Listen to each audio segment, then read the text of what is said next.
What, 60,000 meters? Xianxia gasped out of shock. 60,000 meters.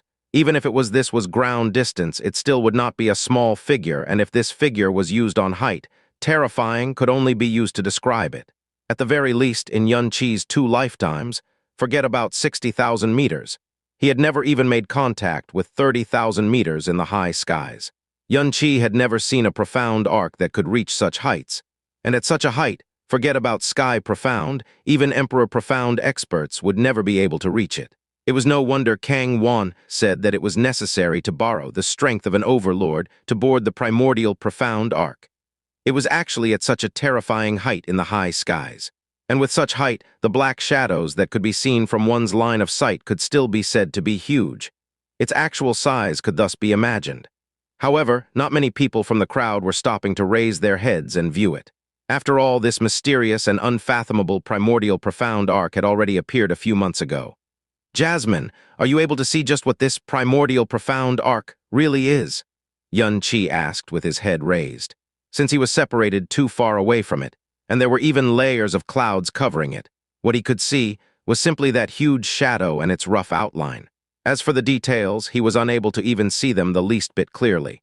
That indeed should be a profound arc. I have seen many profound arcs of this size, however, the feeling this profound arc brings me is really strange. Jasmine said musingly. Strange? Although this was already the second time Jasmine had said such similar words, Xianxia was still stunned in his heart. It was a profound arc that was huge to such an extent, yet she actually said she had seen them a few times. The tone she adopted even sounded as though she was used to such sights. The place she was born and had grown up in, just what kind of terrifying existence was it? Profound arcs had underwent changes in the course of 100 million years of history. Right now, they had long been becoming uniform and perfect constructs. For example, in order to reduce the consumption of profound stones, profound crystals, and even divine stones and divine crystals, the front part of the profound arcs are all sharp and long. The entire bodyline is especially smooth. This way, it can greatly reduce the amount of resistive forces during flight. However, this profound arc actually adopts the exact opposite of this concept and looks more like a product in the ancient era. The strangest thing is, when such a huge, profound arc floats in the high skies, a large amount of energy is consumed every second. However, I completely cannot sense any trace of energy flow up above. This should be something completely impossible. Xianxia, if you're able to resolve the grudge between you and Divine Phoenix Sect and succeed in entering the 7-nation ranking tournament, then enter the top 3. After that, board this primordial profound arc to take a look. All of a sudden, I really wish to know just what this thing really is. Jasmine said very seriously. Evidently, she had harbored a very deep interest towards this mysterious profound arc which she even could not understand. All right, Xianxia nodded. Hopefully, when the time comes, everything will go according to plan. It seems like you have already prepared an adequate plan. Something like that, but things like plans will forever be merely plans. In regards to what will actually happen when the time comes, no one is able to predict it. Although Xianxia put it this way, his expression was still very calm and composed. There's still another half a month before the ranking tournament. In this period of time, what are you planning to do? I will use 30% of the time to familiarize myself with Divine Phoenix City, so that when I have no choice but to flee, at the very least, I won't be a headless housefly. As for the remaining 70% of the time, naturally, it's used to raise my abilities. Xianxia slightly raised his brows, and his eyes narrowed. In these recent months, I had been training in the frozen end divine arts, yet the raising of my profound strength had completely fallen behind. The 7-nation ranking tournament is an event where all of the top greatest young experts in the entire profound sky continent gathers. And the Blue Wind ranking tournament is far from being able to compare to it. With my current strength, I still do not have that much confidence in reaching the top 3 in these few days. I have to use some special methods to raise my profound strength. Right now, I have the heart of an Emperor Profound Dragon, Palpus of an Emperor Profound Dragon, Devil's Flaming Blood Crystal, Kangtang Grass, Snowflower Jade liquid in my hands. As long as I possess the Heavenly Brahma Jade and Phoenix Helianthus as well, I will be able to refine a Sky Profound Universal Pellet. After taking it, it will be enough to raise my profound strength to the 10th level of Earth Profound Realm. Although the Heavenly Brahma Jade and Phoenix Helianthus cannot be found in the Blue Wind Empire, There's the Black Moon Merchant Guild's headquarters in Divine Phoenix City. As long as I have the money, there shouldn't be anything I'm unable to afford. After saying that, Xianxia took out the map of Divine Phoenix City, and his eyes quickly locked onto that especially eye-catching black-colored crescent moon on the map. Then he sprinted straight there. The Black Moon Merchant Guild was spread throughout every corner of profound Sky Continent, and its position as the lord of the merchant world had never been shaken by anyone. As the headquarters of Black Moon Merchant Guild, undoubtedly it would have an extremely grand atmosphere. And when Xianxia finally arrived at the entrance of Black Moon Merchant Guild, he was still shocked, dumbfounded. The size of the Black Moon Merchant Guild was more than several tens of kilometers and could be comparable to a small town. Anyone would find it hard to believe that it was actually just a merchant guild station. The Black Moon Merchant Guild had a total of 8 floors. Although they were only 8 floors, the height of every floor was incomparably shocking. Adding the 8 floors together, the building actually shot through the blue skies. At the very top, a gigantic black-colored crescent moon exalted itself among the clouds. Seemingly, at any corner of this humongous Divine Phoenix City, it was clearly visible if one were to raise his head to take a look. The walls were all reflecting a pure glow that could only be possible with pure stones of jade. Every piece of brick was extremely precious, and it was totally more luxurious than the glazed brick used in the Blue Wind Imperial Palace. An extremely grand and majestic aura enveloped downward, causing people to seemingly have the impulse to worship it when they look at it. Truly extremely wealthy, looking at the Black Moon Merchant Guild in front of him, Xianxia sighed out fiercely in his heart. All of a sudden, he really wanted to know what kind of figure was the guildmaster of this Black Moon Merchant Guild. To possess such an astonishing business empire in the palm of a single person's hands, it was definitely not something that could be done with mere money. Currently, revealing in front of Xianxia's eyes was an extremely huge plaza. The plaza was filled with a huge crowd, and the place concentrated with the most people was a gigantic crystal stone stage. The crystal stone stage was separated into several crystal pillars, and at the front of every crystal was a vertical profound array that was slowly swirling around. These profound arrays were distributed uniformly around the crystal stone stage, and every profound array was glowing with a mysterious and unfathomable rainbow-colored light. By taking a closer look, they were reflecting between the colors of red, orange, yellow, green, blue, indigo, and violet alternatively at an uniform pace. This is the Black Moon Merchant Guild. Isn't it too exaggerated? Beside Xianxia, a youth stared dumbfoundedly in front of him. His mouth was widened to the max, and he was unable to close it for a long time. Looking at his attire, he should be a practitioner from another nation who had came over to Divine Phoenix City for the first time. This is just the exterior. According to rumors, it's even more exaggerated inside.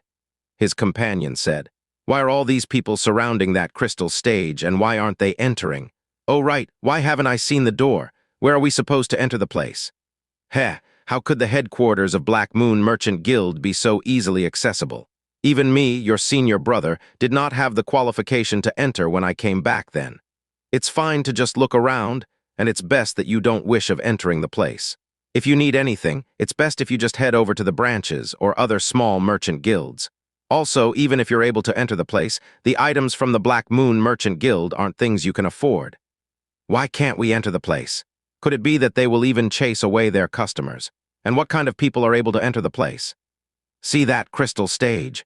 There are 36 profound arrays at the exterior of the crystal stage, and they are also the only entrances to the Black Moon Merchant Guild. If you wish to enter, you have to use your own strength to attack the profound arrays.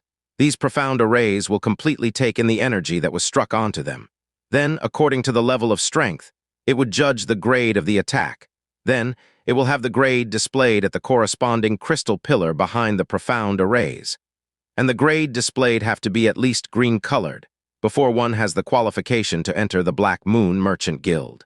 However, that person will only be able to enter the first and second floors. With a blue-colored grade, the person will be able to enter the third and fourth level. An indigo-colored grade allows the person to enter the fifth and sixth levels. As for the highest purple-colored grade, that person can enter the seventh level. Xianxia heard all of these words, and he once again sighed in his heart.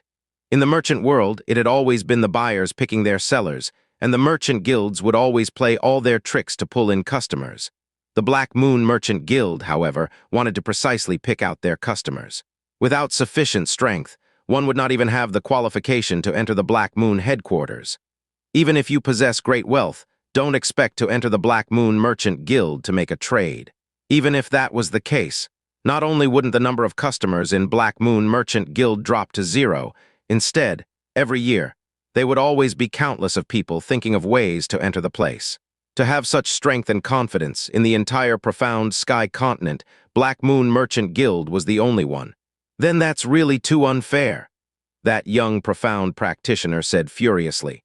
To merely judge a person's qualification to enter with profound strength, wouldn't us youths lose out too much? This is clearly leaning towards those people who have trained in the profound for hundreds of years.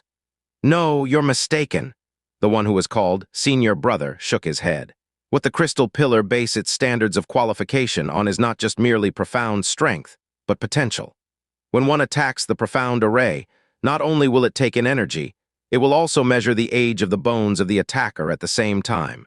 And then, it will judge based on the combination of the bone's age and degree of profound strength. For example, with your profound energy, if you're only 10 years old, you will definitely have the qualification to enter. And if the person is a supreme throne, but the age of his bones is several hundred years old, he might not even be labeled as green-colored grade. I see. Senior Brother, earlier, you said that the highest purple-colored grade can only enter the 7th floor. Then how does one enter the 8th floor?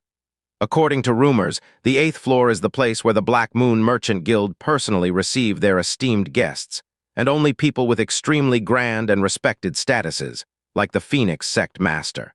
Ultra-classed individuals like him have the qualification to enter.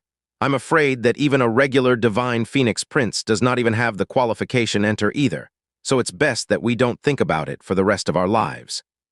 The conversations from the people beside him had allowed Xianxia to finally understand how he could enter the Black Moon Merchant Guild.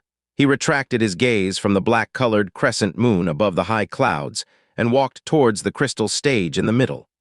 The crowd around the stage was very densely packed. In these recent days, Divine Phoenix City was being poured with a large number of profound practitioners from the 6 nations. And as people who were capable of arriving here, not a single one of them was not either an outstanding individual or an absolute genius among their own nation of profound practitioners. In regards to the Black Moon headquarters, they naturally had an extremely huge desire to press upwards. To gain access into the Black Moon headquarters to take a look was even one of the biggest reasons why many people had come. All 36 profound arrays at the front were occupied by people, and every one of them had entirely reddened faces as they gathered all of their profound energy in their bodies to attack the profound arrays.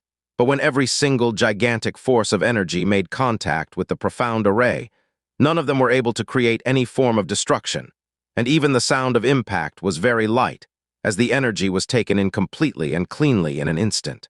Although there were 20 to 30 people attacking at the same time at every single time, the surge of profound energy that was too intense could not be felt in the surroundings.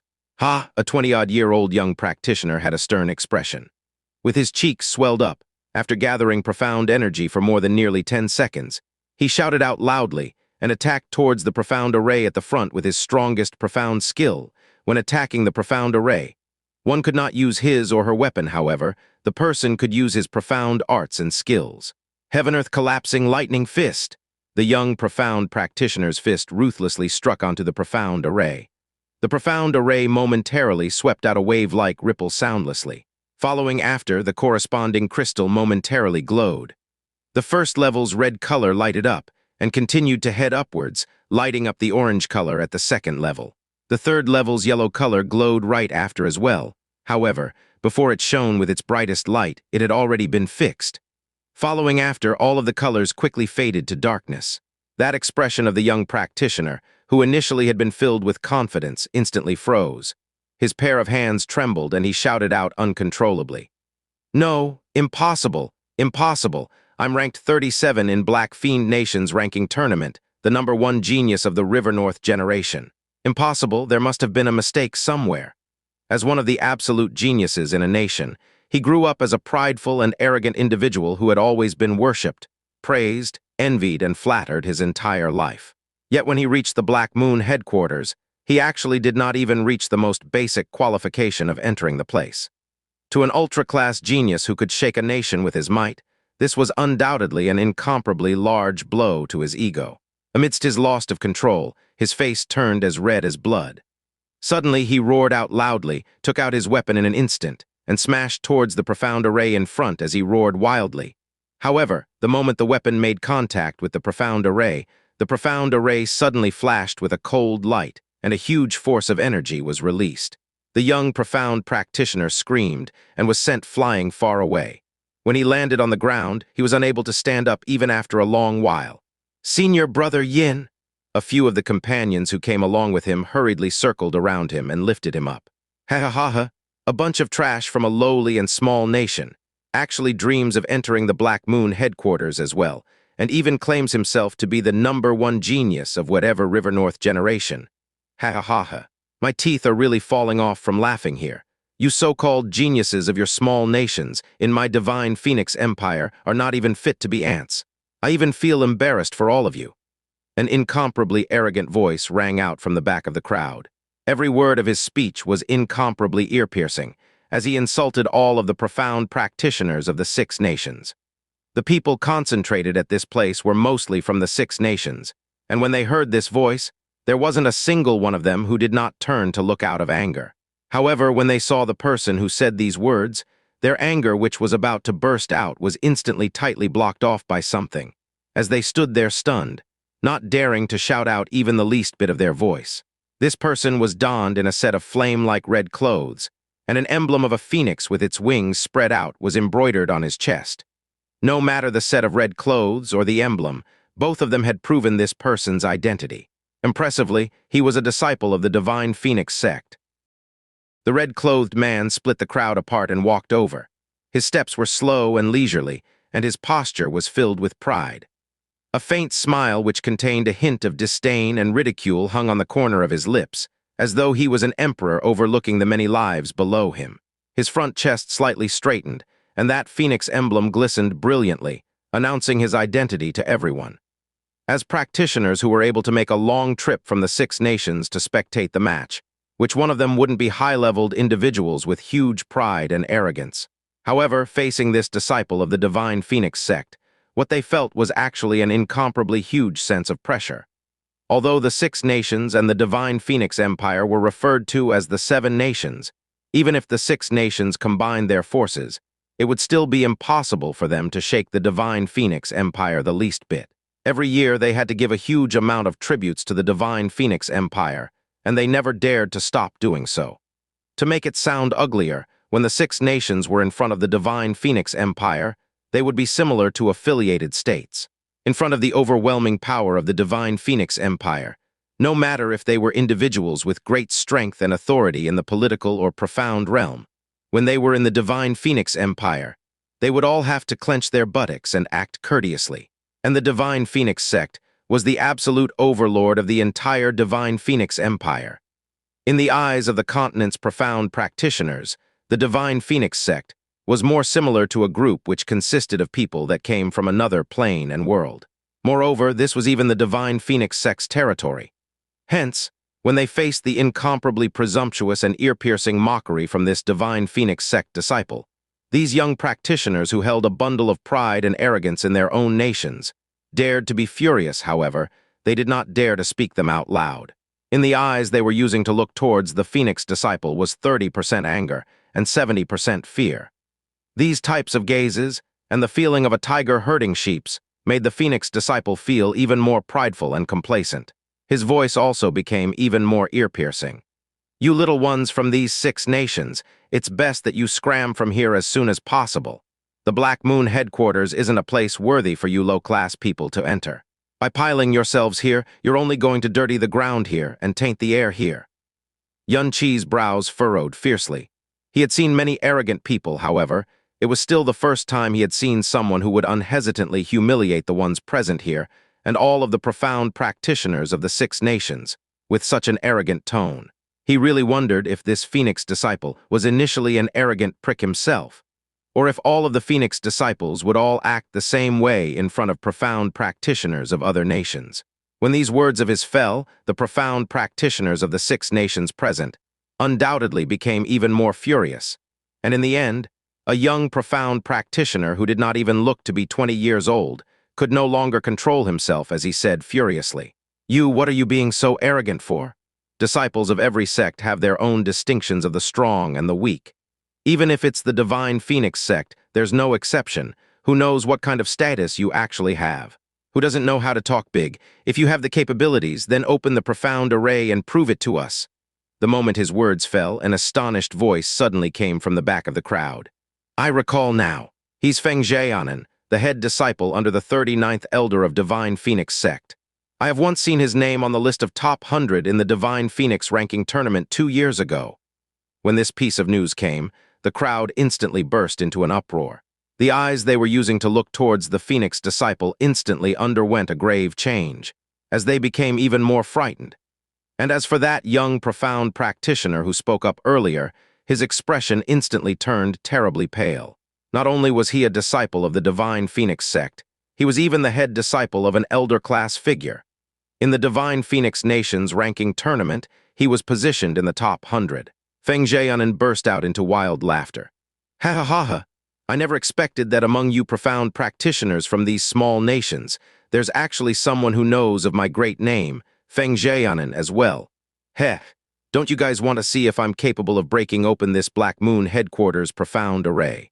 Then I shall have all of you open your eyes and carefully look at the difference between the disciples of my Divine Phoenix sect and the trash of your small nations. Move away! Feng Xue'er took 3 steps forward and stood in front of a profound array.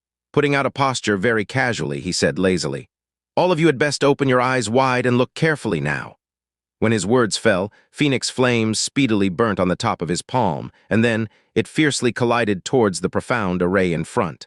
Instantly, all of the Phoenix profound energy was completely taken in by the profound array. Almost in an instant, the red, orange, and yellow colors on the crystal pillar lighted together. The blinding light continued to rise, and it hurriedly lighted up the green color. Yet, it still did not stop and instead continued to rise at a decreasing rate. In the end, the blue-colored glow was barely lighted up as well, and only after maintaining for about 3 seconds did all of the glows fade away. The profound array spun at high speed, and then the shape of a transfer gate slowly formed. The color of the door was blue, and Feng Xue'er's body was being enveloped by a layer of blue glow as well, which meant that this blue-colored transfer gate could only be entered by Feng Xue'er. Green represented the right to enter the Black Moon headquarters, and this color also meant that the people of this color would all be absolute geniuses in the eyes of the Black Moon Merchant Guild. Not only did Feng Xue'er have the qualification to enter the Black Moon headquarters, he was blue, a level higher than green. This judgment represented that in the standards judged by the Black Moon Merchant Guild, he was a genius among geniuses. All of the profound practitioners from the 6 nations were dumbfounded, and every single of their faces were turning red. Feng Xue'er retracted his hand, and a hint of complacency flashed past his eyes. However, his demeanor was as casual as before, and he then said very casually, "MN, it was just a casual blow, but it's still acceptable. You trash from the small nations, do you know what this blue color means? Tusk, let's forget about it. Because, let alone the 3rd and 4th levels of the Black Moon Merchant Guild, all of you are only able to wish to enter the most basic 1st and 2nd levels in your entire lifetimes. You all had best hurry and scram. Stop blocking this place and prevent anyone from walking over. You're all really shameless." After saying that with extremely belittling eyes, he swept a glance at the furious profound practitioners of the 6 nations, laughed out wildly, and walked to the transfer gate at the front. Just when his front foot was about to step into it, from behind him, an extremely disdainful voice sounded from the crowd behind. And here I was thinking just how capable a head disciple of a Divine Phoenix sect elder was. It seems it's not really much either. But your arrogance has surpassed your strength by countless times. When these words came, the entire crowd was instantly in an uproar as they looked towards the one who spoke up, one after another. Feng Xue'er's steps stopped, and his entire body slowly turned back. His gaze landed on Xianxia, and after casually inspecting his profound strength, his face revealed an extremely disdainful expression. "The person who spoke earlier, was it you?" The person who spoke earlier was indeed Xianxia. Yun Qi was not someone who was willing to cause much troubles for himself, but more so than that, he was not someone who was willing to be ridiculed in silence. Feng Xue'er's earlier mockery was towards all of the profound practitioners of the Six Nations, and that naturally included him. But this was still secondary. What Yun Qi was definitely unable to bear was when there was someone more arrogant than himself, standing right in front of him, like Feng Xue'er. Feng Xue'er's imposing aura was naturally astonishing, however. How could Yun Qi be affected by his imposing aura? He coldly laughed and said, "That's right, it was me." Ha ha ha ha ha. Feng Xue'er laughed out wildly, as though he had just heard the funniest joke in the world.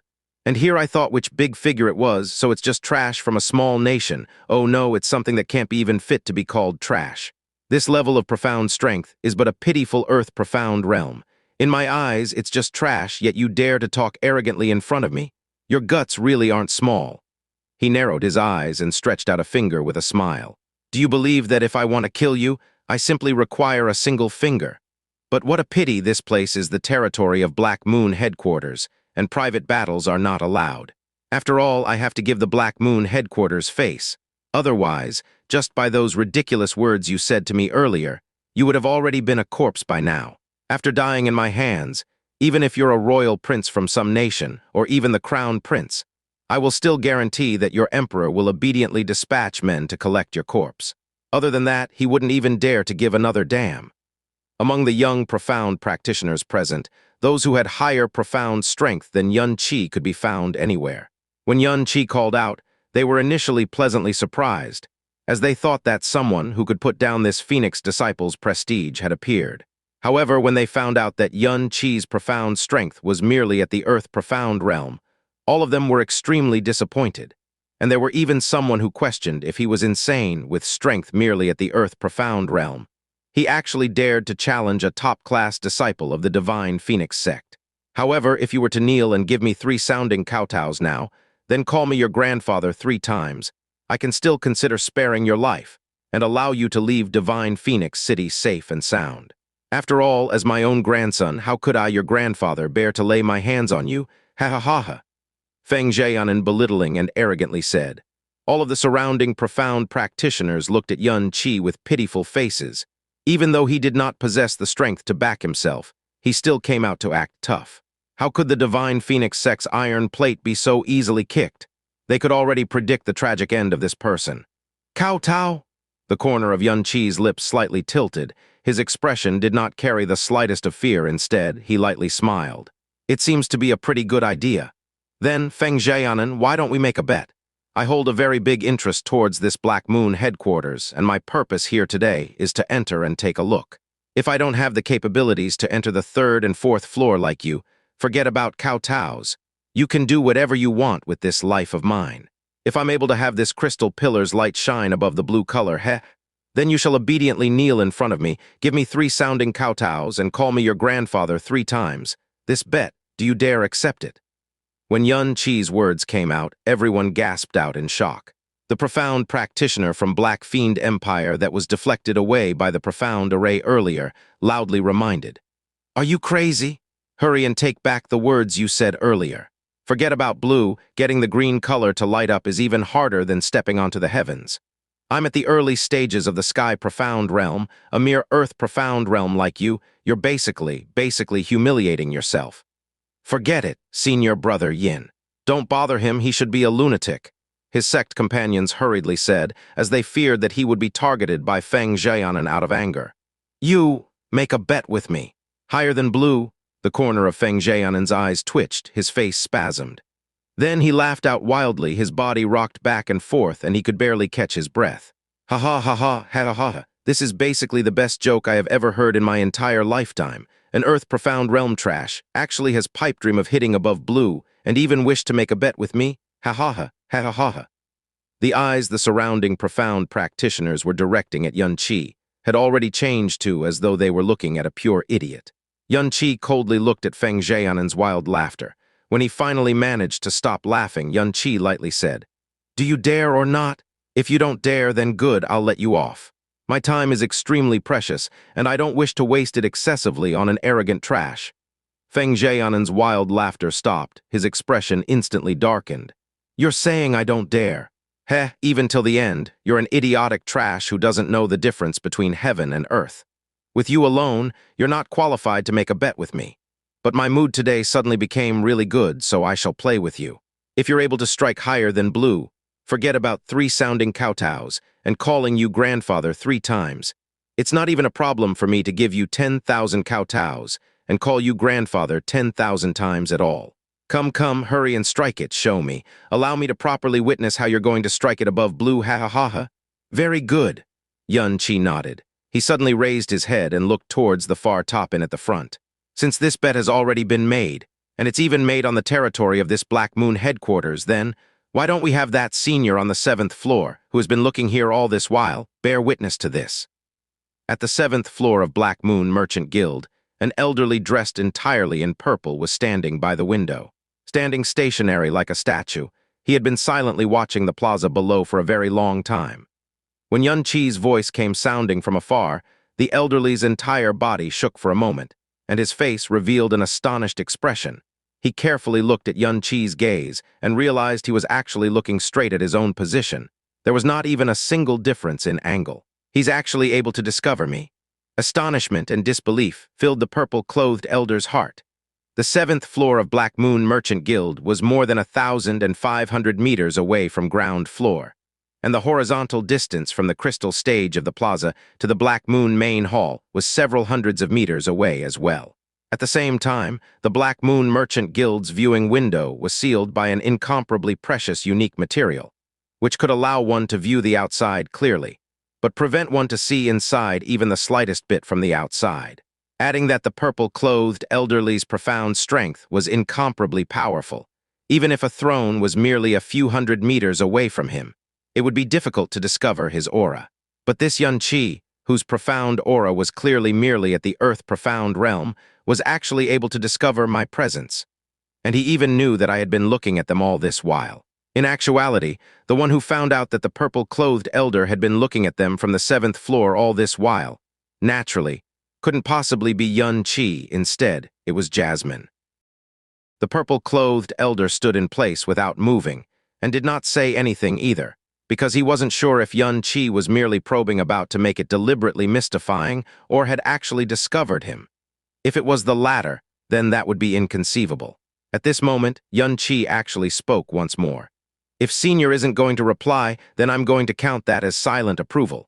For the Black Moon headquarters to be so successful even now, honesty is inevitably the #1 criteria. I believe that Senior would not allow a lowly person who would go back on his word to appear in his domain. Feng Xue'er laughed loudly. 7th floor Senior? Ha ha ha ha. With such a far distance, and it even being the interior of the Black Moon Merchant Guild, let alone a trash like you, even I should not think about probing for any movements inside there. You putting on such an act like that seriously resembles an extremely ridiculous clown. Xianxia laughed coldly. Without saying another word, he walked toward the front of a profound array in the eyes of everyone present. He had already roughly understood that this crystal station's standard for talent, the age of one's bones and degree of power, not simply the level of one's profound strength. If it was in accordance to this standard, then no matter what, he ought to be stronger than this Feng Xue'er. Xianxia extended both hands and gathered his energy. Purgatory instantly opened as his hands smashed out with falling moon sinking star. Divine Phoenix Empire had more than 5,000 years of history, and the existence of this crystal stage was even older than the Divine Phoenix Empire, which was highly unusual. The might of Xianxia's strike under the state of purgatory was absolutely terrible beyond compare. But once it struck atop the profound array, it also did not make any noise, as all its force was completely absorbed by the profound array in an instant, without the slightest bit of overflow. Clang, clang, clang, the silent crystal pillar suddenly lit up from red. It almost instantly went straight to blue. The sound of 5 different colors simultaneous lighting up overlapped, directly shocking the ears of everyone present with a continuous droning noise. All of the surrounding profound practitioners had a pitiful expression, and were already prepared to see a joke. But the scene before their eyes immediately left them completely dumbstruck, leaving them unable to dare believe their own eyes. The sneer on Feng Xue'er's face stiffened instantly, as he involuntarily cried out, This is impossible! The ascension of the light on the crystal pillar slowed down, but it still did not stop as it continued upward through the blue pillar and broke through the blue-colored boundary as the indigo crystal pillar then lit up. Wah! Almost all the profound practitioners present let out an involuntary cry, however. The crystal pillar's light still did not cease, and instead continued to rise higher and higher. The indigo light quickly became an azure color. Then there was only a clang sound. A purple radiance was released from the highest pillar of light. Red, orange, yellow, green, blue, indigo, and violet, all colors lit up, and the entire crystal pillar brightened with the color of the rainbow. Slowly, the violet color spread downwards, gradually engulfing the other colors, making the entire crystal pillar purple. The purple color was preserved for a full 10 breaths of time, then slowly scattered. The profound array in front of Xianxia spun at high speed, and then the shape of a purple-colored transfer gate slowly formed. Xianxia's body was also radiating a faint purple color. On the 7th floor of the Black Moon Merchant Guild, the face of the purple-clothed elder, who had been standing by the window from the start, fiercely moved. His gaze firmly locked on Xianxia, and it took a good while until he slowly spoke out a few words. Earth Profound Realm Inconceivable. This grade was also beyond Xianxia's expectations. In fact, the Crystal Stage's standard judgment of talent did not merely use a person's age and strength. At the same time, it also compared the power released of those at the same level as well. Xianxia's profound strength was at the late stages of the Earth Profound realm, yet he could release a strength comparable to a middle stage Emperor Profound.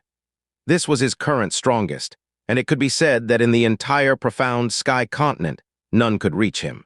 The surrounding profound practitioners were all stupefied on the spot. A profound practitioner that placed in the top 50th of Black Fiend Nation's ranking tournament could only strike out the yellow. Feng Xue'er was the head disciple of an elder-rank person within the Divine Phoenix sect, and his blue grade was one that they could never hope to reach for even in their entire lifetimes. Yet this person, who was obviously at the Earth Profound realm, actually struck out, the illusory, unreal violet. This meant that based on the Black Moon Merchant Guild's judgment, his aptitude was at the very top of the entire Profound Sky continent. Although there was the level of indigo between violet and blue, this did not represent the disparity in the two levels. Rather, the difference was two full planes, two whole worlds. In front of a yellow-colored grade, a blue-colored grade was a transcendent existence that one could not see the summit of. But in front of a purple-colored grade, it was trash through and through. Impossible, impossible. There must be a problem with the profound array, impossible. Staring at the purple-colored radiance that had yet to disperse, Feng Xue'er's entire body shook. Born in Divine Phoenix City, he was even more clear than everyone present on what the purple-colored grade meant. Because within this generation of Divine Phoenix sect's profound practitioners, only one person had struck out a purple-colored grade. Even indigo was a rarity. No matter what, he was unable to accept that a mere Earth Profound realm from one of the other 6 nations, someone who was fundamentally not even worthy to be glanced at in his eyes, had actually struck out the violet of legends, even though he had lowly muttered out that there must be a problem with the profound array. He was even more clear than everyone present that it was absolutely impossible for there to be a problem with the profound array. It was rumored that these 32 profound arrays were made by a monarch of the sovereign profound realm, and it existed even longer than the Divine Phoenix Empire. How could a problem possible appear on it? Xianxia turned around, faced Feng Xue'er, and laughed faintly. Feng Xue'er, the results are now in. You ought to not have forgotten the bet we made previously, right?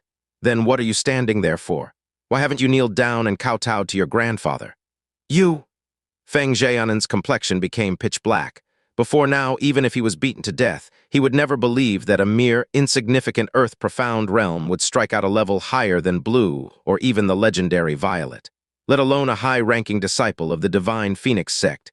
Even if it were an ordinary person, it was impossible for one to accept the humiliation of going down on his knees to kowtow and even calling out grandfather. Otherwise, he would always bear this humiliating mark for his entire life. You're only a trash of only the Earth Profound realm. How could you strike out the violet? Feng Xue'er said with gritted teeth. There obviously is a problem with the profound array, or maybe you had used some sort of trick.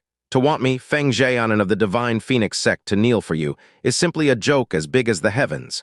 Ha ha, Xianxia sneered. Divine Phoenix sect is known as the #1 sect in the world. Its might and power is known to be impressive everywhere, and would make people wistful. Never did I expect that not only is this disciple condescending beyond belief and arrogant without scruples, he's actually a lowly person who would go back on his word. That seriously leaves one greatly disappointed. However, you can't renege on your bet, as every friend present here are all personal witnesses. If you really do not care about your pathetic face, you can just leave far away with your tail behind your legs. But I don't know what would happen if this news were to spread throughout the city and pass through your sect's ears, letting them know that you had lost all of your sect's face in front of the presence of all the other 6 nations' profound practitioners in Black Moon Merchant Guild's territory. I wonder if they would expel you from Divine Phoenix Sect. Oh no, Divine Phoenix Sect's biggest taboo is their bloodline, so they would never drive away a disciple. I guess they would directly do some house cleaning. When Feng Xue'er had come earlier, the surrounding reverent gazes had made his entire body feel incredibly pleasurable. But now the surrounding gazes were like daggers boring into his entire body. If he was alone with Xianxia, he would unhesitantly kill Xianxia, letting not a third person know of this. However, not only was this the territory of the Black Moon Merchant Guild, there were also more than 10,000 people here as witnesses. This was the first time in his life that he had been forced in such dire straits. In this one generation of my grand and mighty Divine Phoenix Sect, only one person has struck the violet. How could a trash of the earth profound realm like you be able to strike the violet? There's obviously a problem with the profound array. What qualifications do you have to make me kneel? Nobody would ever acknowledge this result. You're actually even using the name of my sect to scare me. Ha ha ha ha, simply ridiculous. Feng Xue'er laughed loudly as he roared, but it was obvious that he was not confident in his last few words. At this time, an aged voice suddenly came from above. Little junior of Divine Phoenix Sect, your arrogance had first brought you trouble. Yet you are not willing to admit that you lost your bet and is instead questioning my Black Moon's profound array. I'm afraid that if it was your master, Feng Xue'er himself, not even he would have that sort of courage. This sound was not at all resounding, but every word felt as if mountains were firmly striking at the soul. The level of cultivation that belonged to the owner of the voice was simply unimaginable. Feng Xue'er raised his head toward the 7th floor of the Black Moon Merchant Guild, his face revealing a deep shock and fear. He said hurriedly, It's Senior Zai. Senior Zai, please calm your anger. This junior absolutely does not have the intention of questioning the Black Moon Merchant Guild. No. Then is it that there was a problem with my hearing? The aged voice asked loudly. Feng Xue'er's face immediately became ashen, and he didn't dare to speak for a long while. A high-ranking disciple from the Divine Phoenix Sect had actually been scared to this extent by the owner of this aged voice. Xianxia was slightly shocked in his heart. He raised his head and spoke. Junior thanks Senior for his fair words. Honesty is the #1 principle of my Black Moon Merchant Guild, and we can't bear to look at despicable people who go back on their word. However, this junior is, after all, a Divine Phoenix Sect disciple. If he goes down and kowtows, it would be of the utmost humiliation, which would be extremely inappropriate for the entire Divine Phoenix Sect. To you, it also brings not the least bit of benefit, so you ought to stand back in due course. Senior's teaching is right, Xianxia said cheerfully. Junior only could not take his gaze that looked down and insulted all of us 6-nation profound practitioners, which is why I wanted him to remember this a bit more. His expression became unsightly as he turned to face Feng Xue'er and said with a beaming smile, This Black Moon Merchant Guild Senior has already pleaded for mercy in your stead, so of course I'll have to honor this senior's reputation. This head of yours no longer needs to knock on the floor, grandfather. You also do not need to call. But if you just leave like that, then wasn't this bet made for naught? We, profound practitioners of the other 6 nations, would also have been scolded by you free of charge. Thus, you had best leave behind a little something. Amen. Xianxia supported his chin with a hand as his eyes narrowed into slits, while he sized up Feng Xue'er's entire body. The clothes you're wearing is actually not bad. Take it off and give it to me. Senior, this junior's request is not too excessive, right? The aged voice transmitted over. The Phoenix robe is a Divine Phoenix Sect disciple's identity. No one outside of the sect would dare copy it, and even more would not dare to wear it. Even though I don't know what you would use the Phoenix robe for compared with your bet, this is merciful enough. Little junior of Divine Phoenix Sect, the other party has already given you a huge concession. Do you have any other objections? The phoenix robe was a divine phoenix sect disciple's status symbol. Taking it off was undoubtedly comparable to tearing one's face off. However, this outcome was unquestionably 1,000 times better than kowtowing. Added with the suppressive might coming from the Black Moon Merchant Guild, how could he even say anything else? Gritting his teeth, he took off the phoenix robe, flung it at Xianxia, then quickly changed into another outer clothing. After eyeing Xianxia with a malicious gaze, he left without ever looking back. You deeming a person weaker than you as trash means that you would admit defeat in the face of someone stronger. This also means that you are trash, through and through. It was not easy for the Divine Phoenix sect to use 5,000 years to develop to its state today. Even if you do not have the ability to increase your sect's reputation, you should never think of making a disgrace out of yourself by using your status as a Divine Phoenix sect disciple, making others hold you in contempt. Xianxia coldly stated toward Feng Xue'er's direction. Then, without caring about Feng Xue'er's reaction, he turned around and walked over to that profound array he had struck earlier. At the moment, the surrounding profound practitioners were looking at Xianxia with gazes filled with deep reverence. None were underestimating him for having the profound strength of an earth-profound realm anymore. At the same time, they were deeply thankful, after all. He had helped every of the 6 nations' profound practitioners let off some steam in front of that Divine Phoenix sect disciple. It was just that the imposing manner he used to deal with Feng Xue'er, and also the violet that was struck on the crystal stage, made them lose the courage to approach him in the middle of their reverence and gratitude. As Xianxia walked toward the profound array, the surrounding profound practitioners quickly stepped aside. Their gazes continuously followed him as they watched him walk into the purple-colored profound array and completely disappear within. The purple-colored profound array sent Xianxia to the 7th floor of the Black Moon Merchant Guild, a place that not many of the entire profound sky continent had set foot in. Upon entering the 7th floor of the Black Moon Merchant Guild, before he had even seen it clearly, a current of extremely refreshing air assaulted his senses. Right. It was actually clean, refreshing air. For an enormous merchant guild, the strongest aroma it ought to have would be a simple and dignified odor. But Xianxia actually felt as if he had suddenly been placed within a completely clean and pure natural environment, without the least bit of feeling like he was within a merchant guild. He opened his eyes and looked toward the front. Astonishingly, a garden as far as he could see appeared before his eyes. Various kinds of brightly colored, rare, and unusual botany sprinkled within the emerald green as a great tree towered above. The running stream crisscrossed in between, bringing along the unceasing murmurs of running water. A dazzled thought instantly emerged within Xianxia's consciousness. Was this something built inside Black Moon's 7th floor? This was obviously an otherworldly utopia from the fairy realm. Up ahead, 3 beautiful and graceful young maidens who wore different colored garments walked toward Xianxia. None of their looks were not 1 in 10,000, and their bearing was even more luxuriously poised. Their profound strength aura was strong to at most the sky profound. The 3 young women came to Xianxia's front and saluted gracefully. "Esteemed customer, welcome to Black Moon Merchant Guild. If there is anything you need, please do not hesitate to tell us." The treatment within Black Moon's 7th floor was sure enough extraordinary. With these 3 young women's shocking strength, any one of them would be a regional lord within the Blue Wind Nation. Yet here, they were unexpectedly mere maids that waited upon customers. Xianxia quickly swept a glance around, yet did not see any place that was selling an item. Even the smallest trace of what a merchant guild ought to have was indiscernible. He thought for a moment, then said, "3 fairies, may I ask where the senior I was talking to earlier is currently?" "Ha ha!" A gentle chuckle came from an unknown place. "Bring him here." "Yes, esteemed customer, please come this way." The 3 young women agreed crisply. With one at the front, left, and right, they respectfully led Xianxia forward. After passing through the garden, through the flower beds, through a little group of hills and a little waterfall, a simple yet extraordinarily styled courtyard appeared in his line of sight.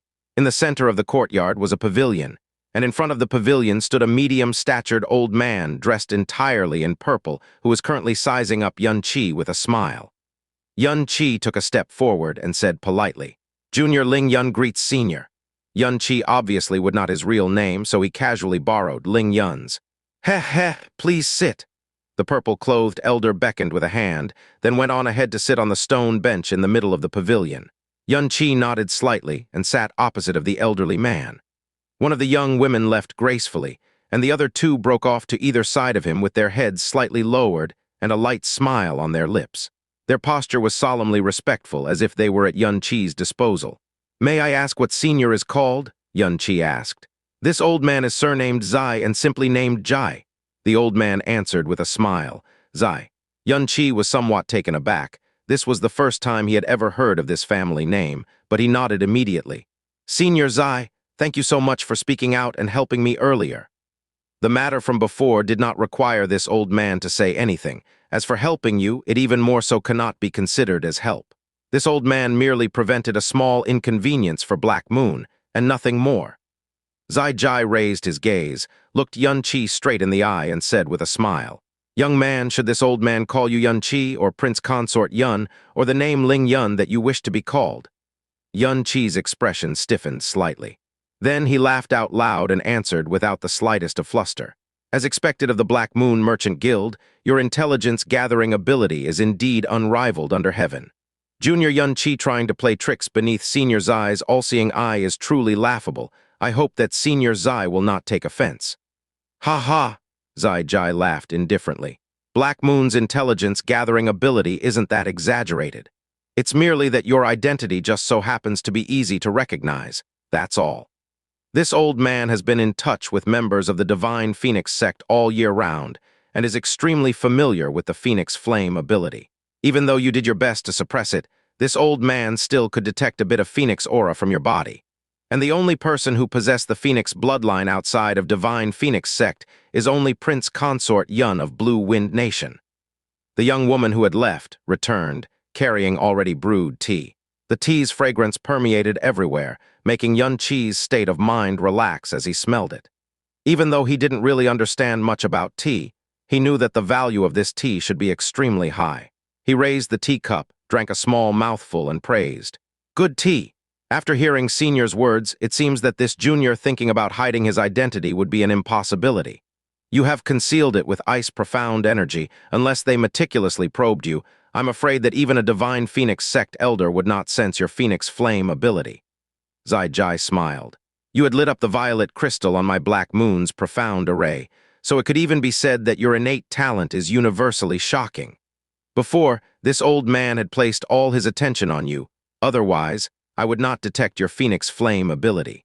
However, to this old man, it doesn't seem as though you are painstakingly hiding your own identity, or else you would not have paid any attention to that Divine Phoenix Sect Junior, then also unrestrainedly revealed your innate talent on that crystal stage. As expected of the master of Black Moon Merchant Guild's 7th floor, your insight is perceptive," Xianxia sincerely praised. On Black Moon's 7th floor, the people that this Zai Jai made contact with were all kinds of peak-level figures in the profound sky continent. His ability to perceive and appraise someone was absolutely not one that an ordinary person could reach. He said lightly, "This junior had previously been hunted by others all year round and is long weary of avoiding and hiding all over the place. After half a month, Junior will be up against the Divine Phoenix sect. Since that's the case, there isn't really a need for me to be trembling in fear and be overcautious within this half a month. Not being noticed by Divine Phoenix sect is of course the best scenario, but even if I were to be noticed, it wouldn't really matter anyway. If I was cautious about everything, wouldn't it mean that I was afraid of the Divine Phoenix sect?" Xianxia drained the tea in the cup in one gulp. When talking about the Divine Phoenix sect, there was not the least bit of fear in his expression. This kind of courage made Zai Jai secretly praise him in his heart. He nodded, revealing his approval. "The reason why Divine Phoenix sect did not really care enough to actively seek you out 2 years ago when you revealed your Phoenix bloodline and existence is because in Divine Phoenix sect's eyes, every profound practitioner from the 6 nations outside of Divine Phoenix Empire are ants unfit for them to look at. However, after talking with you for a bit, this old man suddenly feels as if Divine Phoenix sect may perhaps have to pay dearly due to them holding you in contempt. But that cannot be now. Even though you are not the least afraid, it does not mean that you are capable of opposing the Divine Phoenix sect's power. Your talent could be said to be extremely high, but it has not matured. You might be far stronger than what the Divine Phoenix sect expected by many times, but it would still not be the least bit threatening. Junior is well aware of this point." Xianxia nodded, then proceeded to talk about the main reason why he had come here today. The reason why this junior had come to the Black Moon Merchant Guild today is because this junior wishes to buy two things, and two intelligence, but Xianxia's gaze swept the surroundings, because this place truly did not seem like a place that sold things. Understanding what Xianxia was puzzling over, Zai laughed. Don't hesitate to just open your mouth and tell this old man whatever you need. The 7th floor is different from the first 6 floors. There is no difference between the first 6 floors and the Black Moon Merchant Guild you know of, while this place rarely has customers. Esteemed customers that come here are all personally received by this old man.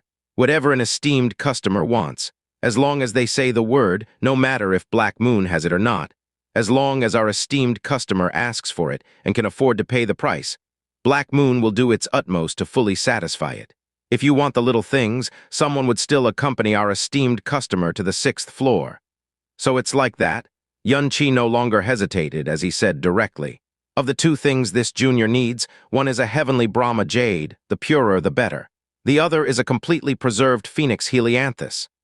Zai closed his eyes, then opened them a few breaths later. He reached out his hand to lightly stroke the purple jade ring on his finger, took out a jade box that was releasing cold air, and showed it to Xianxia. This is the biggest, and also the purest piece of all the heavenly Brahma jade that Black Moon possesses. A young woman walked forward and gently placed the ice jade case before Xianxia. Esteemed customer, please have a look. Xianxia no longer hesitated and directly opened the ice jade case. From within the cold pervading mist, Xianxia saw a light piece of stone shimmering with silvery light, which contained veins that looked bloodshot. Xianxia extended his left hand. After an instant of feeling about, he sensed its purity with the sky poison pearl's perception. Things from Black Moon headquarters would naturally not be fake. Xianxia immediately closed the ice jade case and said, "All right, may I ask Senior to state a price?" Heavenly Brahma jade is 600 purple profound coins per 50 grams. This heavenly Brahma jade weighs 650 grams and needs 7,800 purple profound coins. Zai nonchalantly quoted a price. The hell so expensive. The corner of Xianxia's mouth twitched, but he had a huge sum of 10 million purple profound coins on him, so he certainly could afford it. Immediately after, he took out 7,800 purple profound coins from his purple gold card. Then he put the heavenly Brahma jade inside the sky poison pearl. As for the Phoenix Helianthus, the last 13 Phoenix Helianthus Black Moon possessed had just been all bought by Divine Phoenix Sect 6 hours ago. Zai said, "If you urgently need them outside of Black Moon, there is actually another place where you could buy it." "Where?" Zai said slowly. 150 kilometers south of here is a merchant guild called the Falling Flame Merchant Guild. Tomorrow at 3 in the afternoon, they ought to be auctioning out precious materials. Among them is precisely the Phoenix Helianthus. Xianxia nodded. Junior has taken note of this. I thank Senior for telling me this. Do I have to pay for this information? Ho, no need. Zai laughed faintly, then reminded. However, even though the Falling Flame Merchant Guild is called a merchant guild, it is actually a black market. The things it sells are also unofficial public sales. Once you get there, you'll understand. But this old man believes that with your wisdom, you probably would not suffer a loss. Now, what are the two pieces of intelligence you wanted? This junior hopes that Black Moon will help me look for the whereabouts of two individuals. Xianxia stated grimly. Of the two, one is named Chu Yuechen, formerly a disciple of Blue Wind Nation's Frozen Cloud Asgard, head of the Frozen Cloud 7 fairies. The other is Xia Yuanba. Xianxia described the two to Zai in as much detail as he could. Zai slightly closed his eyes, remembered everything, then said while nodding, "This old man will personally dispatch people for intelligence on these two people. Only, Black Moon's relay network in Blue Wind Nation is thinly spread out, so it would be hard to guarantee swift news within the short term. Leave behind your sound transmission imprint. After possessing solid information, this old man will immediately contact you. Since you are an esteemed customer, there is no need for you to pay for the intelligence in advance. At the date of confirmation, we can settle the bill. Among the two, even though this old man does not know the whereabouts of Xia Yuanba, this old man does know a few matters concerning him and can tell you a thing or two." Stunned, Xianxia immediately stood up. "You know Yuanba? Not only do I know him, many people within Divine Phoenix City know of this name as well." Zai said slowly. Back then, his name had actually resounded within half of Divine Phoenix City for a short period of time. He was a crazy madman. But shortly after, he suddenly disappeared without a trace. Not long after his disappearance, his father had also come rushing over to Divine Phoenix City, and actually stayed within this Black Moon headquarters. Heh heh. If this old man has not remembered wrong, Xia Yuanba's father, Xia Hongyi, should also be one of your father-in-laws, right? Uncle Xia in Black Moon headquarters? Here. Yunqi was stunned. Half a year ago, after he returned to Floating Cloud City, he had first went to Xia Manor and found out that Xia Hongyi had left a long time ago to search for Xia Yuanba, who had not been sending any letters. The servant who had remained at Xia Clan told him that Xia Hongyi had taken out something shaped like a black crescent moon when he was tidying things up. At that time, he suspected it was a thing related to the Black Moon Merchant Guild. And if that was so, then he assumed that Xia Hongyi was probably searching for Xia Yuanba through the Black Moon Merchant Guild. He never expected that he had actually remained within this Black Moon Merchant Guild. And this was not just a Black Moon branch that could be found throughout the profound sky. It was the legendary Black Moon headquarters. Someone that was able to stay here was definitely not an ordinary figure. The relationship between Xia Hongyi and Black Moon Merchant Guild was in no way simple.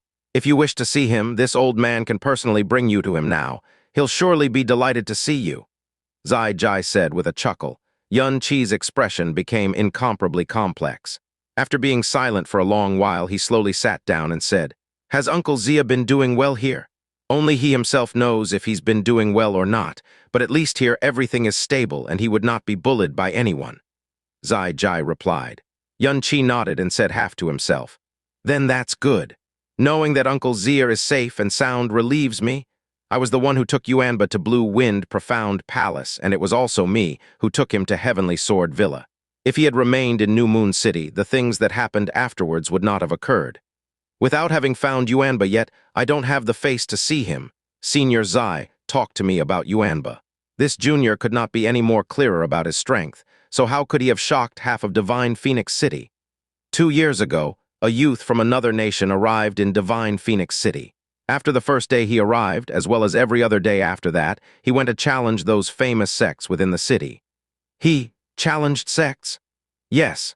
Unfortunately, his profound strength cultivation was too low and was easily injured severely by the other party. But on the second day, he continued to challenge the sect with a body full of injuries. The outcome was obviously injury upon injuries. On the third day, he still went to challenge that sect, and had actually been struck to the brink of death due to the other party's impatience. Even though his profound strength was feeble, his physique was exceptionally abnormal. He was obviously near death with heavily injuries, but on the next day he still was able to stand up and dropped in once more to challenge them. There was even one time when the other party had beaten 2 enormous bloody holes on his body, yet he still didn't die. At first, everyone thought that he was a lunatic, but as the days and months passed, no one considered him to be a madman anymore. It was not rarely to see someone who strongly pursued strength, but being strongly attached to that extent, even if it's this old man, it was the first time ever. Yun Qi. In the 3 months he had stayed in Divine Phoenix City, his body was riddled with heavy injuries every day. There was practically no place on his body that was left intact, but he still dragged his heavily injured body and went to seek out opponents that he simply could not defeat. Among the ones he had challenged, there were inevitably a few impatient ones, or perhaps malicious ones who wished to put him to death. But no matter what kind of heavy injury he received, he had actually never died. In those 3 months, the people's view of him changed from ridicule to that of shock, until that day after 3 months when he suddenly disappeared from Divine Phoenix City. There was not the slightest trace of him even until today, so he has probably been forgotten already. However, this old man believes that he was not secretly harmed by another. Otherwise, he would never have escaped Black Moon's eye. Yun Qi's heart became incomparably complex. Even though Xia Yuanba was especially tall and appeared to make one feel oppressed, under Xia Hongyi's nurture, he had an especially gentle temperament and a simple nature. Furthermore, he was always unwilling to fight against others. However, the Xia Yuanba described by Zai Jai was actually a lunatic, through and through. He was very clear on the reason why Xia Yuanba had suddenly changed. "Senior Zai, thank you for telling me all these. I'll be troubling you with everything else," Yun Qi said while standing up. Zai Jai also stood up right after and said with a laugh, "No need to be polite, it is our Black Moon's honor to have the privilege of servicing our esteemed customers." Yun Qi understood why Zai Jai was so courteous to him. Since the Black Moon Merchant Guild had developed up to today, it naturally had an established reason for its existence. Toward those with extremely high innate talent that might possibly rank within the profound sky's peak experts, Black Moon naturally would show preferential treatment. Not only would their service be at its utmost respectful, they were even eager to make the other party owe them a debt of gratitude. Oh, right. Yun Qi suddenly thought of another matter. I don't know if Senior Zai has heard of the Netherworld Udambara flower. The Netherworld Udambara flower was one of the 3 items Jasmine needed within 30 years. She needed a Netherworld Udambara flower, 3 Tyrant Profound Beast Cores, and 35 kilograms of purple vein divine crystals. Netherworld Udambara flower. A pondering look emerged on Zai Jai's face. After a short while, he said slowly, "This old man knows of this flower. It is an extremely yin, demonic, and evil item. It only grows within extremely wicked places and would only bloom once every 24 years, then wither 3 days later. This flower is frightening, let alone touch it. Just being near it would allow the Netherworld's aura invade one's body and damage the soul. If the effect was light, it would make one lose consciousness. If heavy, it would make one a living dead person, even so much that one would lose their life. Apart from this, I have never heard of any positive value to this flower. Why are you looking for this flower? Junior naturally has a special use for it. If Senior knows where one is, I'd like it if you'll inform me about that as well." Zai Jai thought for a while, then shook his head. The last written record of a Netherworld Udambara flower was 1,300 years ago. After that, there were no more written accounts nor rumors about it. The human race within the profound sky continent is continuously increasing. Nowadays, there are more than 4 times the number of people since 1,000 years ago. As a result, the yang energy of the entire continent has greatly surpassed the yin. Perhaps the Netherworld Udambara flower has thus become extinct in the profound sky continent. I thank Senior for telling me this. This Junior shall take his leave. After unexpectedly learning about some news concerning Xia Yuanba, even if it made his mood a bit heavy, it had at least comforted him somewhat. No wonder he was never able to find any signs of Xia Yuanba within Blue Wind's borders. It turned out that he had actually come to the Divine Phoenix Empire after leaving Heavenly Sword Villa. In terms of profound strength level, Divine Phoenix Empire was, after all, a place that was far higher than Blue Wind. Did he come here to seek strength in his extreme sorrow and self-blame? And little fairy, where exactly are you anyway, Divine Phoenix sect? The date of the 7-nation ranking tournament grew closer and closer. Feng Xue'er's mood also became more and more impatient by the day. The scene of that day's humiliation never stopped upsetting his mental state. After he had finally informed Feng Xue'er about the Yun Qi-related matter yesterday, he had become even more restless, because what he had described to Feng Xue'er was a world of difference from the truth that happened several months ago. Even though he was certain that Divine Phoenix sect would absolutely not pardon Yun Qi if he were to truly come to Divine Phoenix City, he was unable to worry about Yun Qi possibly mentioning the events of that day during the ranking tournament. If the events of that day were to be made public in front of thousands of eyes, the brand of humiliation would not only be carved into his soul, it would be carved onto his face from then on. The door was pushed open, and a tall figure accompanied by a scorching heat wave stepped in. The anxious Feng Xue'er quickly turned around. Just as he was about to get angry when he saw who had come in, his surging fury was panicky taken back, and he hurriedly made a frontal salutation. "This son greets Royal Father. You may rise." Feng Henkang lifted his hand and got straight to the point. "Ximing has already told us in detail about what you had experienced in Blue Wind Nation a few months ago. Although you have concealed it till this day, it is still pardonable. We are not here to blame you," Feng Xue'er said hurriedly. "This son thanks Royal Father for his kindness. It's just that, even though Royal Father does not blame me, this son nevertheless feels even more ashamed and unresigned." "HMPH?" Feng Henkang's face filled with rage. "We also never thought that a little Blue Wind Emperor would actually have such guts. Rest assured, in not even 3 years, we shall retrieve back 10 million times the humiliation you received in Blue Wind for you. At that time, you will be handling the punishment of that Blue Wind Emperor. As for that Yun Qi brat, HMPH, didn't he say that he was participating in the ranking tournament? Very good, we just so happen to be waiting to see how he'll tumble." Feng Xue'er was half delighted and half in panic. "This son thanks Royal Father for his deep generosity. This son's humiliation is but a small matter, but the matter of our divine phoenix sect's bloodline is even larger than the sky. How about taking care of that Xianxia in secret before the ranking tournament? No need. Feng Hengkong swung his hand and said in extreme disdain, "How is a little profound practitioner from Blue Wind fit to be especially targeted by our divine phoenix sect in secret? That's simply lowering our divine phoenix sect status. The seven-nation ranking tournament has always been our divine phoenix sect show. If there is no source of laughter and sense of balance, it would be quite dull. We actually hope that this Xianxia could display a little color when that time comes, and not let us down. What Royal Father has said is extremely true," Feng Zicheng said while lowering his head. "Zicheng, what is the result of the theft in Phoenix Jade Hall we have told you to investigate?" As he mentioned this matter, Feng Hengkong's complexion changed to become distinctively overcast. "This son has discovered the person behind the theft." Just as Feng Zicheng was in the middle of speaking, Feng Hengkong fiercely turned around. "Who is it? Who exactly is this audacious to dare steal from our divine phoenix sect?" The reason why he was furious was not merely due to this person's audacity, but rather due to his astonishment because this thief could be said to have a terrifying ability. What kind of place was his divine phoenix sect? Let alone an outsider, even if it was a mere winged insect, it would quickly be detected. But this thief, who was not sensed by anyone, stole into Phoenix Jade Hall, where all kinds of treasures were stored.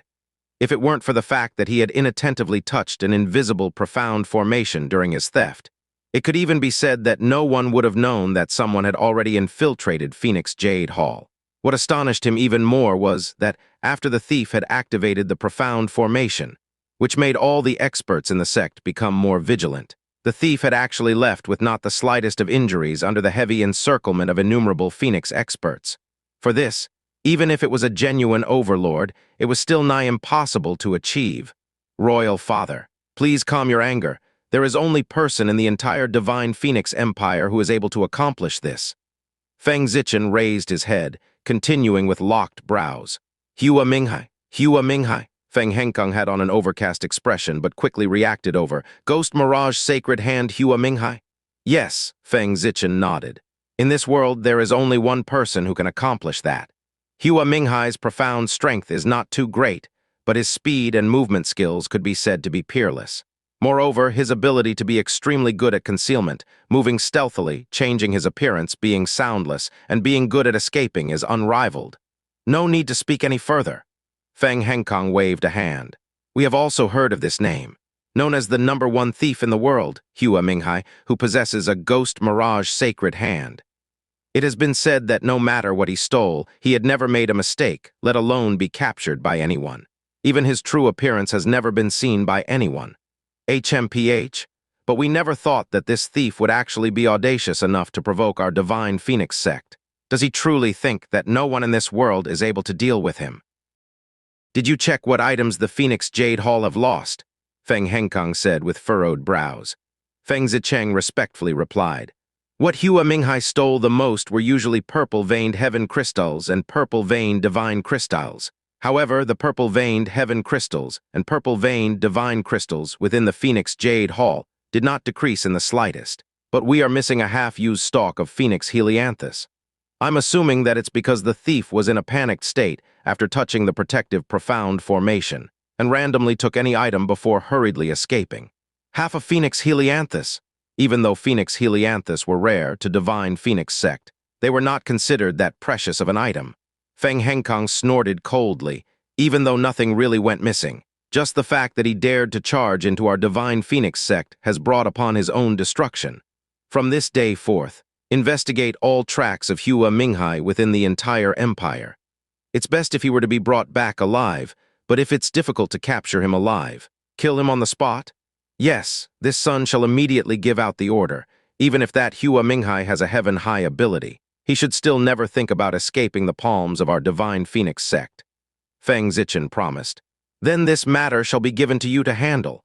Whether or not Hua Minghai is able to safely enter and leave our divine Phoenix is worthy of being your test. Don't let us down." "Yes, Royal Father, this son will definitely not let you down."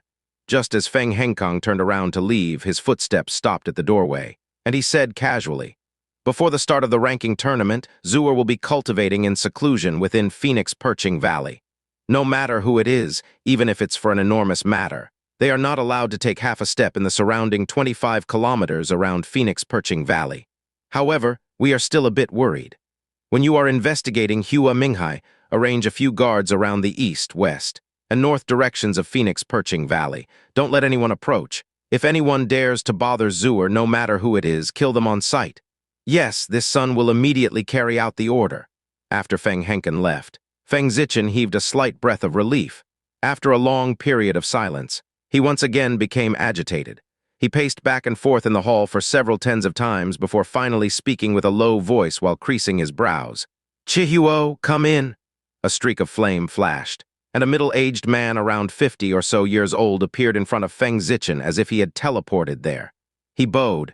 "Your Highness, what are your instructions?"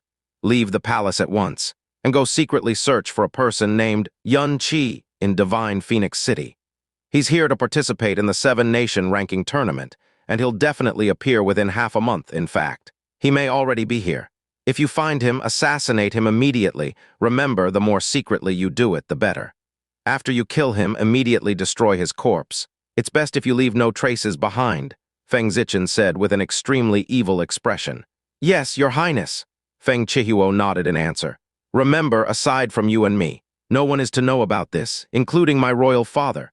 Feng Zichen's expression became grave. Shock flashed past Feng Chihuo's face then. He nodded without the slightest hesitation. "This old servant will not disappoint Your Highness. This old servant shall take his leave." When Feng Chihuo left, Feng Zichen clenched both his hands as a sinister light of hatred flickered in his eyes. He said in a low voice, "Yun Qi, not being able to personally kill you myself truly would make it hard for me to dispel my hatred. But you must die before the ranking tournament. Once Blue Wind Nation is exterminated, that time's humiliation shall also be eternally buried beneath my feet." The next day, Yun Qi arrived at Divine Phoenix City's Falling Flame Merchant Guild as per Zai Jai's directions. Only after he had arrived did Yun Qi discover that this place was indeed as Zai Jai had said it was. Even though the name hung up ahead said Merchant Guild, it was not at all an orthodox merchant guild. Truthfully speaking, it resembled an underground market, and it wasn't that big either. This stretch of area contained many similar type underground markets, and they all hung up the word Merchant Guild. However, as long as he could buy a Phoenix Helianthus, it wasn't really important whether it was a merchant guild or a black market. From a dark, remote alley, Yun Qi saw the signboard engraved with the words, Falling Flame Merchant Guild. Beneath the signboard gracefully stood a young woman in the prime of her youth. Seeing Yun Qi approach, she took the initiative to welcome him. "Sir, are you here to participate in Falling Flames auction?" "Yes, I'd like to ask Miss to lead the way," Yun Qi said naturally, back in Azure Cloud Continent. He had attended many black markets before. These sort of black markets were all places that pulled people in to make transactions at the same time. They required one to pay a high admission fee. The escorting young women stated, "Today's Falling Flame auction will be selling many rare treasures, so the admission fee is a bit higher than usual. It costs 20 purple profound coins." 20 didn't sound that high, but it was 20 purple profound coins. A full 200,000 yellow profound coins. And it was even just the admission fee. Yun Qi didn't say anything further as he happily handed over 20 purple profound coins. The young lady in front of him absolutely would never think that there were millions upon millions of yellow profound coins on Yun Qi's chest. "Sir, please follow me." The young woman accepted the purple profound coins, then brought Yun Qi into a dark alley. After taking several turns on multiple roads, they walked into a concealed underground area. It was not wide, and there were only a total of 30 to 40 chairs. At this time, around 20-something people were seated in a scattered fashion. Even though this place was remote and concealed, none of the clothes these people wore were not extremely luxurious. Those who were willing to pay the high admission fee of 20 purple profound coins were in no way from a simple family. When Yun Qi came in, everyone present gave him a glance, one after the other. After perceiving that he was only at the Earth Profound realm, their faces all revealed expressions of disdain. Then, they all turned their heads without bothering to take another look.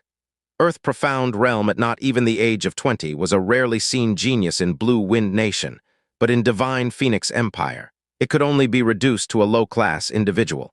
In the eyes of these upper-class boasters, it was simply not worth mentioning. Yun Qi obviously did not bother to take note of anyone here, as he randomly picked a place to sit. After Yun Qi, no one else came in. Not long after, a charming voice came over. "Sirs, we have made you wait for a long time." A hidden door opened, and a well-developed, graceful woman slowly walked out.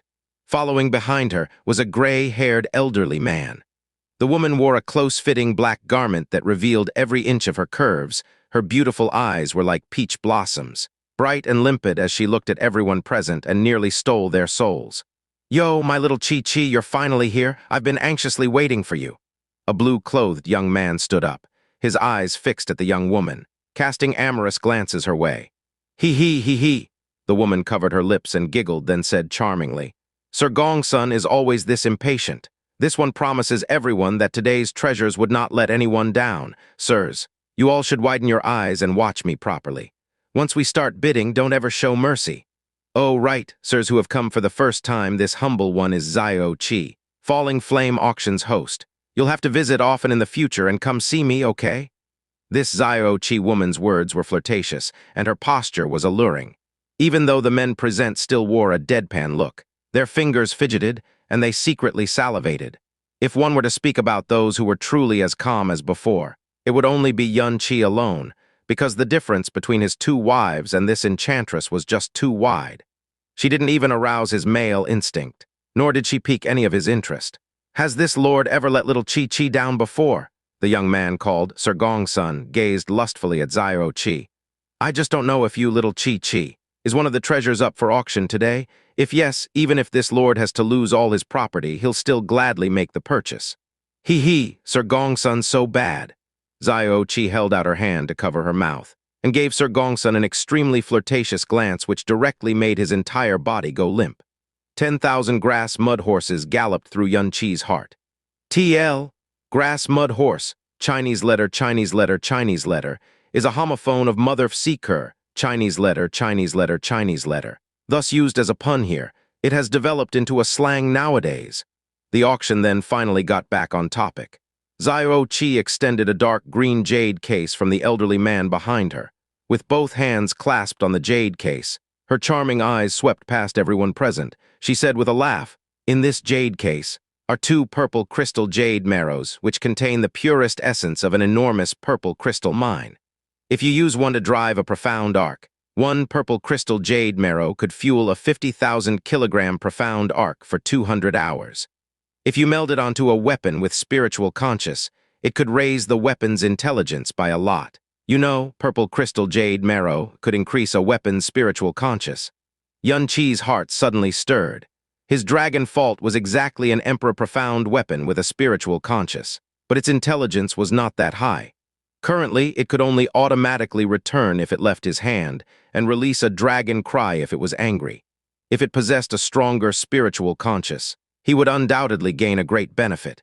He had only come for the phoenix helianthus and never expected that he would run into this purple crystal jade marrow. Even though this underground auction was small, the things it sold were extremely remarkable. No wonder the admission fee was that high. "Oh, it's actually the purple crystal jade marrow."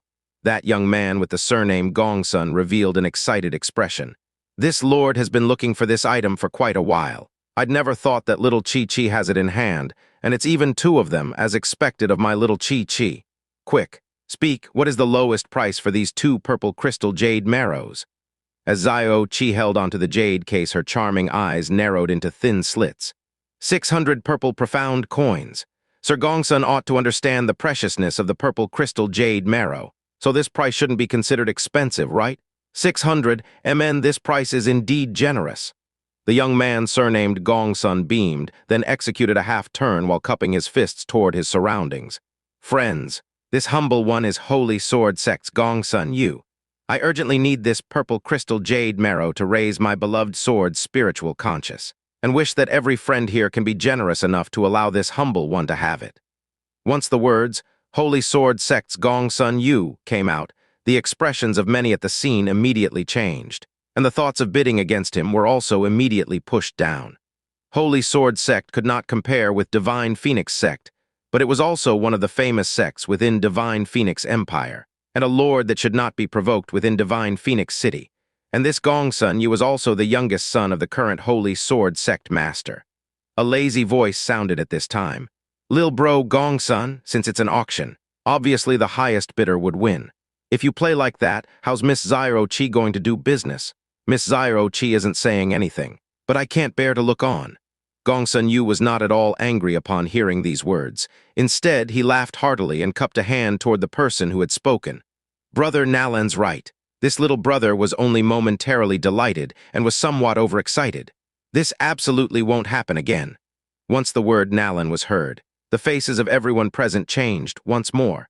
The Nalan family was also one of the big shots within Divine Phoenix City, and were even thousand-year-old friends with Holy Sword Sect. The one who spoke was personally named Nalan Xing. His status within the Nalan family was also incomparable great. He seemed to be reprimanding Gongsun Yu, but in fact, they were using the fame of their two families to exert pressure on others present, firmly making them not dare to bid against Gongsun Yu. 2 purple crystal jade marrows for 600 purple profound coins. I'll take it, Gongsun Yu said with a face full of smiles, and at this time an extremely ordinary, yet inharmonious voice suddenly sounded from one corner, 700 purple profound coins. Gongsun Yu's brows suddenly tightened.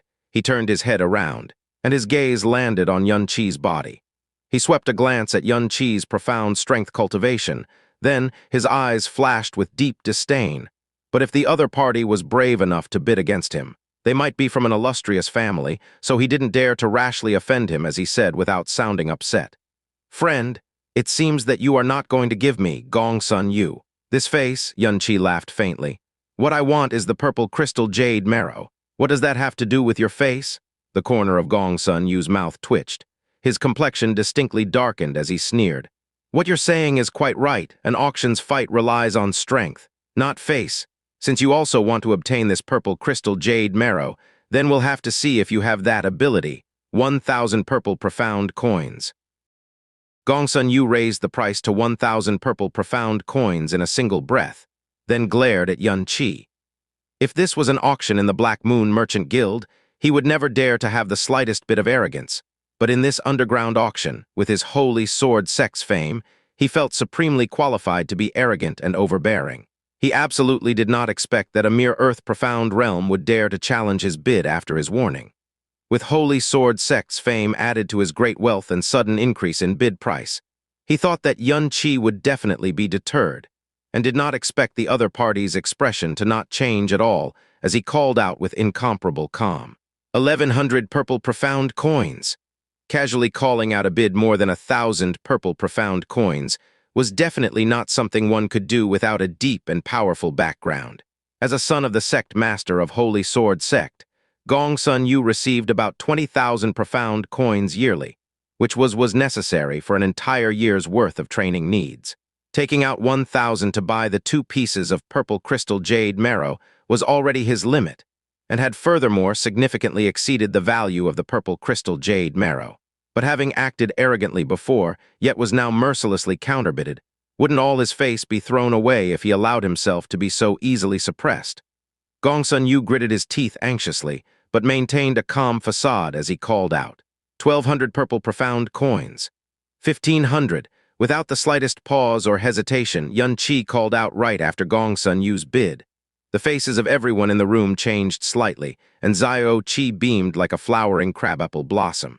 Previously, she did not place much attention on Yun Qi, but now the gaze she used upon Yun Qi was tender, and her beautiful eyes almost started tearing up. Gongsun Yu's face finally became unsightly. 1,500 purple profound coins was his expenditure for an entire month. Using that money to purchase 2 purple crystal jade marrows would have far surpassed his bottom line. Purple-veined heaven crystals were the purest of essence bred by purple profound crystal mines, and purple crystal jade marrows were only secondary. 1,500 purple profound coins was enough to buy 50 grams of purple-veined heaven crystals, so buying this purple crystal stone marrow was simply throwing away money. He turned around and said with a fake smile, "Friend, judging by how heroic you are, I assume that your family must be quite illustrious. It's not as if this one is saying that he knows of every prominent family within Divine Phoenix City, but I probably know most of them, yet you are very unfamiliar. Are you from outside the city? Oh, judging by your attire, could you be a friend from one of the 6 nations? Xianxia obviously knew what this Gong Sun Yu was intending to do. He inwardly sneered and did not avoid the question as he directly answered. Your assumption is correct. I am not a divine phoenix citizen and instead is from the East Blue Wind Nation. But me coming from there doesn't really have anything to do with this auction, right? Blue Wind citizen. Everyone in the room had originally been guessing at where Xianxia had come from. They thought that since he had been so liberal with his money and was not afraid of challenging Gong Sun Yu, his family background ought to be extraordinary.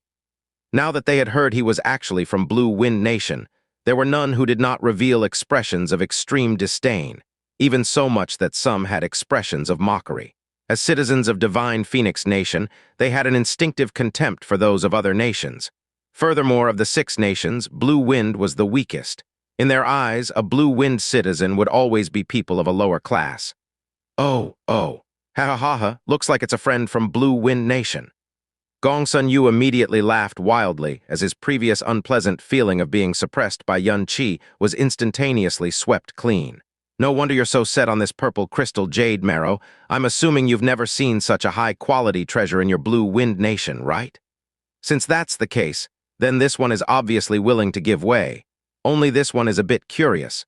What do you need purple crystal jade marrows for? Could it be that your reason is the same as mine, to raise the spiritual conscious of your weapon? Oh no, in your Blue Wind Nation, a sky-profound weapon ought to be the most valuable of treasures, so you can't really use these purple crystal jade marrows for that. Besides, your profound strength is only at the earth-profound realm, hee. It seems unlikely that you can even control a sky-profound weapon. As for being the power source of a profound arc, Blue Wind Nation actually has someone who is able to afford to operate a profound arc. The room immediately filled with unrestrained roars of laughter. In front of a Blue Wind citizen, even those at the lowest position would involuntarily have a kind of superior feeling. Why would they need to conceal their contempt for a lower-class person? After announcing that he was a Blue Wind citizen, Xianxia obviously knew that this kind of scene would arise. There was not a single change in his expression, and without bothering to talk rubbish with these people, he took out 1,500 purple profound coins, then received the jade case that contained 2 pieces of purple crystal jade marrow from Xianxia's hands. Purple crystal jade marrows of good quality were only produced from large purple crystal mines and possessed a fixed amount of natural spiritual nature, so they ought to be able to increase a weapon's spiritual conscious. It was just unknown as to how much of an extent it could raise. If the effects were distinct, then he'll try to get some more. And the following item for auction was the reason why Xianxia had come. Xianxia took a jade case from the elderly man behind her and said with a face full of smiles, "The second treasure is a medicinal ingredient. Even though it isn't as grand as the purple crystal jade marrow, it's actually more uncommon than the purple crystal jade marrow, you know."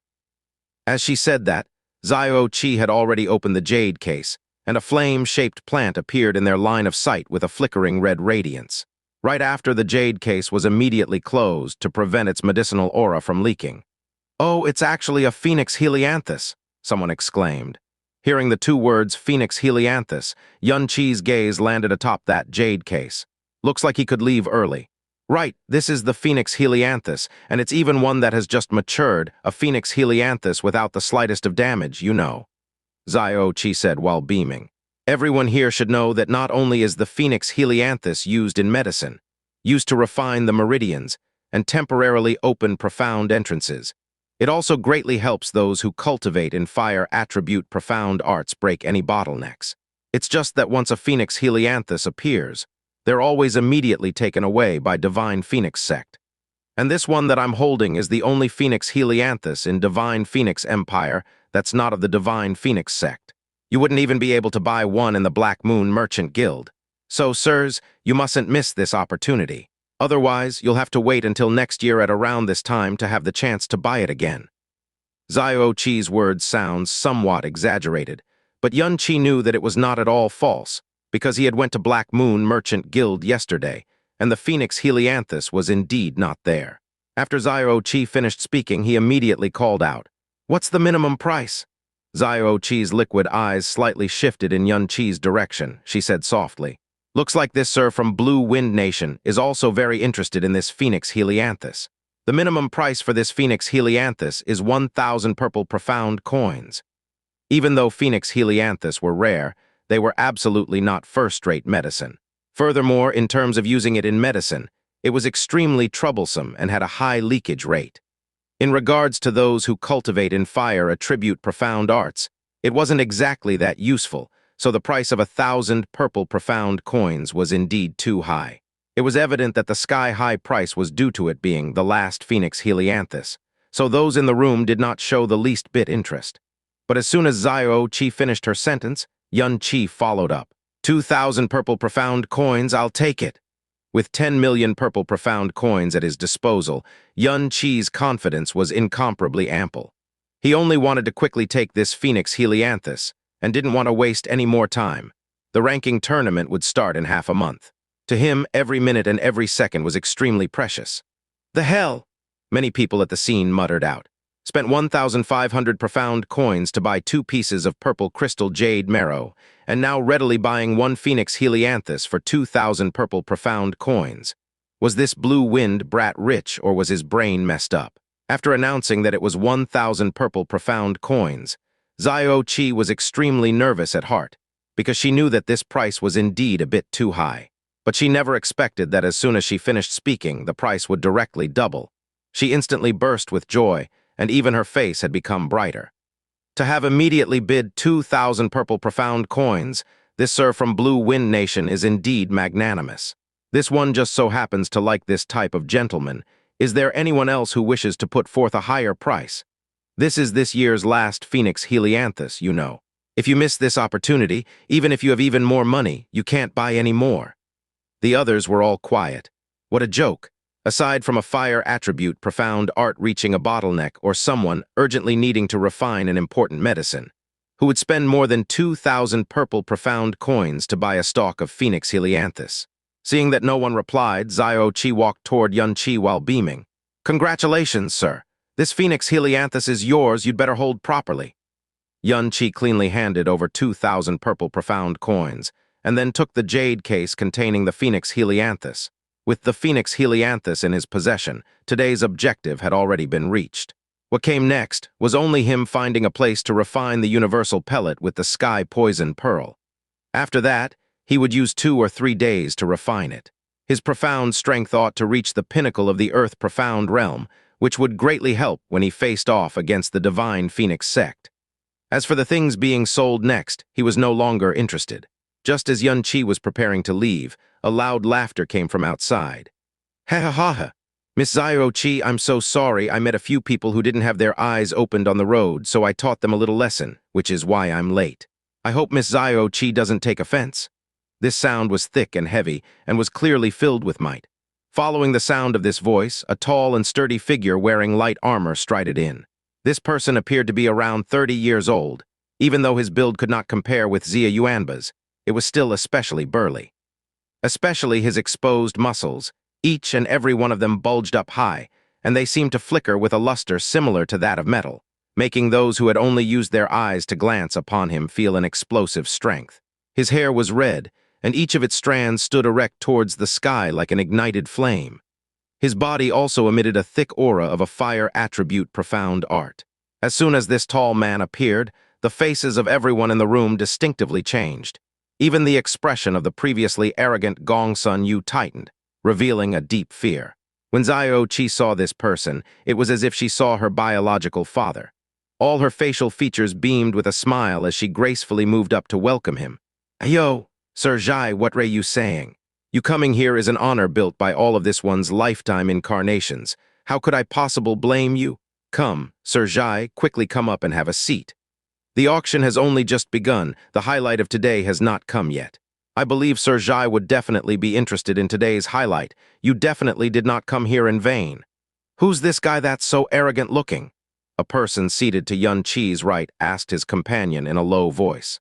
"Didn't you hear Miss Xianxia call him Sir Zhai? He's obviously someone from Roasting Sun Sect." "What? Roasting Sun Sect? Divine Phoenix Empire's #2 sect, second only to the Divine Phoenix sect." "Right. This person is named Zhai Yan, 7th young master of Roasting Sun Sect. His innate talent is extremely monstrous. He's only 28 this year and is already half a step into the Emperor Profound realm. It has even been said that he's already going for the Emperor Profound realm. In Divine Phoenix Empire, aside from the Divine Phoenix sect, there is no one who would dare provoke him. The highlight Miss Xiao Qi speaks of obviously needs to be seen, but the main reason why this young master came here today is for the Phoenix Helianthus in Miss Xiao Qi's hands. Jia Yan said loftily. This young master's Emperor Profound bottleneck has already loosened, and breaking through is near at hand. I urgently need a Phoenix Helianthus to assist me, but that wretch Divine Phoenix sect has already swept up all the Phoenix Helianthus. Fortunately, Miss Xiao Qi just happens to have one here. This Phoenix Helianthus, this young master here is taking it for sure. If anyone wants to fight over it with this young master, he. What kind of person Jia Yan was had nothing to do with Yun Qi. He had already gotten up from his seat and was about to turn around and leave. But once he heard the two words Phoenix Helianthus from Jia Yan's mouth, Yun Qi's steps immediately halted. Son of a bitch. Xiao Qi totally didn't know that Jia Yan came for the Phoenix Helianthus. Otherwise, she definitely would not have sold it before his arrival.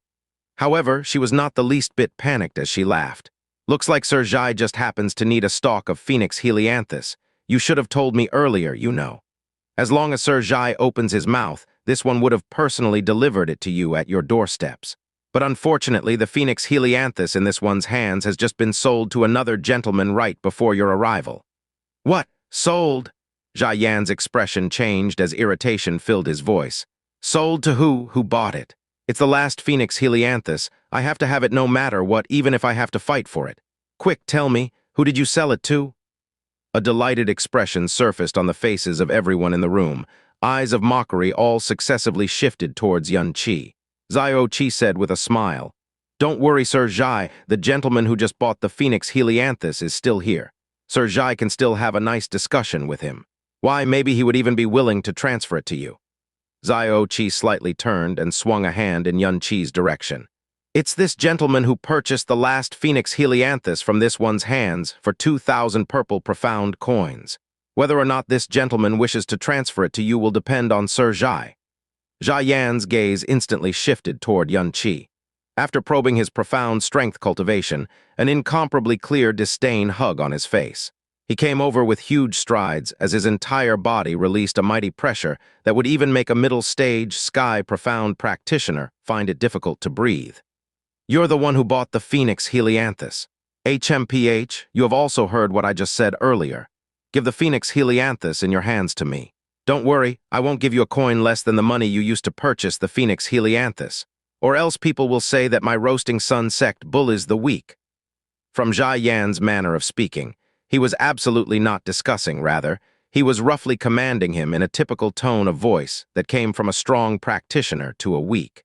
Yun Qi's expression did not change as he said indifferently, My apologies, this Phoenix Helianthus is extremely important to me. I won't be transferring it to you. Jia Yan clearly had never thought that a weak practitioner at merely the Earth Profound realm would actually dare refuse him, even under the premise that he would not pay a coin less. He didn't immediately explode. Turning his head, he said to Xiao Qi, Where's this kid from? Seems like he's not willing to give me face. Before Xiao Qi could reply, Gongsun Yu said delightfully, Seventh young master Zhai, this kid's obviously not from any ordinary background. Or else how could he dare have the confidence to not yield to seventh young master Zhai?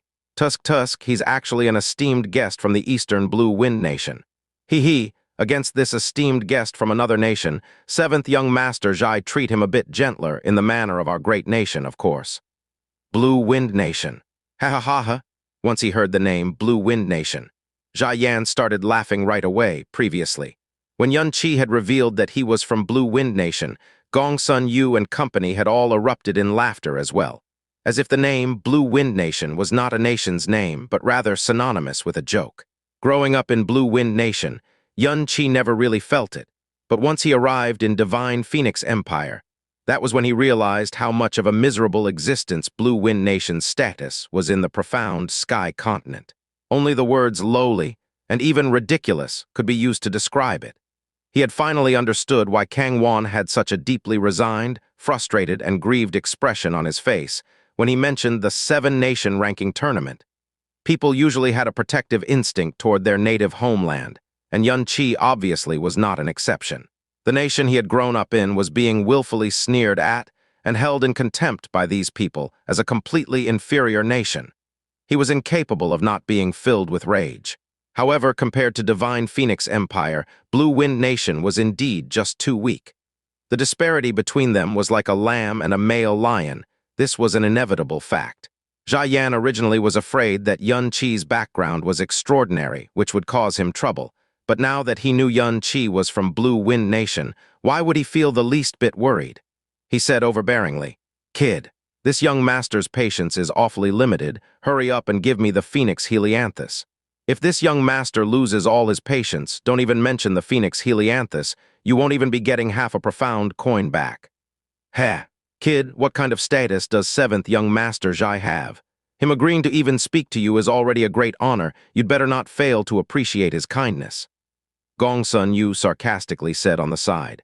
Zhao Qi quickly faced Yun Qi and said softly, Sir Zhai urgently needs this Phoenix Helianthus, so just give it to him. I believe that Sir Zhai will definitely be grateful, and maybe you two might even become friends." Yun Qi narrowed his eyes. His voice was still extremely flat. "I said it before, I need this Phoenix Helianthus, not transferring." "Very well. Looks like you're refusing a toast and want to drink some punishment wine instead. I'll ask you one last time, are you going to give it to me or not?" All the muscles on Zhai Yan's body bunched up as his face filled with anger. Yun Qi said coldly, "I was the one who bought the Phoenix Helianthus, so it already belongs to me. I have the final say in what will be done to it, and it's not you telling me to give that I'll give. If you want a Phoenix Helianthus, go look elsewhere. I don't have time to keep you company." After he finished speaking, Yun Qi immediately turned around with the intent to leave. "You have the final say." "Ha ha ha ha," Xiayan laughed wildly. "Naive kid, your daddy here will properly give you a lesson today. No matter what in this world, it's always the one with the harder fist who has the final say." Xiayan extended a hand, grabbing toward Yun Qi's shoulder. His arm was much more thicker than Yun Qi's thigh. In comparison, Yun Qi's build was simply too frail, as if it was not able to withstand a single blow. He laughed evilly, and just as he was about to grab at Yun Qi's shoulder to lift him up when he used force, Yun Qi actually did not move one bit. Xiayan's eyes widened. The muscles on his arms instantly bulged as his veins popped out and he fiercely lifted. Yet Yun Qi's body still did not move one bit. Let alone being lifted, he didn't even move a single step. Xiayan was inwardly shocked. Even though he faintly sensed that this was unusual, he got even more angrier as he said in exasperation, "I'll let you have a taste of how hard your daddy's fists are." He released his hand from Yun Qi's shoulder, then formed his grip into a fist.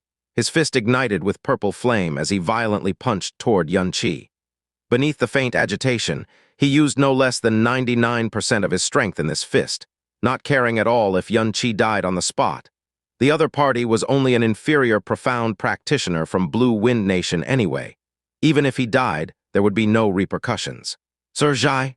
Xiayan's actions made Zhao Qi let out an alarmed cry. The others were also shocked.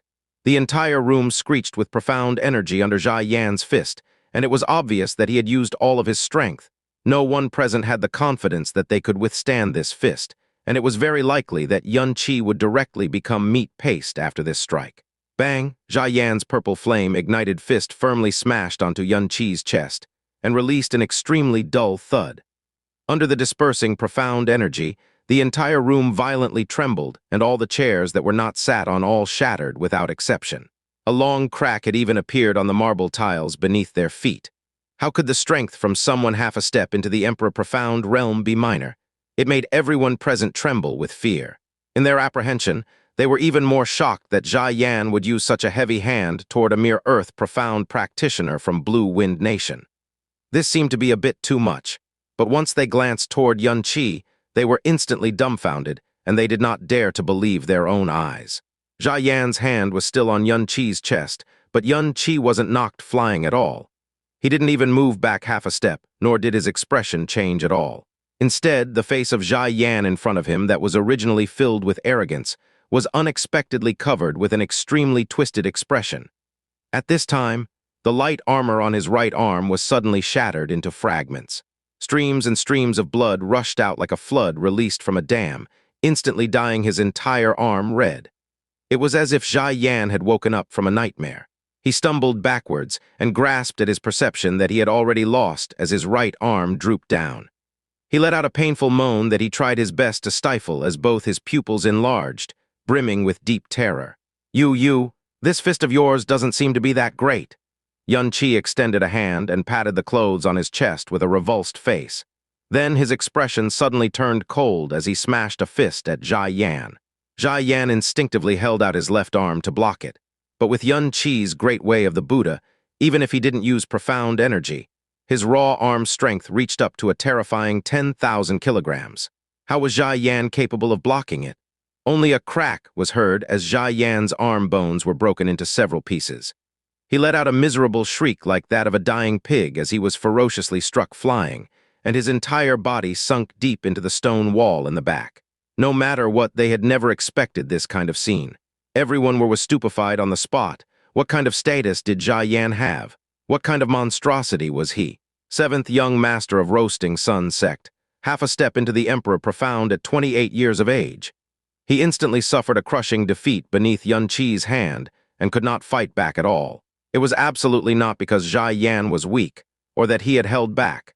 The fist he smashed at Xianxi obviously contained all his strength instead. It was because the strength of this blue wind practitioner that they had held in contempt and ridicule was just too terrifying. Xiayan's attack that contained all his strength had actually not harmed a single hair on his body. Yet his casual fist had directly shattered the bones on Xiayan's arm. What kind of terrifying body and strength was that? A chill rushed up their back. They had always been looking down and sneering at such a terrifying freak. Especially Gong Sun Yu, his entire person sat glued to his seat. His complexion was deathly white, and under his shock, his body did not dare to move a single inch. Xianxi's figure swayed, and then had already arrived at Xiayan's front. He extended his arm to grab at his throat. As though he was lifting a chick, Xiayan's robust body was directly pulled out from the stone wall, then was fiercely smashed on the ground. He lowered his gaze to look at the bloody-faced Xiayan and said indifferently, "Do you still want the phoenix helianthus in my hands?" Before Xiayan regained his senses, he had already been directly smashed into serious injuries by Xianxi. He laid on the ground, gasping for breath. "I am Roasting Sun Sect's 7th young master. If you dare to touch me, Roasting Sun Sect will never let you get away with it." Xianxi narrowed his eyes and laughed coldly. "Your words are not bad. The one with the harder fist is the one who has the final say in all matters of this world. Yet someone who does not have enough power still dares to be arrogant. Now that's seeking death." As Xianxi's voice fell, he stomped a leg onto Xiayan's chest. Xiayan's eyes bulged out as he violently spurted out a spray of blood. "Stop!" The gray-haired elderly man who had always stood behind Xiaoqi yelled out, and suddenly took action. A streak of cold light launched toward Xianxi. Immediately after, a throne level might envelop the entire room.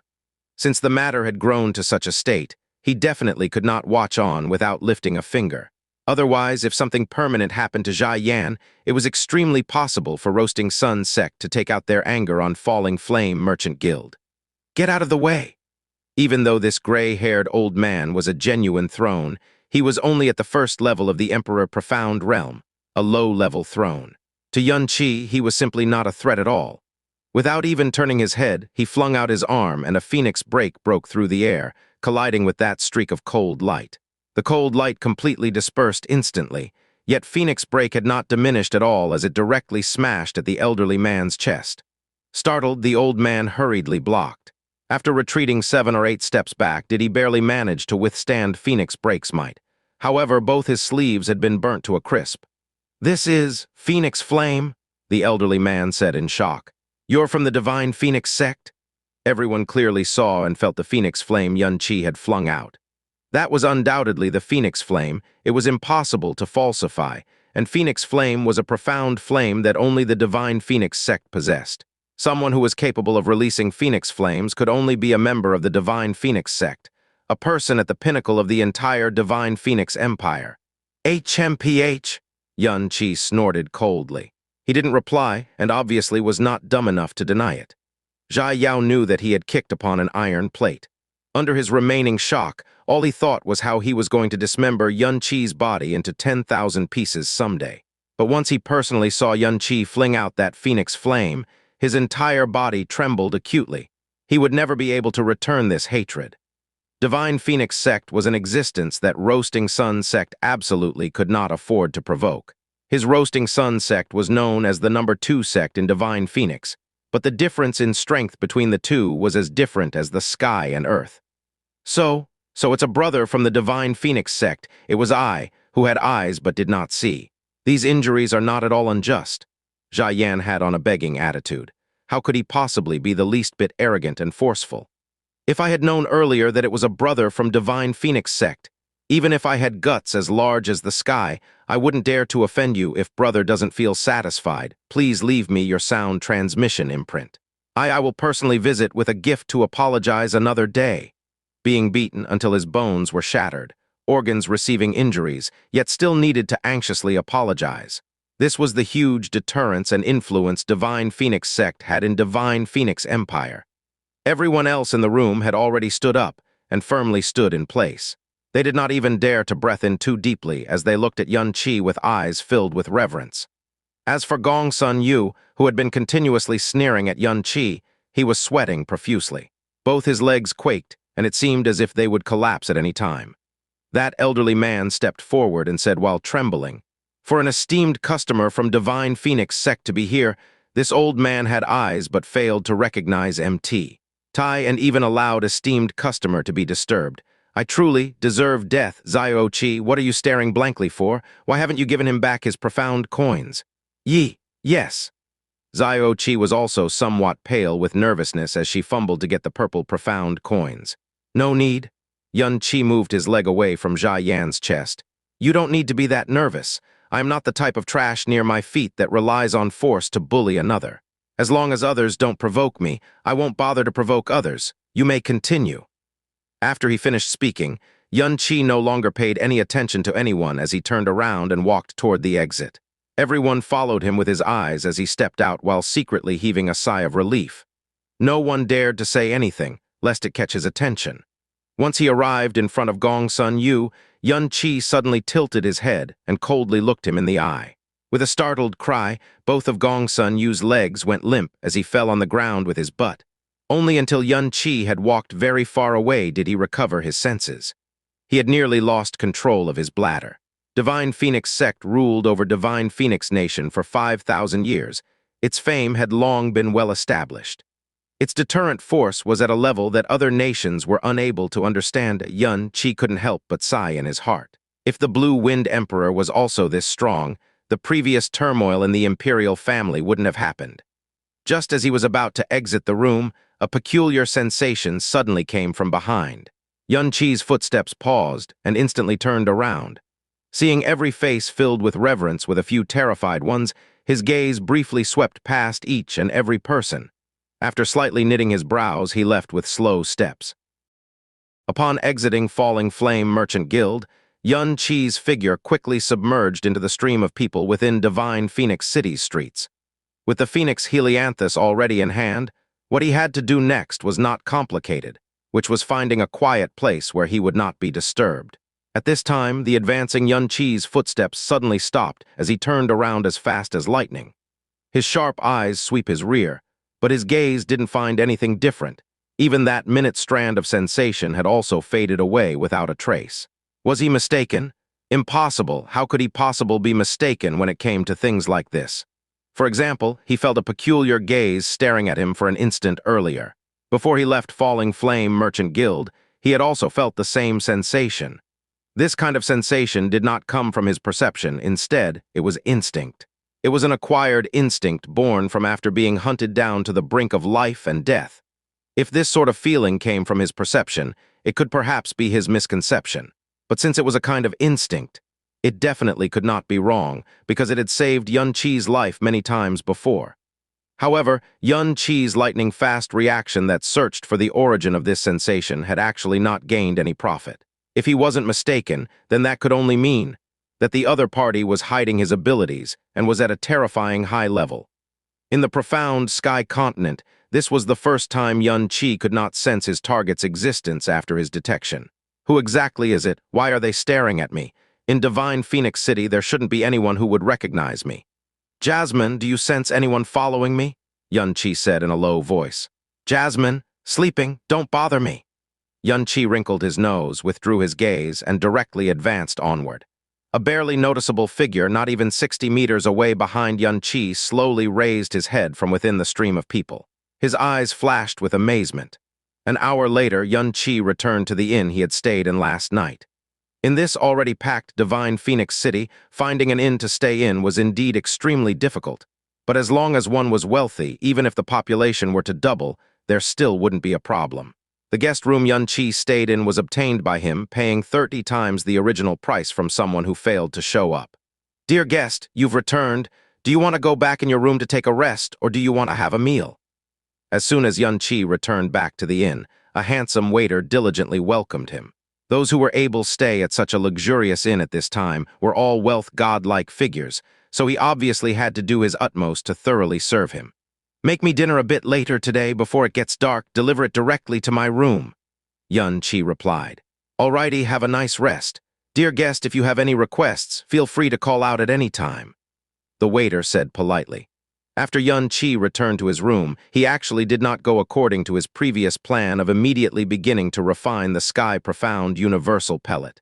Instead, he closed the door and laid on the bed to sleep. He seemed to be quite exhausted, because not long after he laid down, the sound of snoring gradually surfaced as he entered dreamland. Xianxia directly slept from the afternoon to evening. It was exactly at this time that a wisp of noiseless and odorless smoke that was unable to be seen with the naked eye slowly floated in from corner of the room's rear window and blended in with the air in the room. Xianxia was still sleeping and still snoring. His breathing was even without the least bit reaction to everything happening. The light smoke stopped after several tens of breaths. Everything was silent, without any indication that something had happened. Half a quarter of an hour later, Xianxia's door was struck. "Dear guest, the dinner you wanted is here." Xianxia was still heavily sleeping, without the slightest of reaction. Dear guest, are you in there?" The waiter gave the door a soft push. The door had only been closed, not locked, so it opened with one push. The waiter hesitated for a bit, then carefully pushed open the room and came in carrying the dinner. The sound of the waiter's footsteps were rather heavy, and the porcelain entree in his hand also made clashing noises, but the Xianxia laying on the bed continued to not respond. It was evident that he was dead asleep. The waiter put the tray on the table, and after his eyes swept past Xianxia for a while, he slowly walked in Xianxia's direction. Only this time his footsteps were actually noiseless, and his cautious gaze from before changed to that of water's tranquility. Xianxia's breathing was steady, and he was dead asleep. All the sense organs on his body showed not the slightest sliver of movement. After confirming these, the waiter's cautious expression loosened a bit. He came over to Xianxia's bed and reached out his hand to grab at Xianxia's spatial ring. In the exact instant his fingers were about to touch Xianxia, Xianxia's hand suddenly shot out like lightning and grabbed onto the waiter's wrist. At the same time, his eyes that were closed for an entire afternoon also suddenly opened. How large of a power did Xianxia's grip possess? Even if it were a throne that had been grabbed like this, they fundamentally should not think of easily struggling free. But when Xianxia was about to solidly grab him, he suddenly felt something slip from his palms, as if he had not grabbed onto an arm, but rather a fish. The arm that he had a solid grip on earlier suddenly slipped free from the palm of his hands. Immediately after, the inn's water jumped up with incomparable nimbleness and dashed out the bamboo window, fleeing away flying. Xianxia originally wanted to give chase, but as soon as he took a step forward, he stopped and stared ahead in a daze because this person's speed was just too fast to such a level that it was inconceivable. He only used the short time of an instant to escape from his grip, then nimbly flew out, and that was also something that only took an instant to happen. This person's silhouette had already become a small dot within his line of sight. His profound strength was not that strong. It was more or less at the middle stages of the Sky Profound realm, but the speed he displayed completely surpassed Sky Profound level. It was even faster than the Snow Phoenix Beast by several times, the fastest person Xianxia had ever seen in the profound Sky Continent.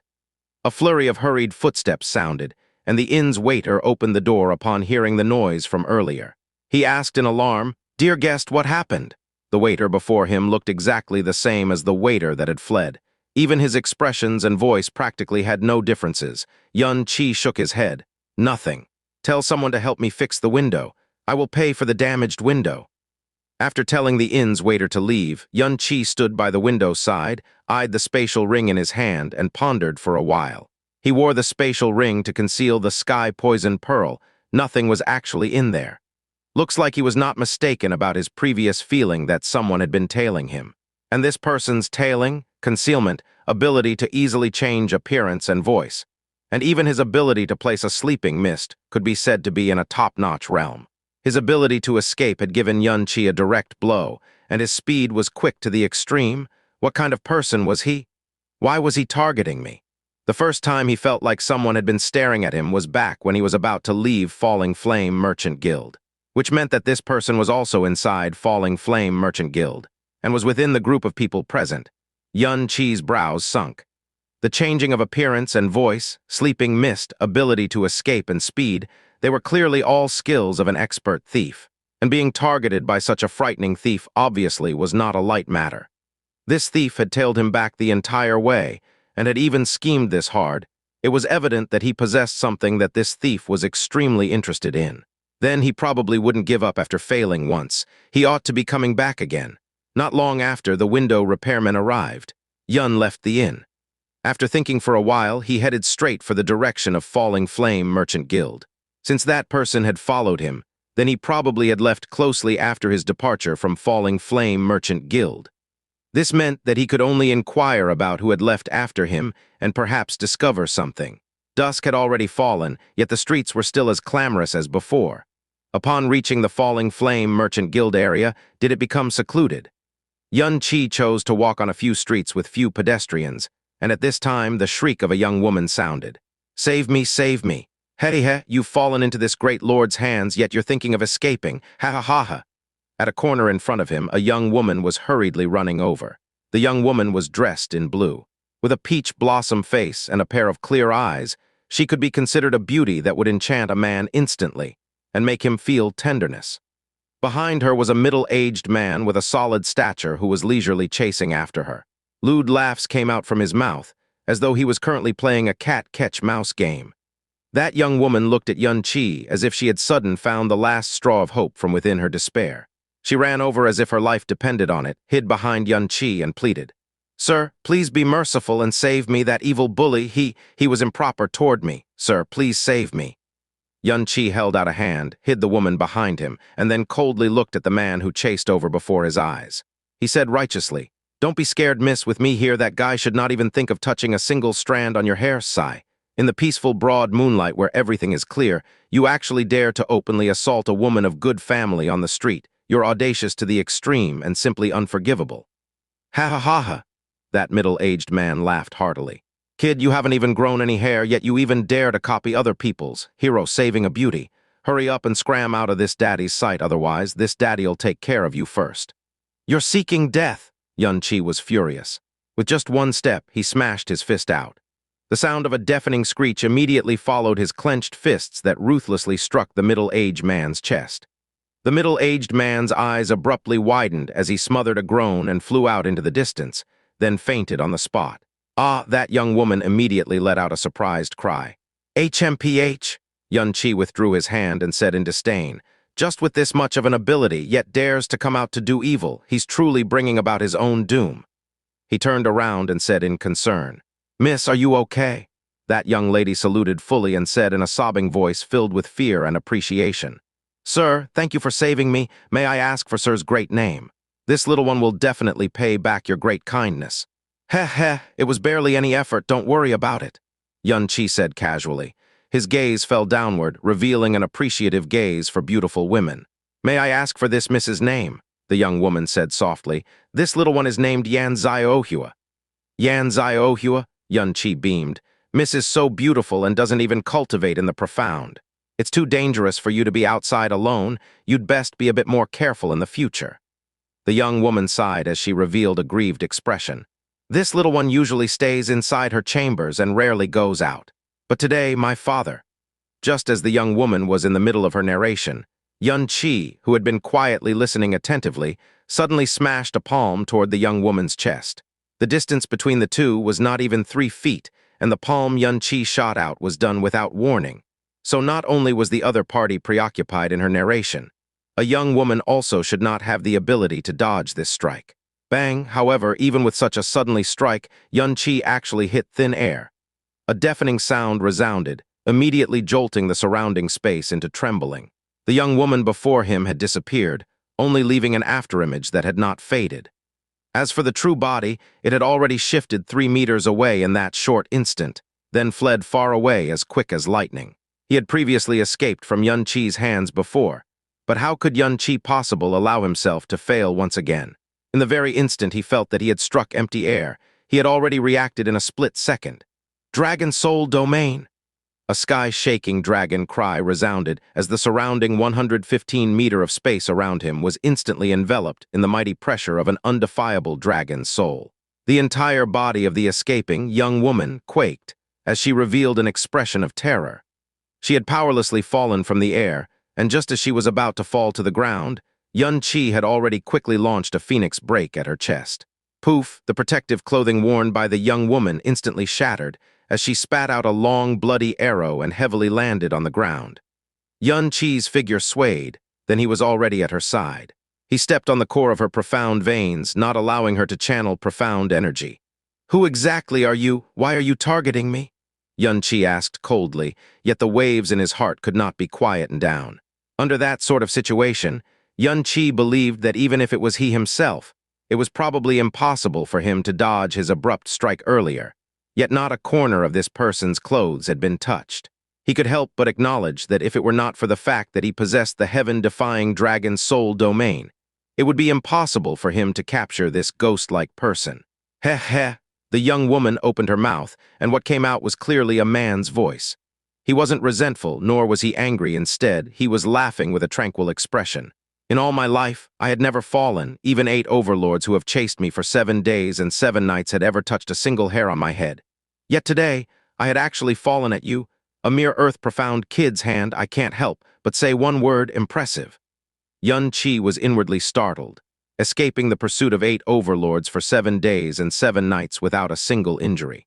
In the entire profound sky continent, how many people could do that? And to even make a full 8 overlords not hesitate to team up to kill him, what kind of a god was this person beneath his feet? "You don't have bother saying all that to distract me," Xianxia said coldly as he exerted more pressure on the body beneath his foot. "Give me the medicinal powder in your hands too. A mere illusion poison like dream butterfly is useless against me." The young woman's pupils suddenly seemed to contract for a split second as she felt the danger of the situation. The person in front of her had eyes like ice mirrors. It was the first time in her life she had felt such a dreadful sensation of not being able to hide.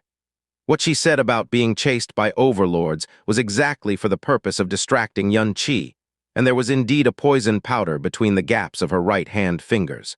All these had actually been seen through, especially the dream butterfly, which was an odorless and formless hallucinogen that was tightly gripped between her fingers without the slightest hint of being visible. It had actually been called out. "Who exactly are you?" the young woman asked.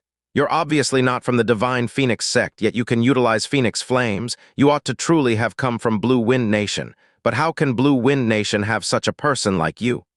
Xianxia's gaze was crystal clear, and only gazed at him coldly. The person beneath his foot knew that she did not have the right to question him and barely managed to gasp out. "My disguise had never been seen through by anyone. Can you tell me how exactly you saw me through?" "I can't compare to your ability to conceal your tracks, aura, and sound," Xianxia said indifferently. "But in terms of appearance, you are only a bit worse. As long as it's within 6 meters of me, if a person was disguising his looks, I can easily see through it with just a glance. Not only do I know that you had changed your appearance, I even know that you are using 3 layers. Even if you tear off this layer off, the one behind it, and the one behind that are still not your true face. Either you're so ugly that you're afraid to be truthfully seen by others, or it's to conceal your true face for fear that people will know of your true identity." "Of course it's the latter," the young woman roared emotionally while pulling at her throat. "Look at me disguised as a woman, even if I can't be considered world-shakingly handsome. Just looking at how refreshing and sweet I am would at least say that I'm extraordinarily handsome. How could I possibly be related to the word ugly? You're ugly, your entire family's ugly." Xianxia's mouth twitched, then suddenly released the foot on her body. He turned around and said, "Go, the young man." MN, it should be said that the man hastily leapt up from the ground like a carp. He stared at Xianxi's back with disbelief still visible on his face. Previously in Falling Flame Merchant Guild, he had personally seen how vicious Xianxi was and originally thought that if he were to land in his hands, he would at least suffer greatly. Never did he expect that he would release him. You're releasing me just like that," he said with wide eyes. "You're not going to ask who I am, don't want to know why I was following you, releasing me just like that. Because you're not an evil person," Xianxi replied without turning his head around. "How do you know that I'm not an evil person? HMPH, I have seen too many evil people in my lifetime, so I just need a single glance to know if someone is evil," Xianxi said with half-narrowed eyes. "Moreover, you used a sleeping mist instead of a poison mist in the inn. Even though you had been restrained beneath my foot, what you intended to scatter was only an illusion mist. Additionally, there is no killing intent in the gaze you used to look at me. If otherwise, do you really think you could have stayed alive till now?" The man opened his mouth, yet did not seize the chance to escape, since he had regained his freedom. He was fully confident that even 10 Xianxis could not catch up to him if he wished to escape. Instead, he took a step forward and asked in puzzlement, "You're not going to ask why I approached you? I already know why." "You do." Xianxi turned around, then looked at him. "You're here to steal the Phoenix Helianthus on me," Xianxi said with firm assertion, not in a questioning way. How do you know?" The man immediately widened his eyes. "Such a thing like scent is usually even more harder to cover up than aura. Volcano gall, phoenix tail banana, scorching blood fire ginseng, purple yin samga, dragon risey grass, thousand insect purple usura vine, rainy cloud flower. These are the medicinal ingredients I smell on your body. Even though you've tried your best to eliminate these smells, you've touched them all of them within 24 hours. No matter how you cover it up, there would still be a bit remaining that's enough for me to distinguish." The man was completely dumbstruck and stiffened in place as though petrified. All the names of the medicinal ingredients Xianxi had said, none were missing or in excess. If these medicinal ingredients were stored in a spatial ring, not one smell would leak out. This is clearly evident that you had personally come in contact with them and mixed them together. The results of combining them together would forcefully extend one's lifespan. In order to prolong someone's lifespan, it also needs a large amount of purple-veined heaven crystals. It's only that this forceful longevity would come with an immense pain. In order to keep this pain in check and not conflict with the other ingredients at the same time, only the Phoenix Helianthus that could obstruct all pain in the meridians is able to do that. Man, number percent, you also just happened to start following me after I obtained the Phoenix Helianthus, Xianxi said indifferently. Since you approached me for the sake of saving someone's life and never had any intention of killing me, I, too, do not have any reason to make things difficult for you. Stepping on you a few times earlier is enough. You may leave. Stop deluding yourself into thinking that you can steal anything from me." After Xianxi finished speaking, he turned around and left. Up until Xianxi walked more than 10 steps, did the man suddenly awaken from his daze. He took a large stride forward and swooshed to Xianxi's front. It was so fast that Xianxi didn't even see any afterimages. "Wait, lil bro, no wait.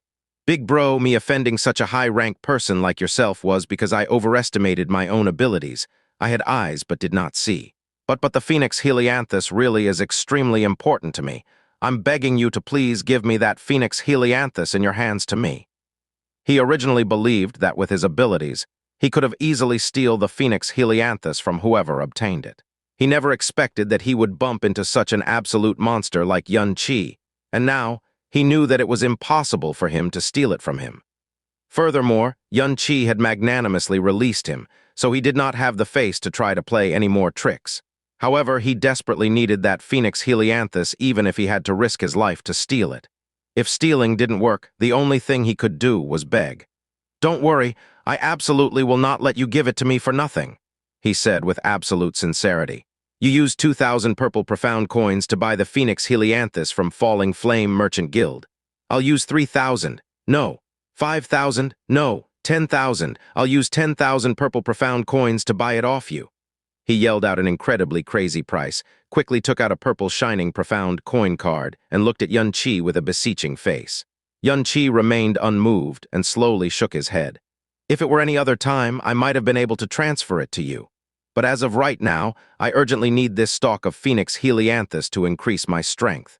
Otherwise, after half a month, I might even lose my life in divine Phoenix City. Thus, even if you put forth even more money, I would not give it to you." After he finished speaking, Xianxia directly left. "Big bro," the man charged forward and firmly gripped his clothes with both hands trembling slightly. "The Phoenix Helianthus in your hands is the last stalk that could be found this year. Please, no matter what, you have to give it to me. If 10,000 purple profound coins is not enough, don't hesitate to tell me how much you want. As long as I can take that out, I definitely won't even bat an eye." Xianxia resolutely shook his head. "I've said it before, it's not an issue of money. This Phoenix Helianthus concerns my fate. I definitely will not be giving it to anyone else no matter what. Go look elsewhere for one, perhaps you might find another one. If it's anywhere else that has it, I've already gone to all of them." The man's face revealed a deep implorement. "Big bro, you have amazing eyes. You even know the exact medicinal ingredients I have come in contact with. So you must also know how great of a pain would follow after combining them all with purple-veined heaven crystals to extend one's life. She only has not even 1 year left to live. My biggest wish right now is to accompany her to pass the last year of her life in peace. How could I possibly have the heart to allow her to suffer through that kind of pain? I went through the greatest amount of efforts, but could only find half a stalk of Phoenix Helianthus. Not only has the other half a stalk of that Phoenix Helianthus been used, its medicinal energy has already substantially dispersed. Its results would be extremely minuscule. My only hope right now lies on that stalk in your hands. Please, I beg of you, give it to me. I swear to God that I'll definitely repay you back one day." Xianxia cast a sidelong glance at him, yet he still shook his head. "Every sort of ability you possess all clearly indicate that you are a genuine thief, but it is evident that your heart is not bad at all. Each one of your words all contain genuine urgency, but you and the person you wish to save both have nothing to do with me.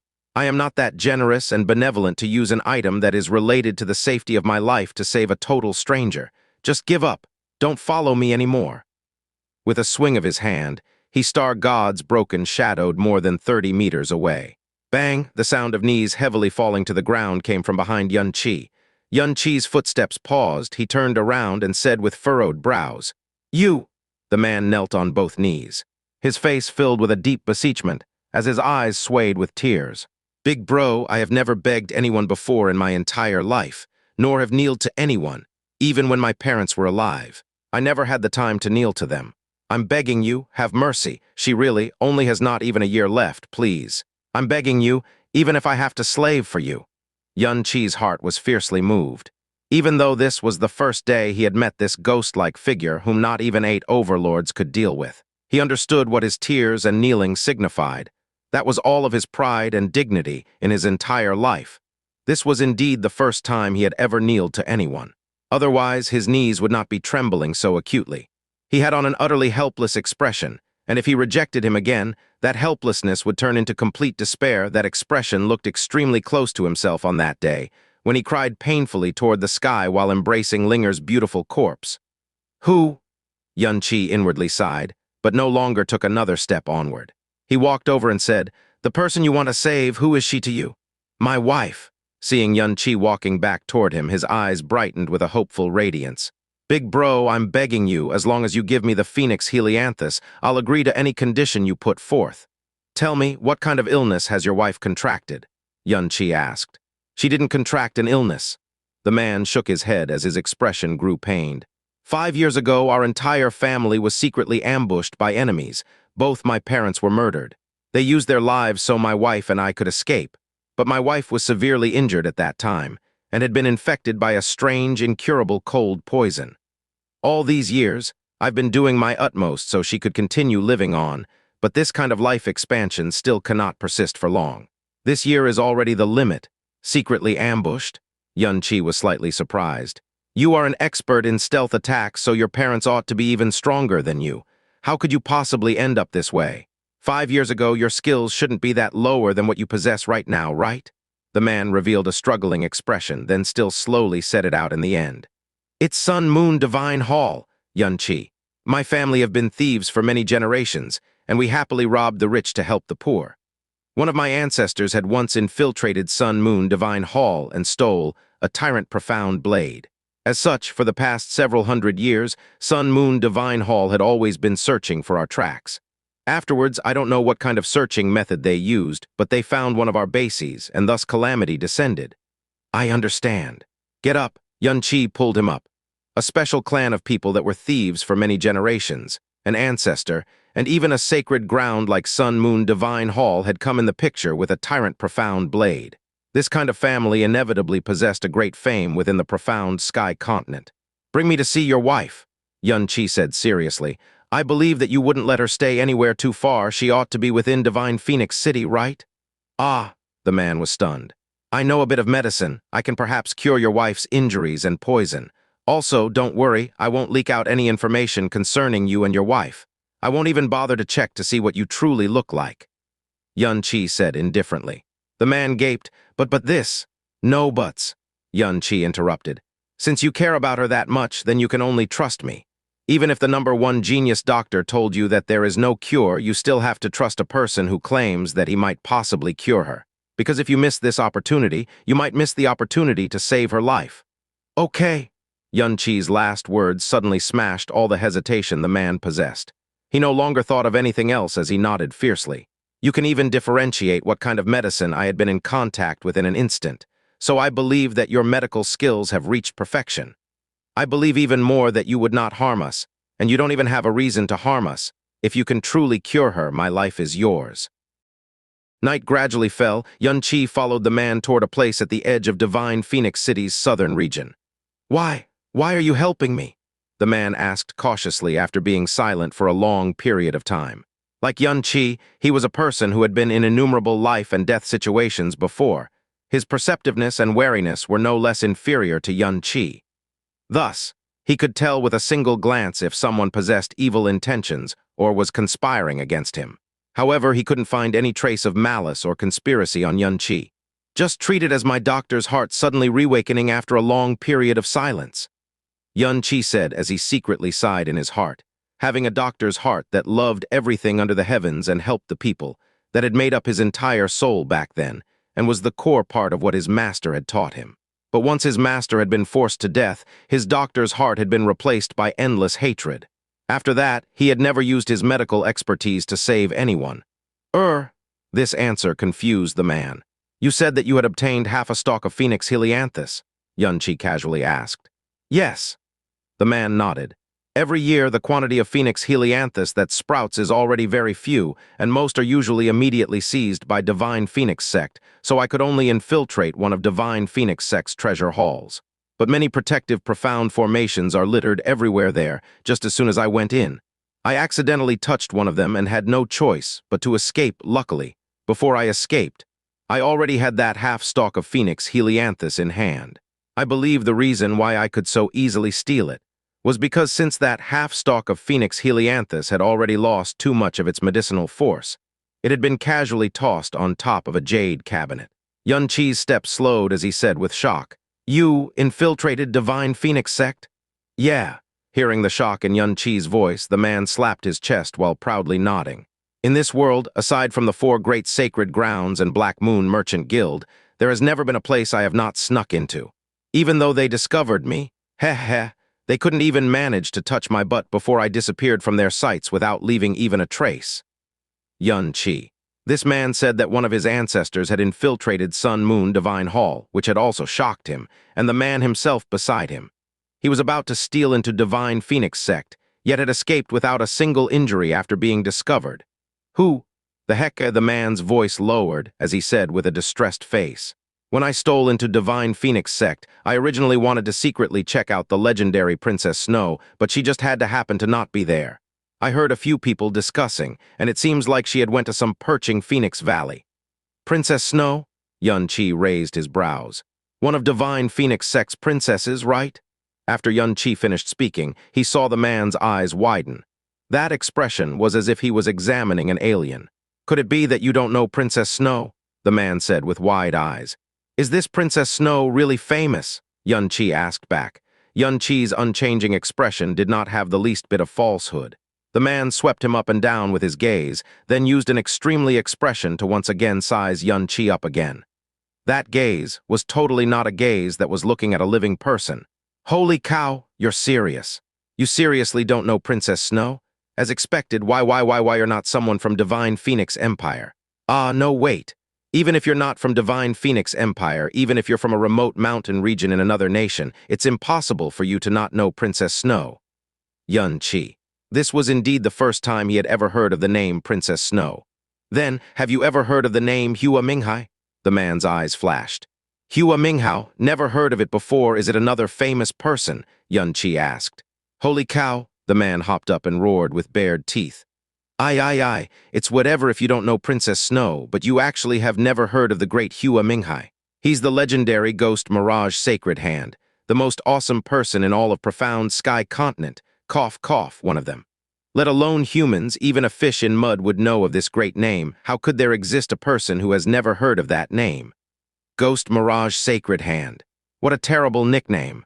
Xianxia curled his lips. Number percent. The muscles on the man's face twitched and looked as if he wanted to fight to the death with Xianxia. You couldn't have come here from another world, could you?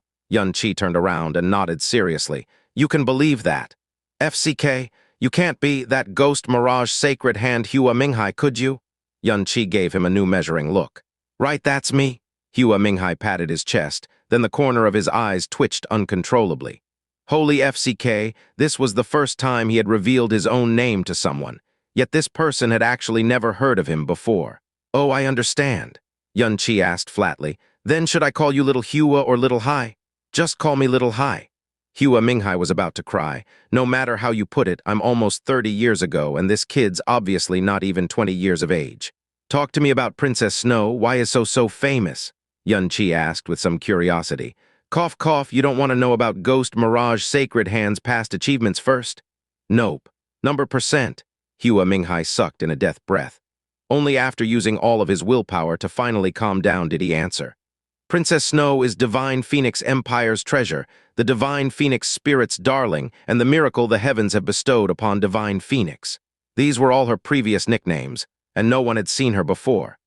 In the year Princess Snow turned 13, she had appeared on top of Divine Phoenix City's tower because of some ceremony.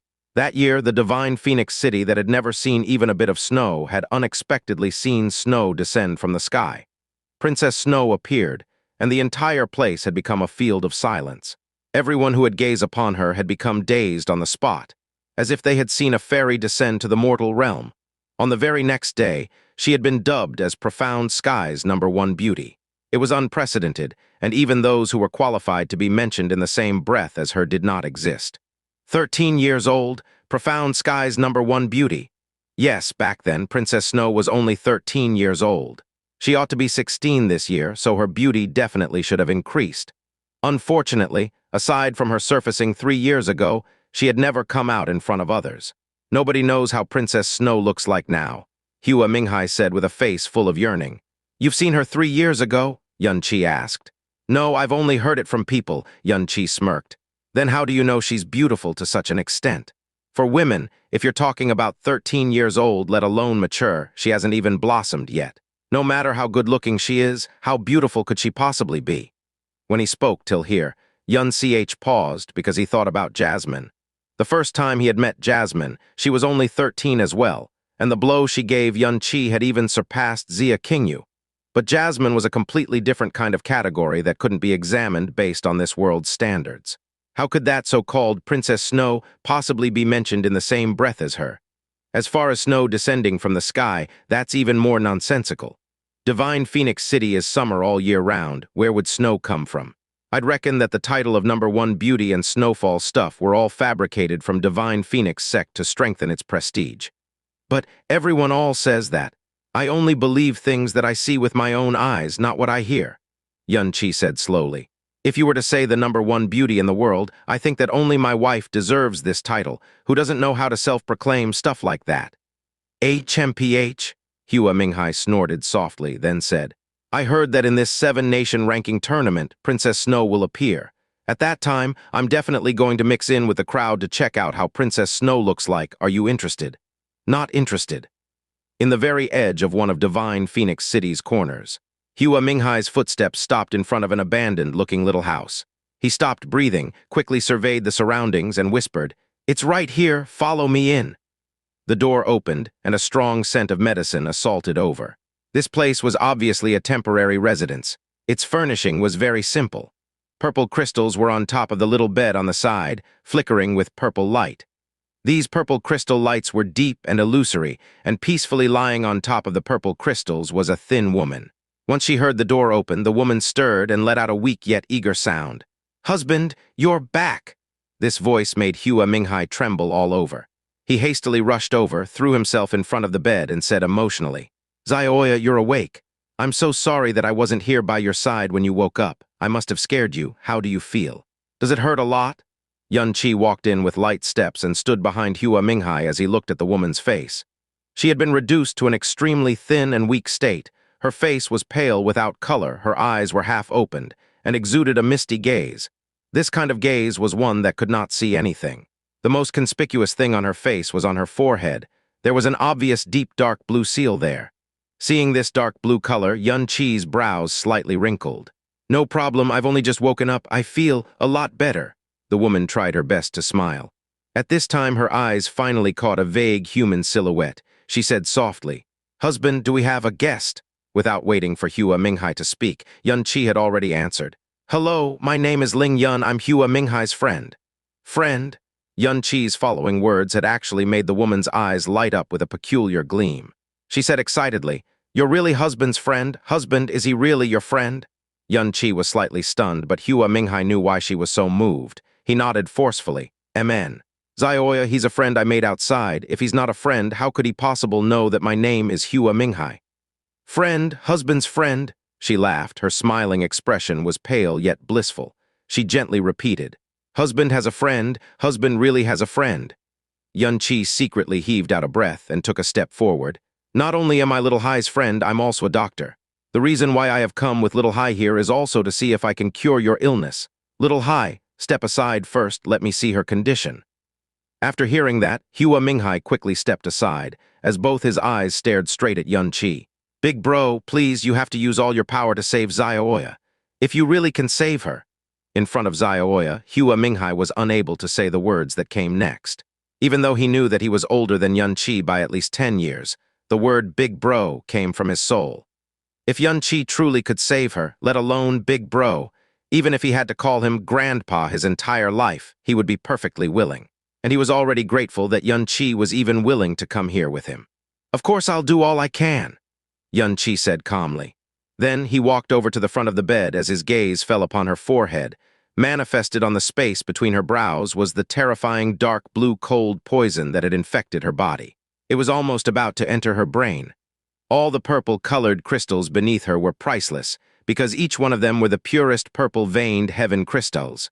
Her body was extremely worn out, and the main reason why she had lived past so many years under the terrifying cold poison was because half her body was bundled with those purple-veined heaven crystals. "My name is Ru Xiaoya. Can I also call you Big Bro?" As Xianxia gazed at her, she suddenly asked in a weak voice. "Amen." Xianxia nodded in response. "Thank you, Big Bro. Why are you thanking me?" Xianxia asked. "Thank you for becoming Little Hai's friend," Ru Xiaoya said with grateful sincerity. "These years, to extend my life, husband did not hesitate to abandon the family doctrine of robbing the rich to help the poor, and went everywhere to steal many elixirs and purple-veined heaven crystals. Because of me, he doesn't have any friends, and also could not have any friends. I don't want to burden him anymore, but I'm also scared of dying, because if I die, husband will truly be alone. He finally has a big brother. Good." Ru Xiaoya's voice grew increasingly softer until she finally lost consciousness. She was too weak, and saying so many words had consumed an enormous amount of energy. "She fainted," Xianxia stated. Hua Minghai trembled all over and clenched his teeth, using all his might to suppress the tears that were about to burst forth. He turned around with both hands clutching his head and said painfully, "I know how painful it was for her these past few years. To her, dying is actually a kind of freedom, but how could I possibly watch her leave me without doing anything? This is a cruel decision you have no choice in. No matter which one you pick, they would both be right and wrong. Without personally experiencing this kind of feeling, it would never be understood." Xianxia sighed, then changed his tone. "However, because you met me, your choice and perseverance is right." "Ah!" Hua Minghai suddenly lifted his head to look at him. Xianxia turned around and looked him straight in the eye. "I've only very rarely seen your wife's symptoms before, and I more or less understand them. Go stand guard outside, don't let anyone in. Aside from me giving you permission, you cannot come in. You ought to know that the more dangerous of a state a patient is in, the more reason there is for the treatment to not be disturbed." Seeing Yun Qi's undisguised expression, Hua Minghai said excitedly, Could it be that you have a way to save Xiaoya? You really have a method to save Xiaoya? I can't say with complete certainty." Yun Qi glared at him. "If you can disappear from my sight right now, the chance of success can roughly go up to 99%. Swish. Bang, a fierce wind was raised before Yun Qi's eyes, and Hua Minghai had already vanished from his sight as the sound of the door being hastily closed echoed. This kind of speed was absolutely world-shocking, would make ghosts weep, and stunned Yun Qi for a long while before he recovered his senses. This fellow, what kind of movement skill did he cultivate? His profound strength was more or less at the late stage sky profound, yet his movement skills were terrifying to such an extent. The reason why Yun Qi made Hua Minghai go out was obviously not because he was afraid to be disturbed. Rather, he was afraid of him seeing the way he was going to treat Xiaoya. After all, if he were to expel the poison in the shortest time possible, he had to use the Sky Poison Pearl. If he didn't use the Sky Poison Pearl, Yun Qi had to use 10 million times the effort to dispel the cold poison, because the cold poison had already existed for as long as 5 years, and had long fused with the blood and meridians in her entire body. Not only would it be extremely troublesome to completely dispel it, it would also be accompanied by an extremely high risk. Aside from the poison, she also had very heavy internal injuries. Due to the cold poison's existence, not only did these internal injuries not heal, they had instead worsened day by day. To Yun Qi, her internal failures were more problematic than the cold poison. Yun Qi extended out his left hand in front of Ru Xiaoya's bed, placing it on her chest. Sky Poison Pearl's green radiance slowly shined, then gradually spread through her entire body. Under the Sky Poison Pearl's power, the cold poison that had been wreaking havoc in her body for a full 5 years was quickly being eliminated without any resistance. Like ants on a hot pan, Hua Minghai paced back and forth outside, but did not dare to make any stepping sounds. A burst of a slightly cold night wind blew over, somewhat instantly clearing Hua Minghai's mind. He was usually an extremely careful person. Otherwise, he would not have kept Ru Xiaoya up till now. Yet today, he had actually brought a person he had only met for the very first time into their present hiding place, and even let him approach Ru Xiaoya alone. Now that he thought about it, he felt that it was inconceivable. Perhaps it was the mysterious aura on Yun Qi's body that allowed the bottom of his heart to give birth to an indescribable hope. An entire hour passed by, and not a peep of noise came out from inside the house. This made Hua Minghai feel extremely uncertain. He wanted to pull open the door many times, but every time he felt that, he would do his utmost to hold himself back. At this time, Yun Qi's not light, yet not heavy voice came from inside. "Come in." Like lightning, Hua Minghai pulled open the door and dashed in. He saw that the medicinal ingredients in the room had not changed. Ru Xiaoya still laid in place. She had not even been moved.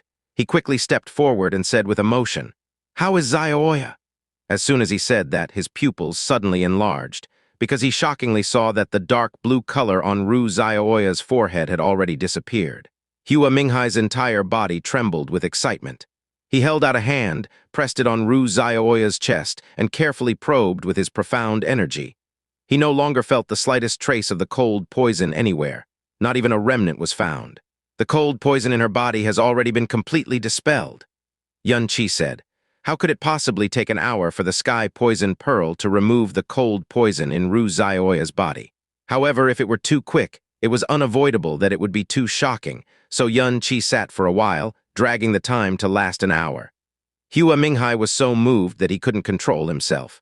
The two were tormented by this cold poison for an entire 5 years.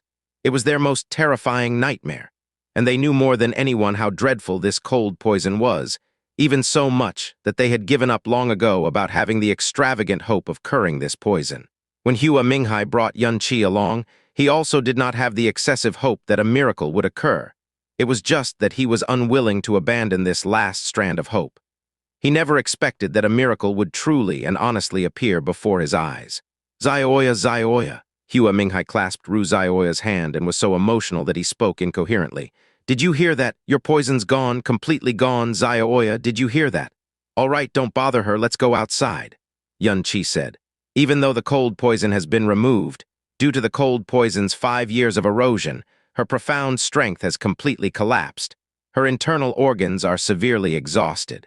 If not for the large amount of purple-veined heaven crystal's nourishment all these years, she would have inevitably died once the cold poison was removed. At present, she has not completely left the dangerous condition. In order to fully recuperate, she needs a really long time to do so. What she needs right now is proper rest. Hua Minghai immediately restrained himself from talking as he properly tended to Ru Xiaoya's bedding and blankets. Then he followed Xianxia out with light steps. Xianxia took out a small bottle and gave it to Hua Minghai. Inside the bottle was a small amount of scarlet color liquid. This is the blood of a fire attribute emperor profound true dragon. It can disperse the cold energy that had filled her body during those years and also restore her vitality. There are a total of 10 drops of dragon blood. You must drip 1 drop into 3 liters of water, then feed her 3 drops of that every day starting tomorrow. Every time a month passes, you must add an additional 1 drop, remember. You must not add more drops, otherwise her body would not be able to withstand it. Even though it laid inside the jade bottle, with Hua Minghai's strong awareness, the pure dragon aura was completely perceived. He also knew that for a weak body like Ru Xiaoya's that was filled with cold energy, a true dragon's blood, even a fire attribute emperor profound dragon blood, was no different than a heavenly pellet. Hua Minghai took the dragon blood and was so moved that he couldn't say a single word out. You have looked after her for 5 years, so you should be very clear on how to gradually cure her internal injuries and restore her vitality. You don't need me to talk excessively. But I have one thing to remind you about. Within a period of 3 months, you cannot remove her from the purple-veined heaven crystals.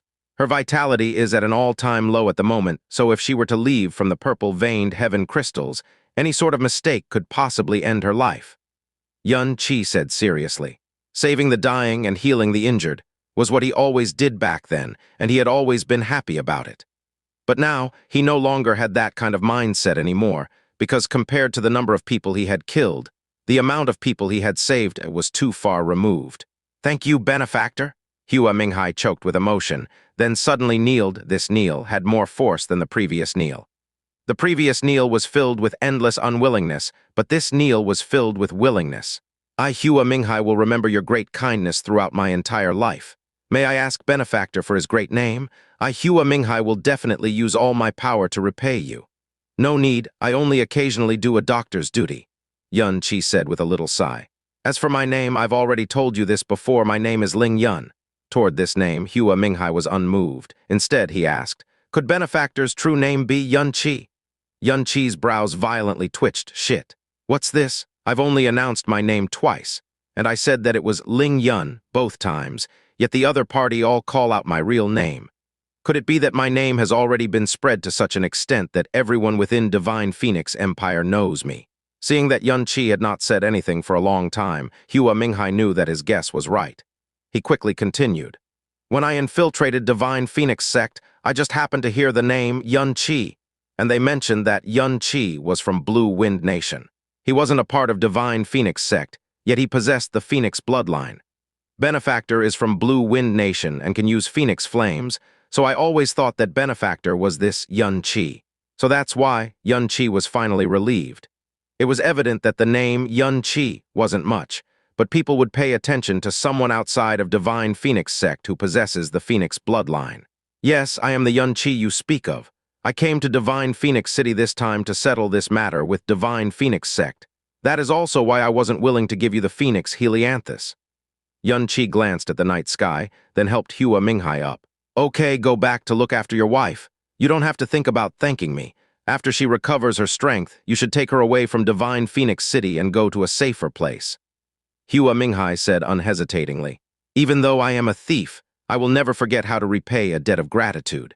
I've said it before, as long as you are able to save my wife, my life is yours. From now on, if benefactor needs me for anything, don't hesitate to open your mouth. Even if it is extremely dangerous, I won't even wrinkle my brows. Especially if benefactor wants something, even if it's in the sacred grounds, I will still be willing to charge in for benefactor. Hua Minghai's last words stirred Xianxi's heart. He opened his lips, but before he could speak, he swallowed them back. In Divine Phoenix City, The thing he wanted the most was undoubtedly Divine Phoenix Sect's World Ode of the Phoenix. If he could obtain the fundamental formula and the first 4 stages of the World Ode of the Phoenix, he would completely master and comprehend his Phoenix profound strength. But World Ode of the Phoenix was Divine Phoenix Sect's core art. It was also World Ode of the Phoenix that allowed Divine Phoenix Sect to become the #1 sect in the profound sky. The protection Divine Phoenix Sect would have for World Ode of the Phoenix would certainly be extremely tight. If Hua Minghai goes in to steal it, it was extremely possible for him to lose his life. That was, after all, Divine Phoenix Sect's World Ode of the Phoenix. Normal things absolutely cannot compare to it. He had just removed the cold poison from Ru Xiaoya. If Hua Minghai actually plants himself within Divine Phoenix Sect because of him, that would be the same as harming the two. Seeing the distinct flash of hesitation in Yun Qi's face, as well as him withdrawing his words, Hua Minghai quickly said, "Benefactor, is there something you want? Don't hesitate to ask, I'll definitely help you get it. If I don't repay this kindness, I won't ever be at ease." Yun Qi pondered for a while, then said, "Can you tell me what movement skill you use?" Hua Minghai was somewhat stunned, then said after a slight hesitation, "It is my Hua family's hereditary movement skill, Extreme Mirage Lightning." "Extreme Mirage Lightning, this movement skill, can it be transferred to another person?" Yun Qi asked earnestly. "Ah," Hua Minghai stilled his expression, then shook his head in fear and agony. "Sorry, benefactor. I'll never hesitate in whatever you want me to do. But only this. Extreme Mirage Lightning is my clan's treasure bestowed upon us by heaven, and also our biggest taboo that can never be passed on to others." I understand." Yun Qi nodded. "A clan's profound techniques are originally not supposed to be spread out. I was being rude. Take proper care of your wife." After he finished speaking, Yun Qi turned, leaving with slow steps. "Benefactor, Hua Minghai looked at Yun Qi's departing back, gritting his teeth with a face full of shame. What Yun Qi had given him was no doubt a favor as big as the sky. He could easily accomplish the only thing he wanted, yet he just couldn't do it. He was a man who hated owing a debt of gratitude to another, let alone such a great kindness. This kind of feeling made his heart feel unbearable pain. "Don't take it to heart." Yun Qi executed a backward wave. "You should be using all your energy on your wife at the moment. Don't be distracted by something that doesn't matter. Saving a life can also be considered to be for the purpose of redeeming a bit of my sins. If you really want to repay me, then work hard to help your wife recover faster, which would not make me saving her be in vain." As his voice fell, Yun Qi's figure had already disappeared into the dark of night. Hua Minghai looked up ahead, not uttering a single word for a long while, with a complicated, indescribable expression on his face, as though he was struggling intensely about something. "I never thought that you, someone who treats human life like grass, who would annihilate an entire clan without blinking, would actually waste energy to save someone who has nothing to do with you," Jasmine said with an extremely indifferent tone of voice. "This proves that I am still inherently a good person, right?" Jasmine snorted. By the time Yun Qi returned to the inn, it was already the middle of the night. When he went back in his room, just as he was intending to push the door open while standing right at the doorway, his hands suddenly stiffened as both his brows sunk. All the nerves on his entire body had also instantly stretched taut, because he clearly felt that there was someone in his room. The person hidden in his room was superb at concealment. If it was only by his profound strength and not spiritual sense, it would be impossible for him to discover his existence. Once he perceived this person's existence, a kind of hair-raising, chilling sensation came right after. This kind of sensation told him that not only was the person inside terrifyingly strong, this person was here to kill him. "Quickly, leave. It's someone at the 8th level of the Emperor Profound Realm. He has already detected you." Under Jasmine's quick warning, Yun Qi no longer had time to think as he star gods broken shadowed out of the inn and quickly dashed out. Crash. The door and walls being completely smashed sounded behind him as a scorching wave of wind also screamed from behind. This kind of burning sensation was clearly Phoenix Flame. Someone from Divine Phoenix Sect. Yun Qi's heart grew heavy. Why was it someone from Divine Phoenix Sect? And this killing intent clearly wanted to put him to death. Could it be Feng Xue'er? Yun Qi's heart turned. Looks like it was due to the events back then, when he had revealed his Phoenix Flames in broad daylight in Falling Flame Merchant Guild, and was mistaken as a Divine Phoenix Sect disciple, which allowed Divine Phoenix Sect to obtain news of him. They followed the clues to then find where he resided. Seems like he had been too careless then. He was too preoccupied with noticing Hua Minghai that he had subconsciously forgotten this key fact in Divine Phoenix City. Divine Phoenix sect spies were everywhere. Yun Qi's speed obviously could not match a strong practitioner at the later stages of the Emperor Profound. In less than 10 breaths, he had already chased to the point where there was only 60 meters between them. A violent wave of phoenix flame broke through the air at him. RIIIP. The phoenix flame that had been violently ignited in the air was especially luminous in the night sky. Yun Qi quickly dodged, avoiding the phoenix flame. Then his heart steeled as he stopped to turn around. The person chasing him also stopped without overtaking him, because before his eyes was his pitiful prey that simply could not escape his grasp. "Who are you?" Yun Qi asked with sunken brows. The other party's gaze swept across his body, then laughed coldly. "You do indeed have the aura of Phoenix profound strength. You are indeed the rumored bastard, Yun Qi. I never thought that you would actually arrive so early." "Heh," Yun Qi coldly laughed in turn. "Look like your Divine Phoenix sect is scared of me." "Scared of you?" "Right," Yun Qi ridiculed. "I came to Divine Phoenix City with the intent to settle the bloodline dispute with your Divine Phoenix sect openly and honorably at the 7-Nation ranking tournament. But you Divine Phoenix sect are actually using such an unpresentable method like assassination. Seems like the so-called Divine Phoenix sect is only this much." "Ha ha," the middle-aged man laughed disdainfully. "In our Divine Phoenix sect's eyes, you are merely a little reptile that had stolen our sect's bloodline. My sect is scared of a pathetic little reptile, truly a joke as large as the heavens. Today is just because 13th Prince wants your life." As expected, Yun Qi's gaze became even colder. A mere reptile from Blue Wind actually dares to offend 13th Prince. Even if the Blue Wind Emperor kneels to beg for forgiveness on your behalf, you should not even think of living past tonight, however. Dying in my, Feng Xue'er's hands, is enough to brag about when you go to the netherworld and enter the reincarnation cycle. Calmly meet your maker. Feng Xue'er's figure swayed, then he suddenly charged at Yun Qi with phoenix flames ignited on all 5 of his fingers, aiming for Yun Qi's chest.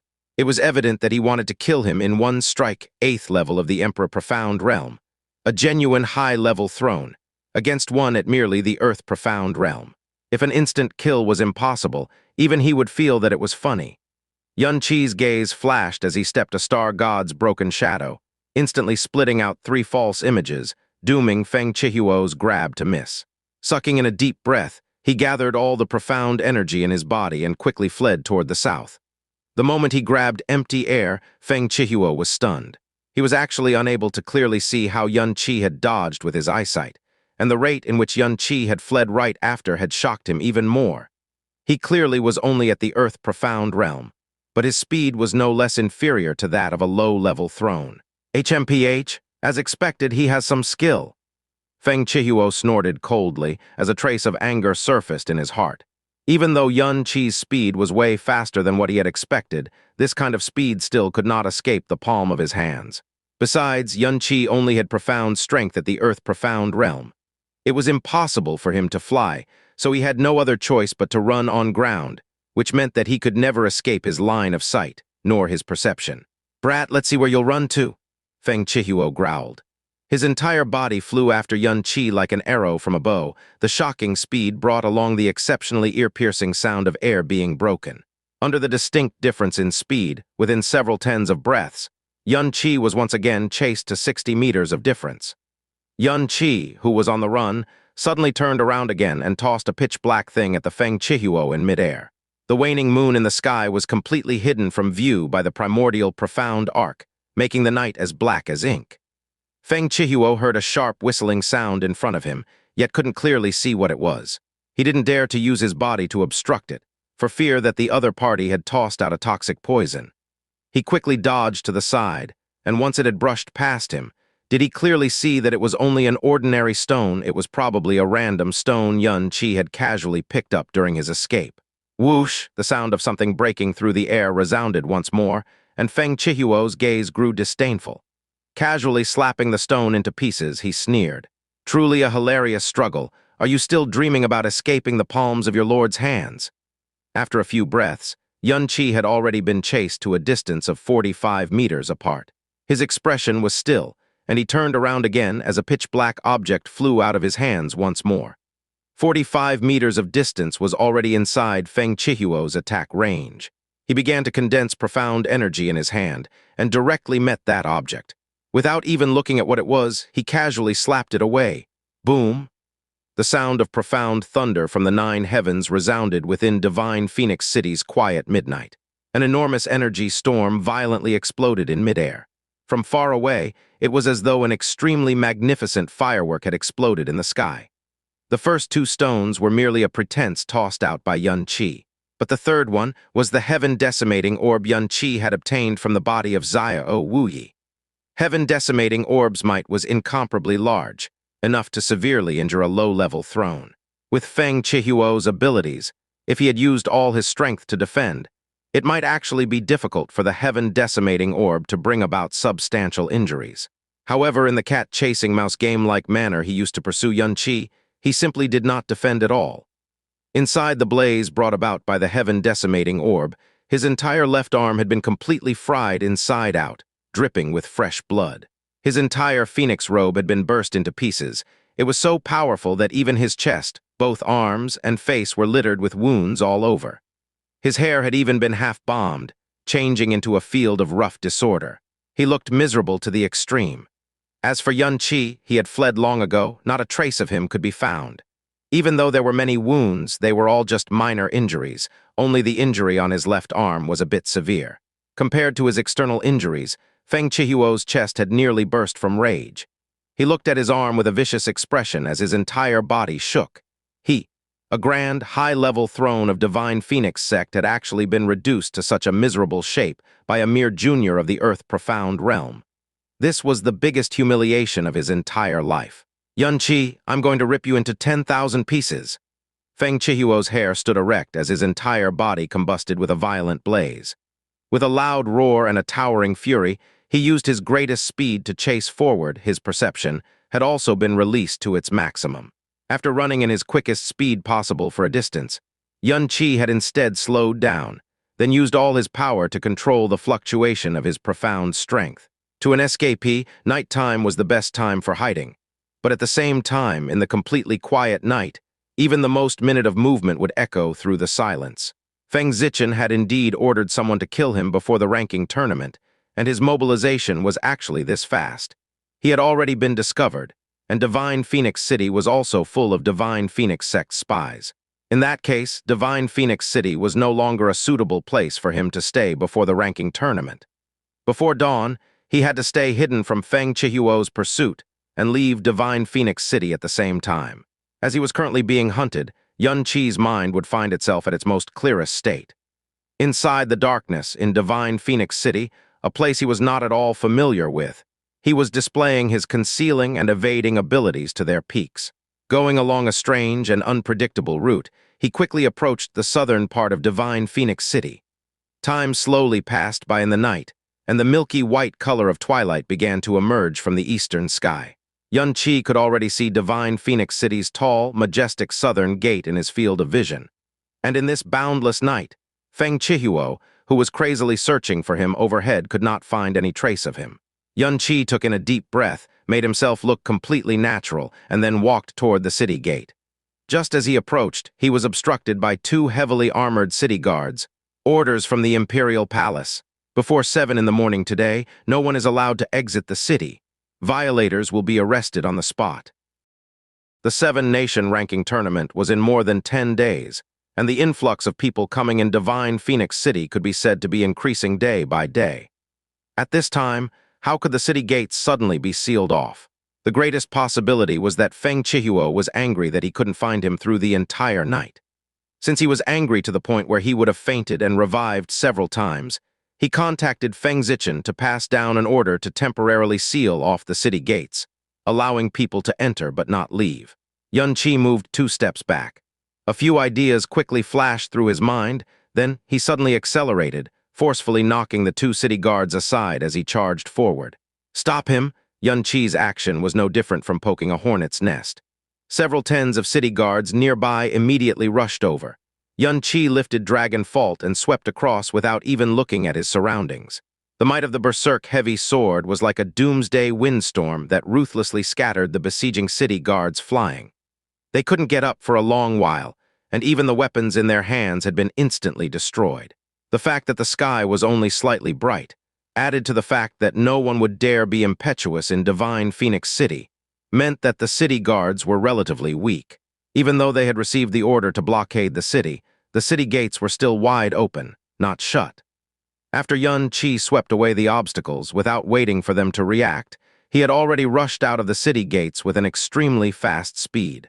As he stepped outside the city, he summoned the Snow Phoenix, then flew off into the distance. "Quick, notify Lord Chihuo," a city guard yelled out with all his strength. 15 minutes later, a current of heat hurtled above the city gates, directly chasing in the direction Xianxia had fled. It was precisely Feng Chihuo. The order Feng Xue'er gave him was for him to assassinate Xianxia secretly. Not only was no one to know about it, he wasn't supposed to leave behind any traces. But it was clear that Feng Chihuo was already muddled by his anger. In order to thoroughly kill Xianxia, he had even brought about such a commotion. After all, being played with by a mere earth-profound junior to a battered and exhausted state was a humiliation he had never suffered before. If he didn't kill Xianxia, it would be difficult for him to eliminate the hatred in his heart. The Snow Phoenix beast's speed was naturally faster than Xianxia by several fold. Even if Feng Chihuo went searching in the right direction, it was impossible for him to catch up in a short while. However, Xianxia was completely unfamiliar with the terrain outside Divine Phoenix City. The map Feng Xue'er had prepared for him only contained the route from Blue Wind Imperial City to Divine Phoenix City, as well as Divine Phoenix City's basic composition. There were no marks or anything about the topography outside Divine Phoenix City. Whether or not he was able to find a place to completely throw off Feng Chihuo was entirely left up to fate and luck. And it was inevitable that Feng Chihuo, as a member of Divine Phoenix sect, was extremely familiar with this region. At the same time, even though the Snow Phoenix's speed was fast, wherever it went, it would leave behind a sliver of cold air that would very likely turn into a trail that could be followed. Under Xianxia's urging, the Snow Phoenix's speed finally reached its peak. Like a streak of lightning, it rapidly flitted across the sky. In the blink of an eye, it was already several tens of kilometers away from Divine Phoenix City. On the way forward, Xianxia's expression was tranquil yet dark. Most of the space around Divine Phoenix City was spacious. It was hard to find somewhere to hide. After an hour, the feeling of being pursued still did not come from behind, but Xianxia did not relax at all. He was certain that Feng Chihuo would not give up in his chase. The reason why he had not been overtaken was because the Snow Phoenix was not slower than Feng Chihuo by much. Xianxia couldn't help but think of Hua Minghai in terms of profound strength level. He could not amount to even 1/10 of Feng Chihuo. However, in terms of speed, he was much more faster than Feng Chihuo. If he could cultivate that extreme mirage lightning, he could effortlessly throw off Feng Chihuo. The only profound movement skill he possessed was Star God's Broken Shadow. Even though Star God's Broken Shadow was incomparably mysterious, it was limited to combat. Its existence perfectly made up for the heavy sword's largest flaw, allowing Xianxia to still wield a heavy sword that was several tens of thousands of kilograms in weight like a phantom.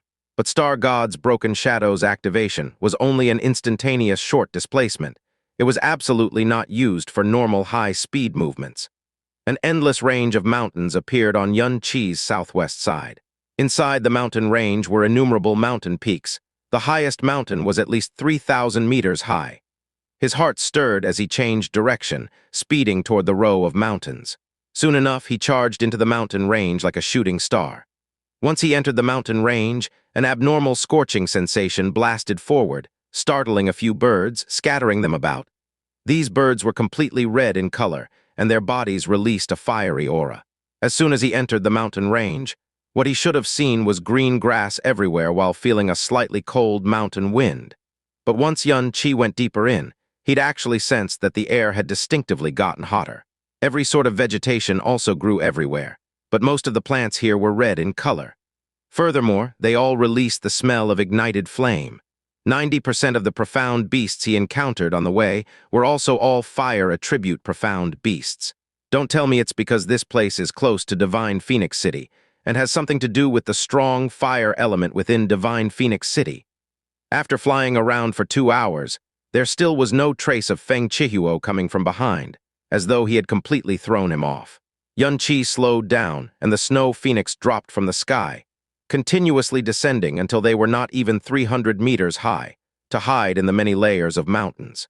Jasmine's low voice suddenly resounded within Yunqi's mind. This place is somewhat different than usual. Different from usual? Where are you talking about?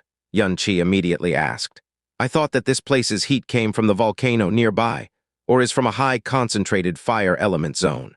But when I probed earlier, I discovered that this place has exceptionally active fire elemental particles that actually come from an enormous, hidden, profound formation that's extremely deep underground.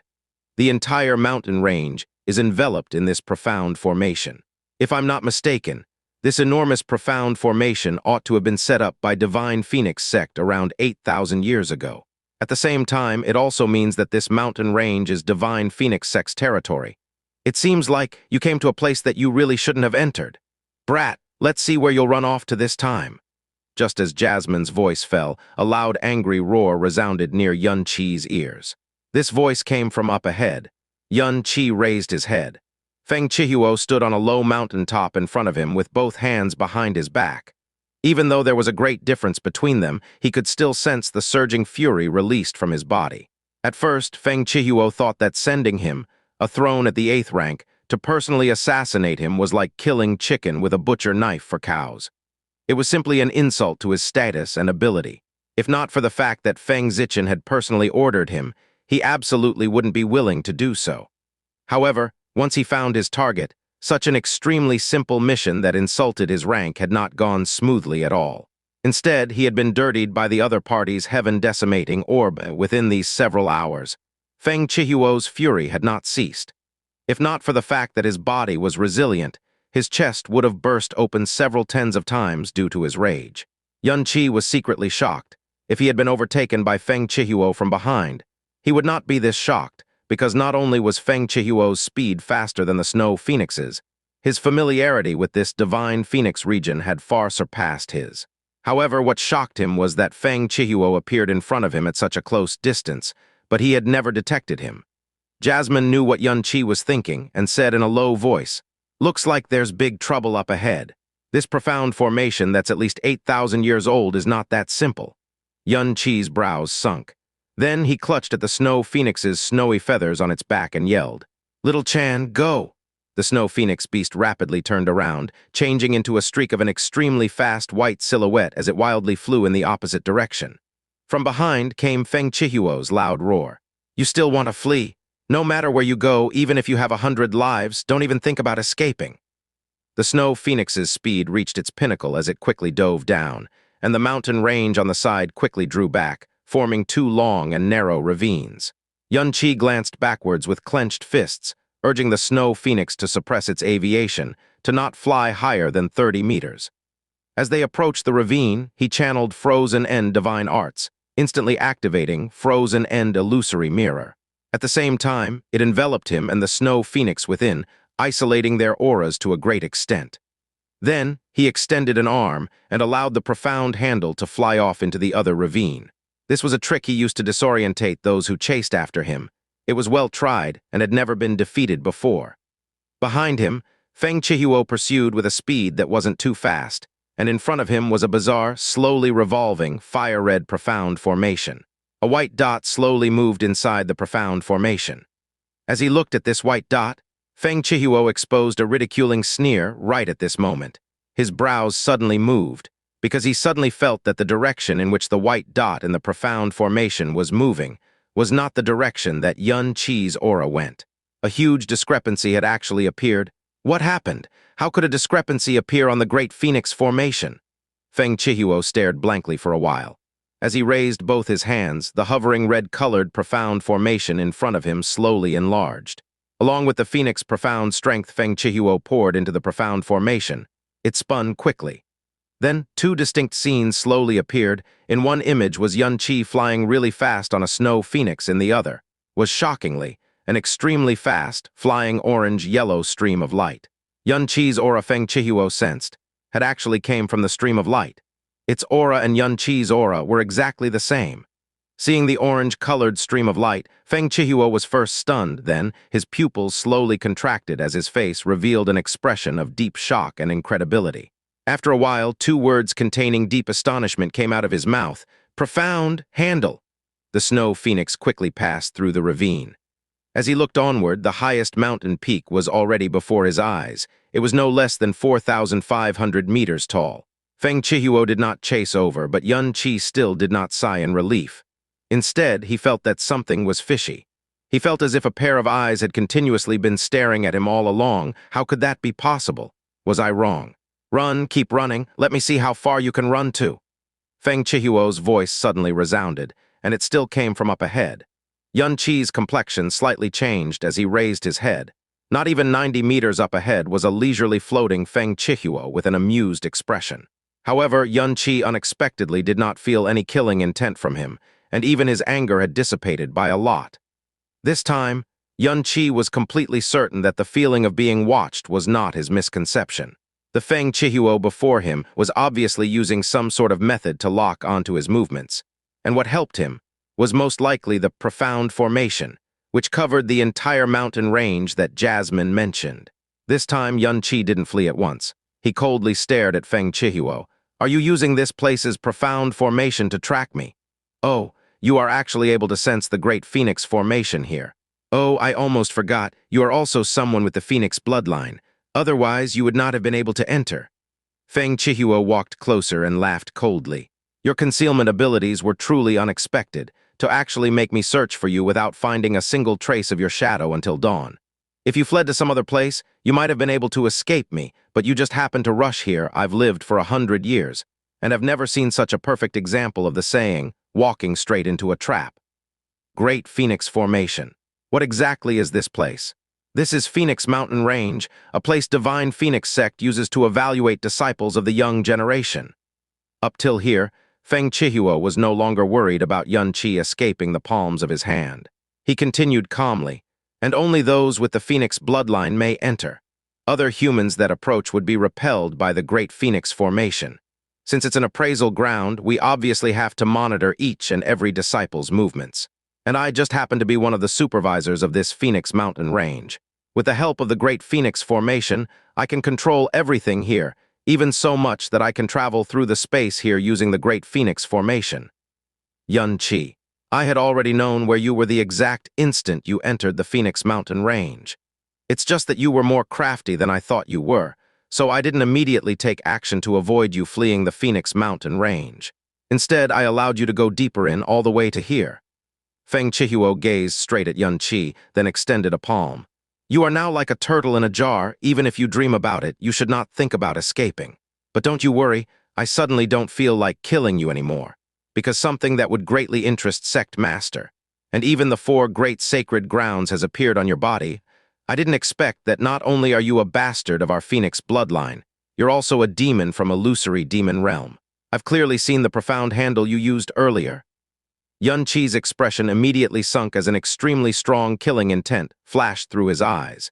Xianxia's overall strength had no doubt increased exponentially after awakening his profound handle, but he'd actually never used his profound handle in real combat before. Even when he had nearly been forced into a dire strait by Ling Tianyi, he still did not think about using his profound handle. This was because while ordinary people might not recognize the profound handle, Heavenly Sword Villa, which was linked with mighty Heavenly Sword region in countless ways, might recognize it. And the profound handle was a godly technique possessed only by illusory demon realm's Yun family. As head of the illusory demon royal family's 12 guardian families, the Yun family was no doubt one of the 4 great sacred grounds' greatest enemies. And illusory demon realm had long been made into demons by the 4 great sacred grounds. Once the profound handle was exposed, not only would the 4 great sacred grounds come at him, everyone within the 7 nations would regard him as a demon. If that happens, there would not be a single place in the entire profound sky continent that he could seek shelter. The consequences were 10 million times more grave than exposing his phoenix flame. Both of Xianxia's hands tightened as his eyes became bone-piercingly cold. Previously, he'd used all his might to escape, but now he absolutely could not run anymore. This person who recognized his profound handle, he had to die. No matter what, no matter how large of a cost he had to pay, he had to kill him. Run, why aren't you running? Have you resigned to your fate, or have you already been scared witless? Feng Xue'er laughed wildly. Forget it, I ought to end our game of cat chasing mouse by now. Even though I spent so much time on you with such an unexpected harvest, I can't say that I've suffered any losses. I've even heard that you're the Blue Wind Emperor's son-in-law, Tusk. If that damned Emperor of Blue Wind Nation and the other inferior nations were to know that a mighty prince consort was a demon from illusory demon realm, I'm not sure how marvelous of a reaction they would have. Ha ha. After laughing to his content, Feng Xue'er's face suddenly became darkened. Even though I'm not going to kill you once I give you to Sect Master, I'll make you live a life worse than death. The debts you incurred after playing tricks on me, I'll properly calculate them now. Feng Xue'er suddenly swooped down from the sky. With a sudden wave of his arm, a 6-meter-wide column of fire instantly shot downwards. Just as it was about to approach Xianxia, it changed into a fire phoenix that danced in midair. As the temperature boiled, it nearly melted the ground. Xianxia was not the least bit afraid of phoenix fire, but the profound energy attack of a high-level throne was still within the flame. Xianxia's complexion grew grim as he instantly raised Dragon Fault. With a loud roar, the heavy sword force swung upwards against the air, straight for the fire phoenix. Whoosh! Phoenix flame and the heavy sword's windstorm directly clashed head-on. Xianxia's hair had been blown up by the chaos as a distorted expression appeared on his face. The heavy sword force only lasted for half a breath before it had been completely smashed apart. The fire phoenix crazily descended, charging at Xianxia and the snow phoenix. The sound of phoenix fire exploding roiled like surging thunder as the incomparably terrifying heat suddenly inflated the surrounding space. Xianxia's groans and the snow phoenix's mournful cries came from within the blaze. One was knocked to the east while the other was knocked to the west. "Little Chan!" The snow phoenix lost its balance. As though it was a dead leaf that was being swirled inside a gale, it fell several hundred meters away. 2 stretches of ghastly blood red had quickly spread on the originally snow-white pair of wings. After landing on the ground, it no longer made another sound. It was, after all, only a sky-profound beast. How could it withstand an attack from a high-level throne? Bang! Xianxia also heavily fell down. The fierce attack smashed 2 enormous holes on the ground. After he fell, the clothes on Xianxia's entire body were broken into pieces, dyed all over with bloodstains. All 4 of his limbs twitched unceasingly, and it seemed as if he used all his strength to lift Dragon Fault. While struggling to finally stand, he panted with his mouth open in huge, coarse breaths. "Jasmine, with my current body, what is the maximum time I can maintain? Purgatory?" Xianxia asked grimly. Jasmine was also very clear that since Feng Xue'er recognized Xianxia's profound handle, he had to die no matter what. If he wanted to kill Feng Xue'er, he had to forcibly open Purgatory's gate. She said carefully, 15 breaths. As for the most extreme limit, it cannot exceed 20 breaths. Otherwise, all the blood vessels in your body will rupture. Even your great way of the Buddha won't be able to save you." Tusk, not bad. No wonder our prince had specially sent me to kill you. You do have some ability. After receiving a move that contains 30% of my strength, you actually had not been beaten half dead, and can even stand up. Feng Xue'er casually dropped from midair toward Xianxia. The disdain in his eyes was as though he was looking at lamb about to be slaughtered. He moved his wrist, as malice flickered in his eyes. "You made quite a bit of blood flow from this arm of mine. There are even a few cracks that have appeared in my bones. In order to repay this favor of yours, tell me, should I snap every bone in your body, or pinch each and every one of them into pieces?" Xianxia clenched his teeth and forcibly lifted the heavy sword as his entire body tottered on the verge of collapse. "Even if I die, even if I have to risk my life, I'm still going to leave a few more injuries on your body." After he finished speaking, Xianxia roared. Swinging the heavy sword up, he smashed toward Feng Xue'er, who was only 3 steps away from him.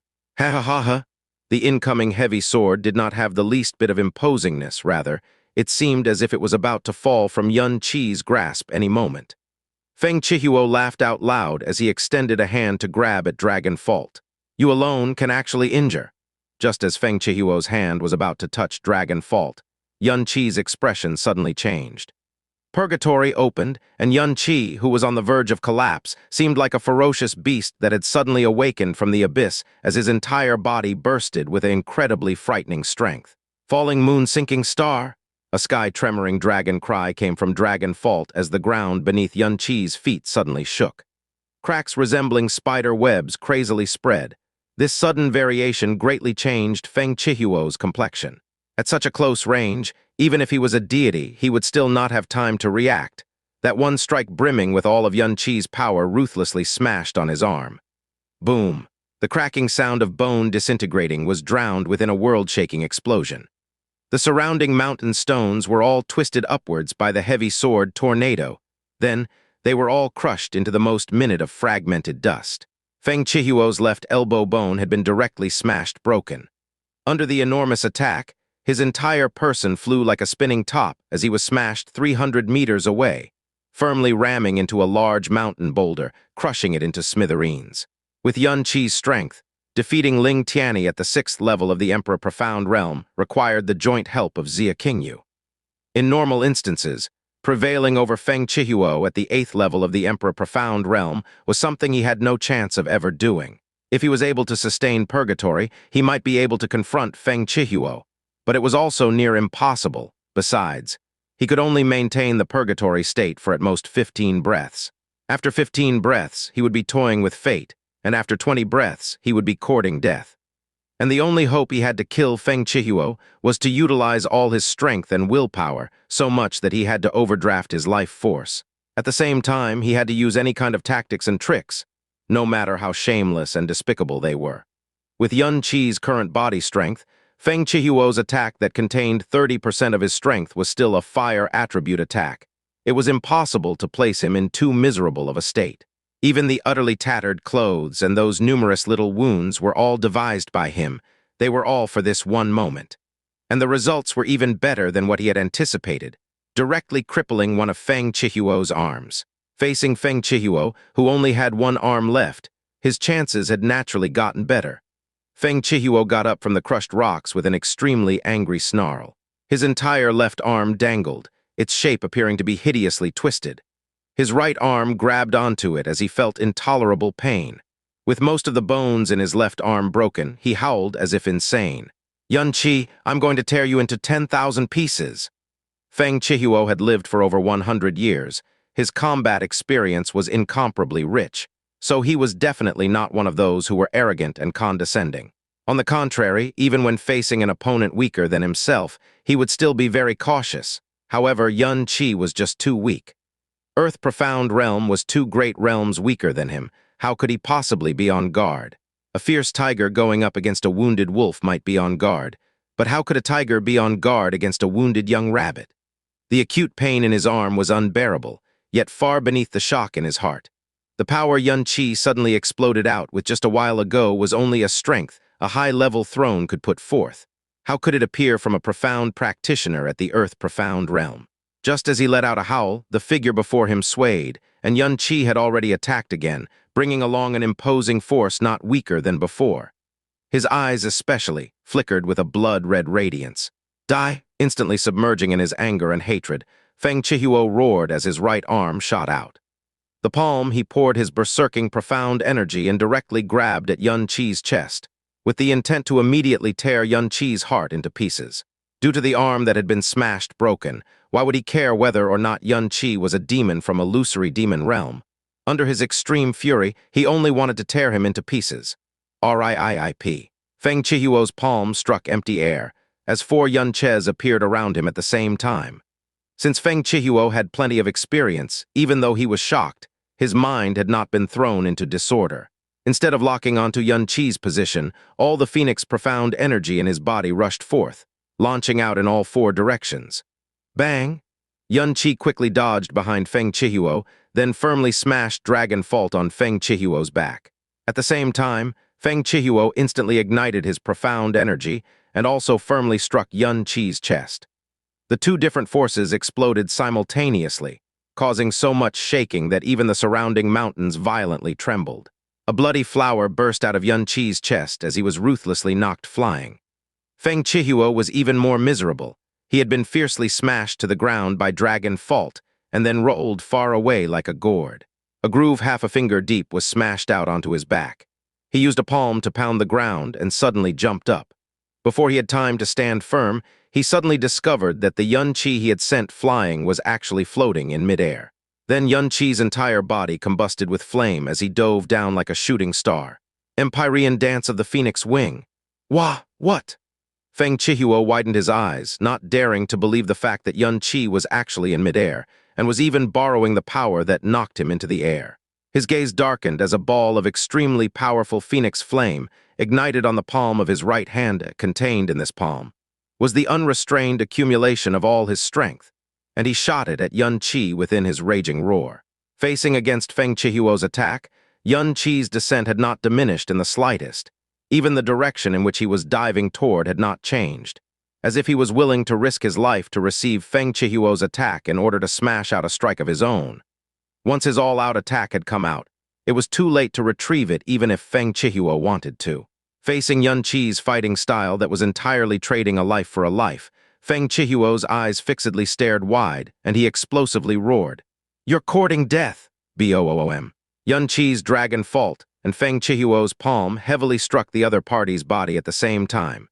Numerous blood vessels on Yun Qi's arm ruptured instantly as a huge expanse of blood burst from his chest.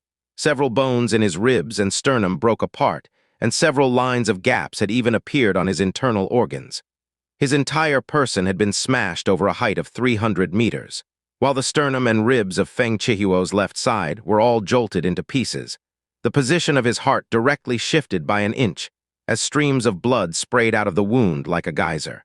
He was unable to believe that he had actually been severely injured to such an extent by a strike from a junior at the Earth-Profound realm, while his own all-out attack had not smashed the other party into pieces. In fact, his power had not even entered the opponent's internal organs, and had actually been firmly resisted against. That kind of power, that kind of body, how could it only be at the Earth-Profound realm? How was that possible? In this brief exchange, the two were both completely covered in blood and injuries. This was because what Yun Qi wanted was not an exchange, the preservation of his own life, nor Feng Xue'er's defeat. Rather, he wanted his death. In order to kill Feng Xue'er, he had to throw out all his power into his attacks in these short dozen or so breaths, instead of dispersing his power and time to defend or evade. Sky, wolf, slash! Without attending to his internal and external injuries, the midair Yun Qi didn't wait for himself to regain his balance as he placed all his strength on his heavy sword once more. The silhouette of the sky wolf howled as it charged toward Feng Xue'er, furiously ramming onto his chest. Feng Xue'er conjured all the strength within his body to rigidly block the sky wolf silhouette, but due to the extremely fast propelling force of the attack, he was pushed backwards. It was only after both his legs instantly plowed 2 ditches over 30 meters long across the ground did he barely offset Sky Wolf Slash's might. However, before he had time to gasp for breath, Yun Qi had already fallen from the sky, blasting a strike over. Feng Xue'er let out a loud cry as he condensed his flame into a sword. But this time, he didn't attack Yun Qi, rather, he put all his strength on the Phoenix Flame sword to suppress Yun Qi's heavy sword. Each one of Yun Qi's moves were executed without any concern to his own life. But how could Feng Xue'er willingly trade lives with Yun Qi? Against such a terrifyingly large power, and the lunatic Yun Qi, who was trading injury for injury. His anger had already been rapidly replaced by dread and fear. With every single sword strike Yun Qi smashed out, several tens of blood vessels on his arm would burst open. Both his arms were instantly dyed with blood, as if they had just been submerged in a pool of blood. The wounds on his body endlessly spewed out blood, and the internal injuries in his body continually grew more severe as he attacked without reserve. But he didn't mind it at all. Every single sword strike was vicious to the extreme. Boom, boom, boom, boom. Each strike from Yun Qi that Feng Xue'er blocked felt as though a mountain was ruthlessly ramming him, directly shaking him so hard that his internal organs felt like rupturing. Facing Yun Qi's blood-red eyes and the terrifying impact that passed through his arms, he began to genuinely grow fearful. At this time, under the suppression of Yun Qi's heavy sword, let alone retreating to escape, he couldn't even let out a single word. Yun Qi's vision had already changed into a field of hazy red, and only Xue'er remained in this red-colored world. The only thing in his heart was an abundant amount of killing intent. However, Feng Xue'er was still a high-level throne. Even if it was Yun Qi's attack in his strongest state, they were still blocked one after the other. Yun Qi's expression grew more overcast as a streak of cyan suddenly emitted out of his left arm. The lowest level profound handle was red. It became orange after possessing the dragon god's bloodline, then yellow under the evil soul state. Under the burning heart state, it became green, and now that he was in the purgatory state, it had shockingly become the same cyan Yun Kanghai possessed. Cyan-colored profound handle was equal to 1/2 of the user's strength. Under the state where he pushed himself to the limit, utilizing the profound handle would undoubtedly accelerate his energy consumption by a substantial amount and cause an intense battering of impact, which would lead to unpredictable consequences. However, in order to thoroughly suppress Feng Xue'er, Yun Qi nevertheless decided to use the profound handle. Bang! Feng Xue'er was already barely managing to withstand the heavy sword. Once the profound handle came out, he no longer had any energy left to obstruct that, and was firmly hit on the head with the profound handle. The sound of an explosion instantly came from his head as his entire person was knocking off flying. Then he fell 150 meters away on the ground. He smashed out a large hole several meters deep with his head and upper body buried at the bottom of the large hole. "Ah! You boz!" Feng Xue'er released an animal-like roar as he ferociously leapt out of the large hole. His entire face was filled with blood, his complexion an even brighter red. On his forehead was shockingly a bloody dent the size of a fist. He was discomforted to the point where he appeared insane, but before had time to let out a flurry of curses, the figure before his eyes flashed. An ash-colored heavy sword, ignited with phoenix flame, once more appeared within his pupils, along with the cyan profound hand that had changed into a heavy sword. Feng Xue'er's eyes became scarlet as both hands clutched his sword. He threw in all his power into the flame sword before greeting Yun Qi's heavy sword and profound hand. Boom! In that instant, 3 short mountains near the two had simultaneously crashed down from the shaking. The mountains that had been reduced to level ground was as if a blood moon had risen. Inside the blood moon, all the boulders and trees had all been demolished into fine powder. The two people were dead leaves that had been caught in 2 separate storms as they lightly fluttered down in 2 different directions. Bang! Feng Xue'er's body fiercely smashed onto an ancient tree. He fell flipped over on the ground and violently coughed. Every cough would bring along a large amount of blood clots as he nearly coughed out the smashed pieces of his internal organs out. However, even at such a state, he still didn't have time to gasp for breath because Yun Qi's silhouette emerged before his eyes like a ghost once more. Yun Qi's current condition looked even worse than his. His entire body was bloody. There wasn't a single spot on his face nor limbs that had not been dyed blood red. Especially the heavy sword he was grabbing onto with both hands, streams and streams of blood flowed and dripped down. However, his imposing aura and demonic speed had not decreased in the slightest. Just as Feng Xue'er's gaze captured him, in the next instant, Yun Qi Star God's broken shadowed to his front. "You lunatic!" Feng Xue'er's eyeballs were shocked to the point they had nearly burst out. Even though he had received Yun Qi's heavy strike, Yun Qi had obviously also received the strike that contained all his power. He also could see how gravely injured Yun Qi was currently. But under such a conditions, he actually was not suppressing his wounds, rather, he was continuing his assault. Feng Xue'er had lived for over 100 years. It wasn't as if he had never seen a lunatic before, but he had never seen a lunatic that had become crazed to this extent. He tightly gritted his teeth. Just as he was about to gather up all the profound energy within his body, his eyes suddenly enlarged. Reflected on his eyes was an azure-blue dragon roaring up at the sky. Dragon Soul Domain. The soul-shaking dragon cry resounded through the skies of the Phoenix Mountain Range, making numbers fire-profound beasts all crouch on the ground while trembling in fear.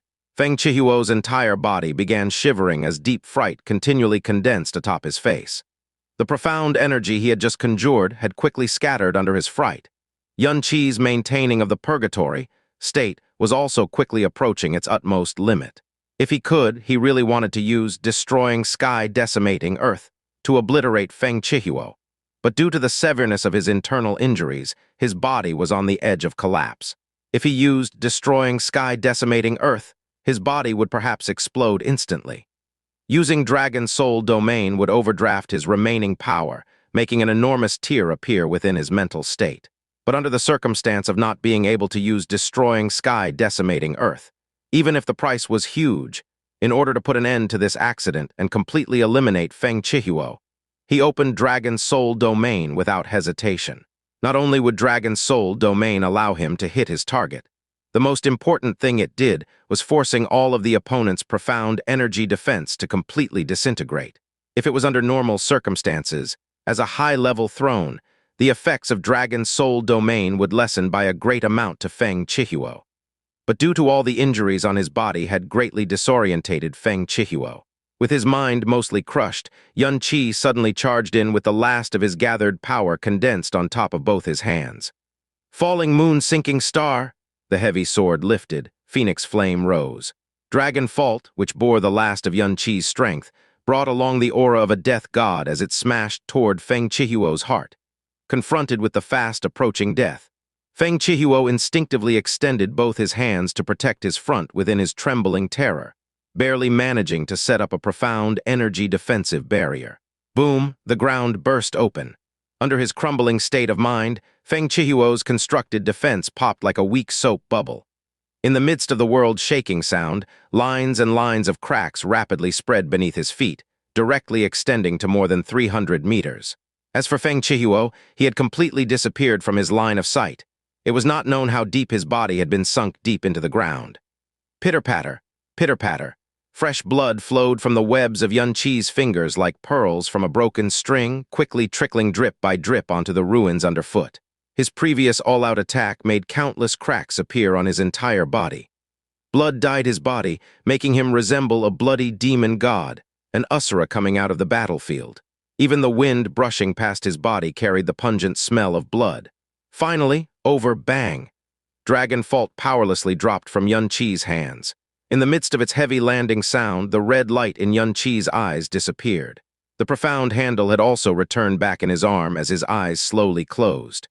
After his entire body swayed, he finally heavily fell onto the ground.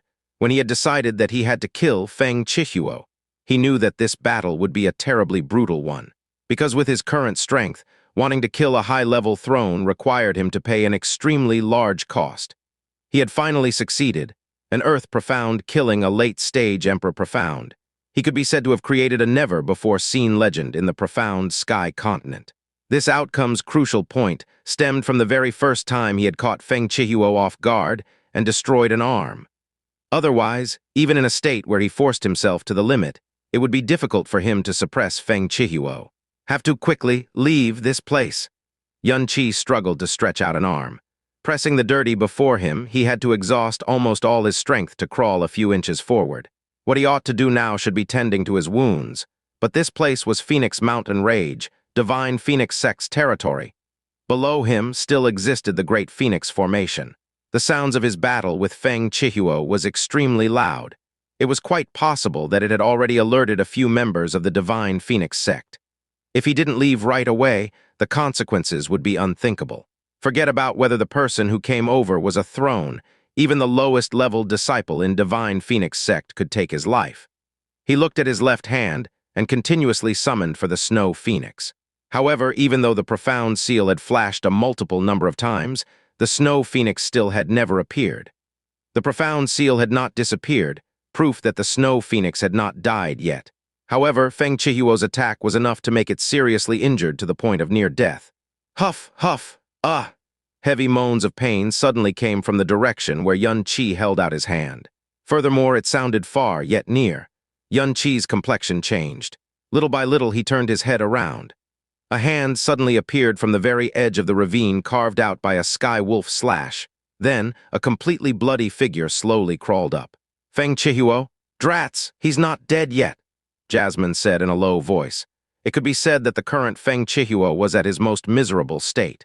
His entire body had been badly mutilated, not the least bit of a human's appearance could be seen, but he was actually clearly alive.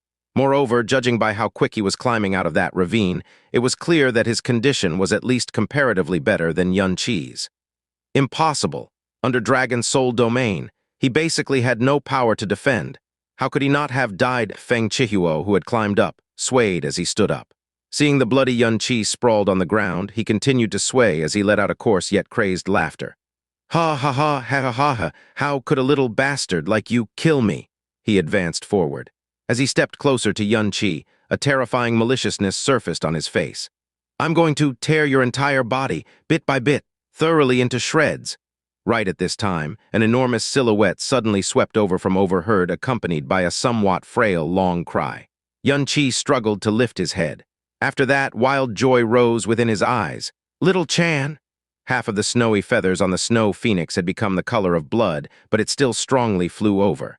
As it flew above Xianxia, both its wings swatted and 3 streaks of gleaming cold icicles launched straight at Feng Xue'er. Pew pew pew. If it was in normal circumstances, how could the snow phoenixes attack possible harm Feng Xue'er? But Feng Xue'er's body was currently utterly broken. Even his steps were unstable, so it was simply impossible for him to defend against the snow phoenix's attack.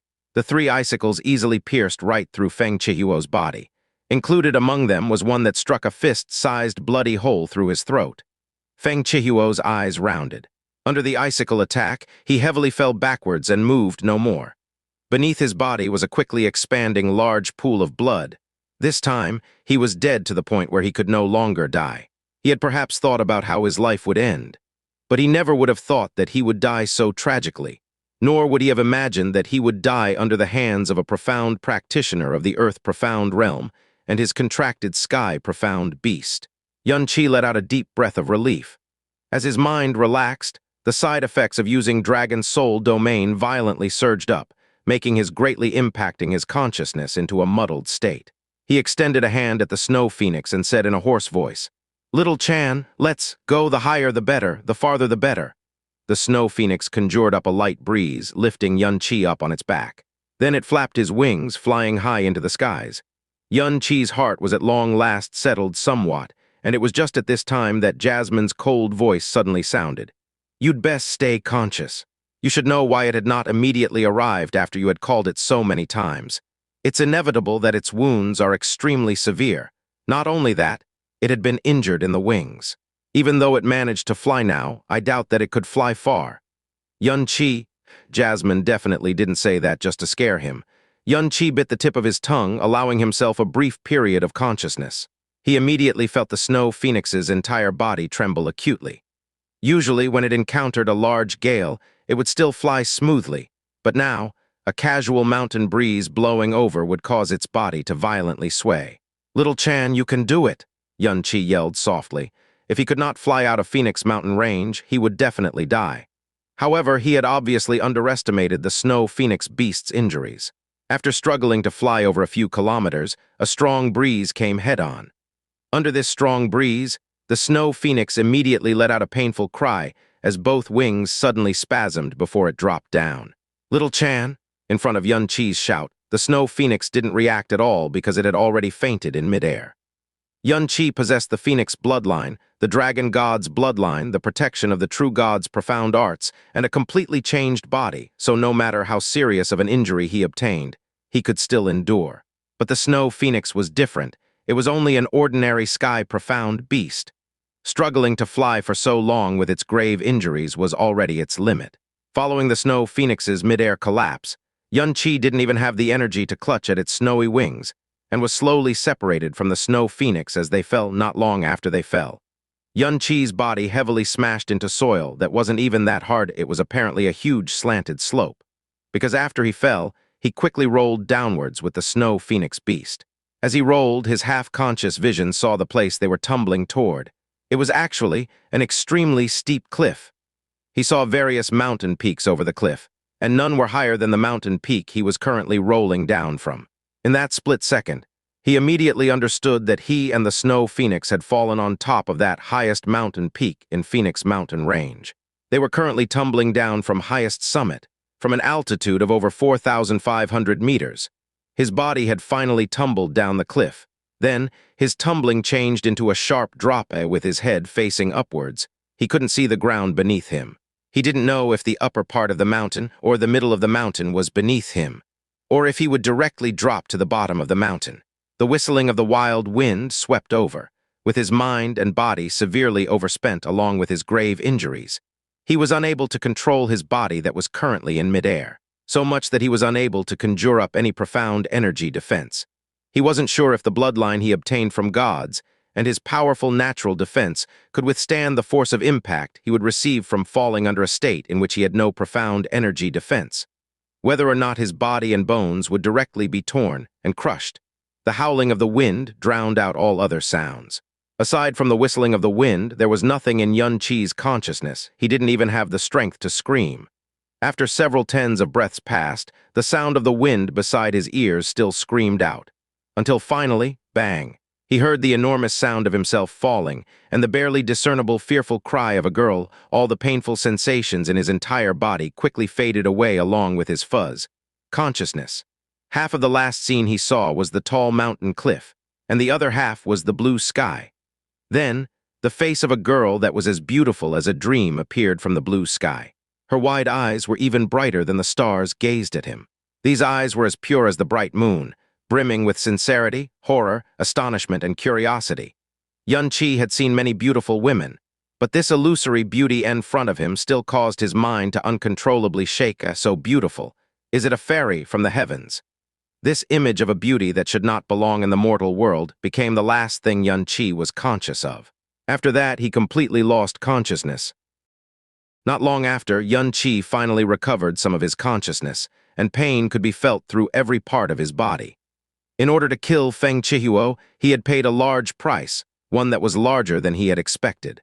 Nearly half of all his blood vessels had ruptured, 70% of his muscles received various levels of harm, and several tens of various-sized gaps appeared inside his internal organs. If these injuries were on any ordinary profound practitioner's body, they would long since been dead. The painful sensation told Xianxia that he had not died, as his bodily functions also began to recover. He vaguely sensed a current of warm, profound energy slowly flowing through his body. This was not his profound energy, rather, it was someone else's. This stream of profound energy was gentle and careful, as if it wanted to heal his injuries, yet was also afraid of accidentally injuring him. This cautious and hesitant activity proved that the owner of this profound energy had never used profound energy to heal injuries. Who could it be? Who's saving me? At this moment, the scene he saw before he lost consciousness appeared inside Xianxia's mind. That was a beautiful and pure face that should not exist in the mortal world, even though he only had a glimpse of it in the extremely short instant before he lost consciousness. It still left a long-lasting mark and had been engraved in the depths of his soul. No matter who saw it, that kind of beauty was impossible to forget for an entire lifetime. Was it a dream or a painting on a scroll? No, even in a dream, even if it was the best artist in the world, that kind of peerless beauty was impossible to portray. That beautiful dreamlike face made Xianxia's consciousness that had just awakened feel an uncontrollable hazy intoxication. Even the pain in his body had been forgotten. That current of warm, profound energy slowly disappeared, and Xianxia's consciousness went silent. Not long after that, Xianxia's consciousness awakened once more and still felt that warm and gentle profound energy. The time after that, his consciousness continuously woke and slept. Every time it recovered, he would feel that stream of profound energy, or perhaps every time that stream of profound energy came over, his consciousness would awaken for a short period of time. In the end, at some moment in time, the fingers on both of Xianxia's hands twitched, as his incredibly heavy eyelids opened bit by bit under the urging of his willpower. What entered his eyes was a bright light and the blue sky. Xianxia's body had an astonishing recovery rate. As soon as he opened his eyes, he felt the existence of his body and 4 limbs. Even though they were heavy, he distinctly felt that he could control their movements. A bit of profound energy also had collected inside the originally empty profound veins.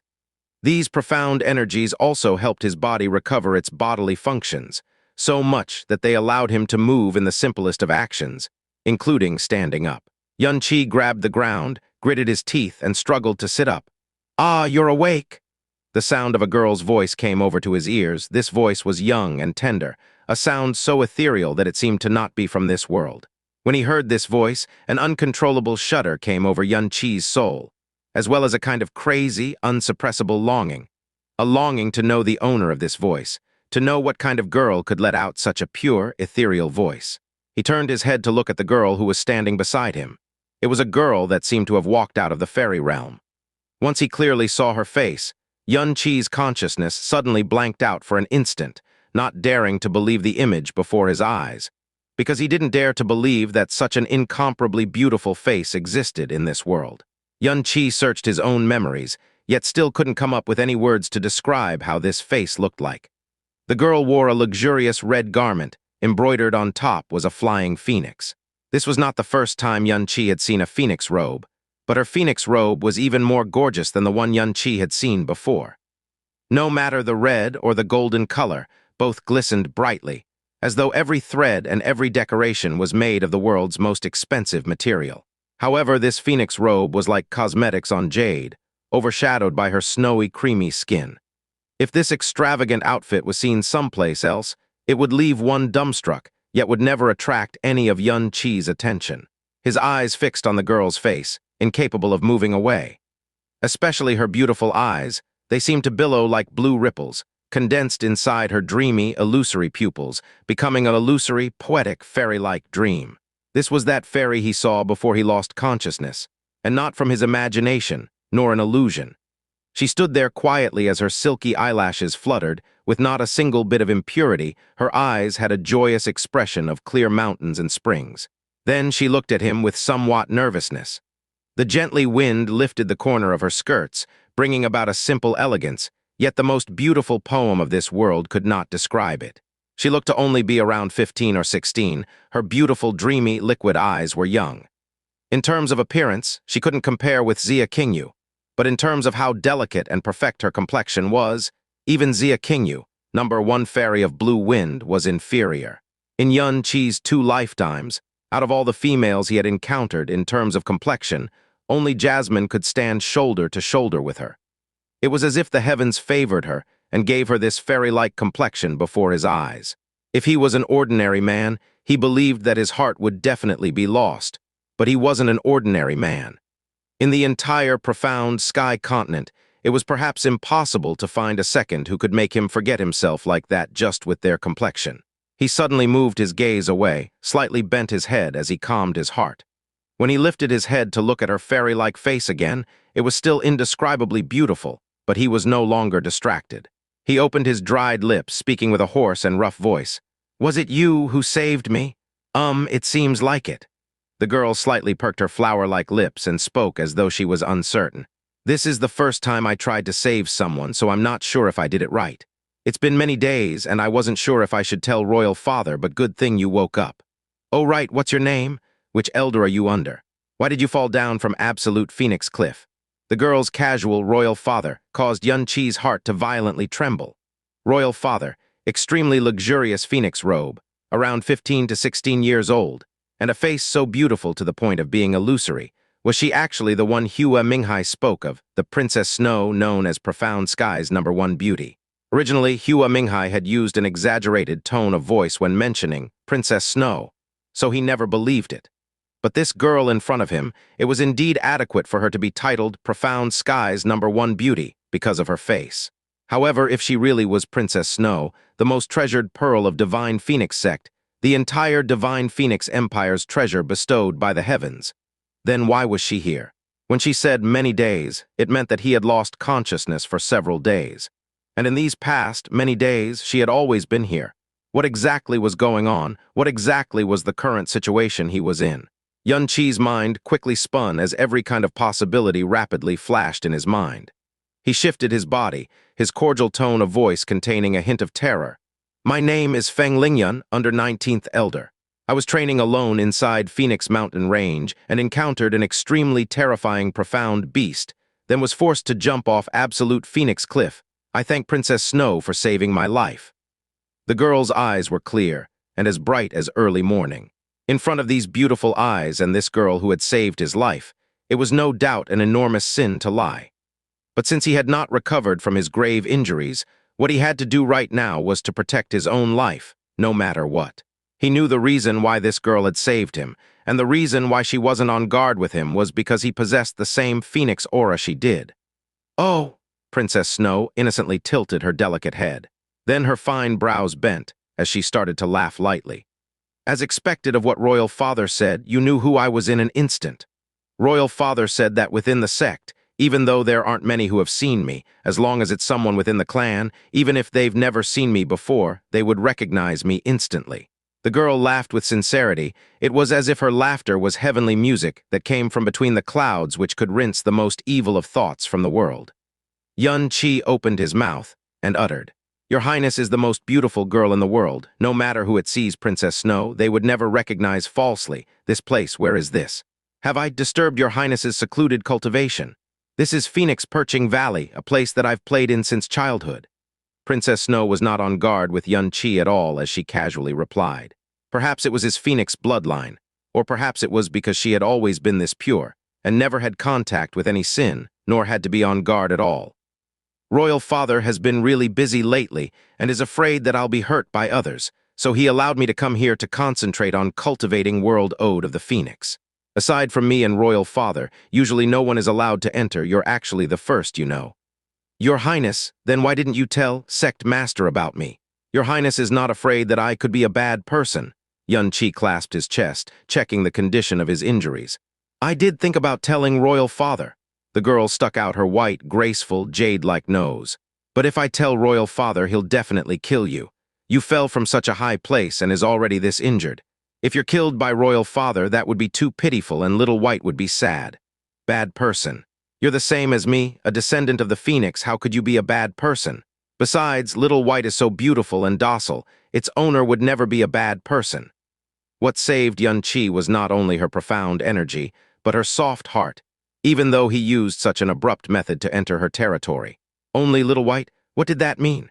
By his ears, a somewhat weak yet still resonant cry of a bird sounded. This sound made Princess Snow softly awe as she turned around, then lithely ran like a sprite toward a magnificent, snow-white silhouette.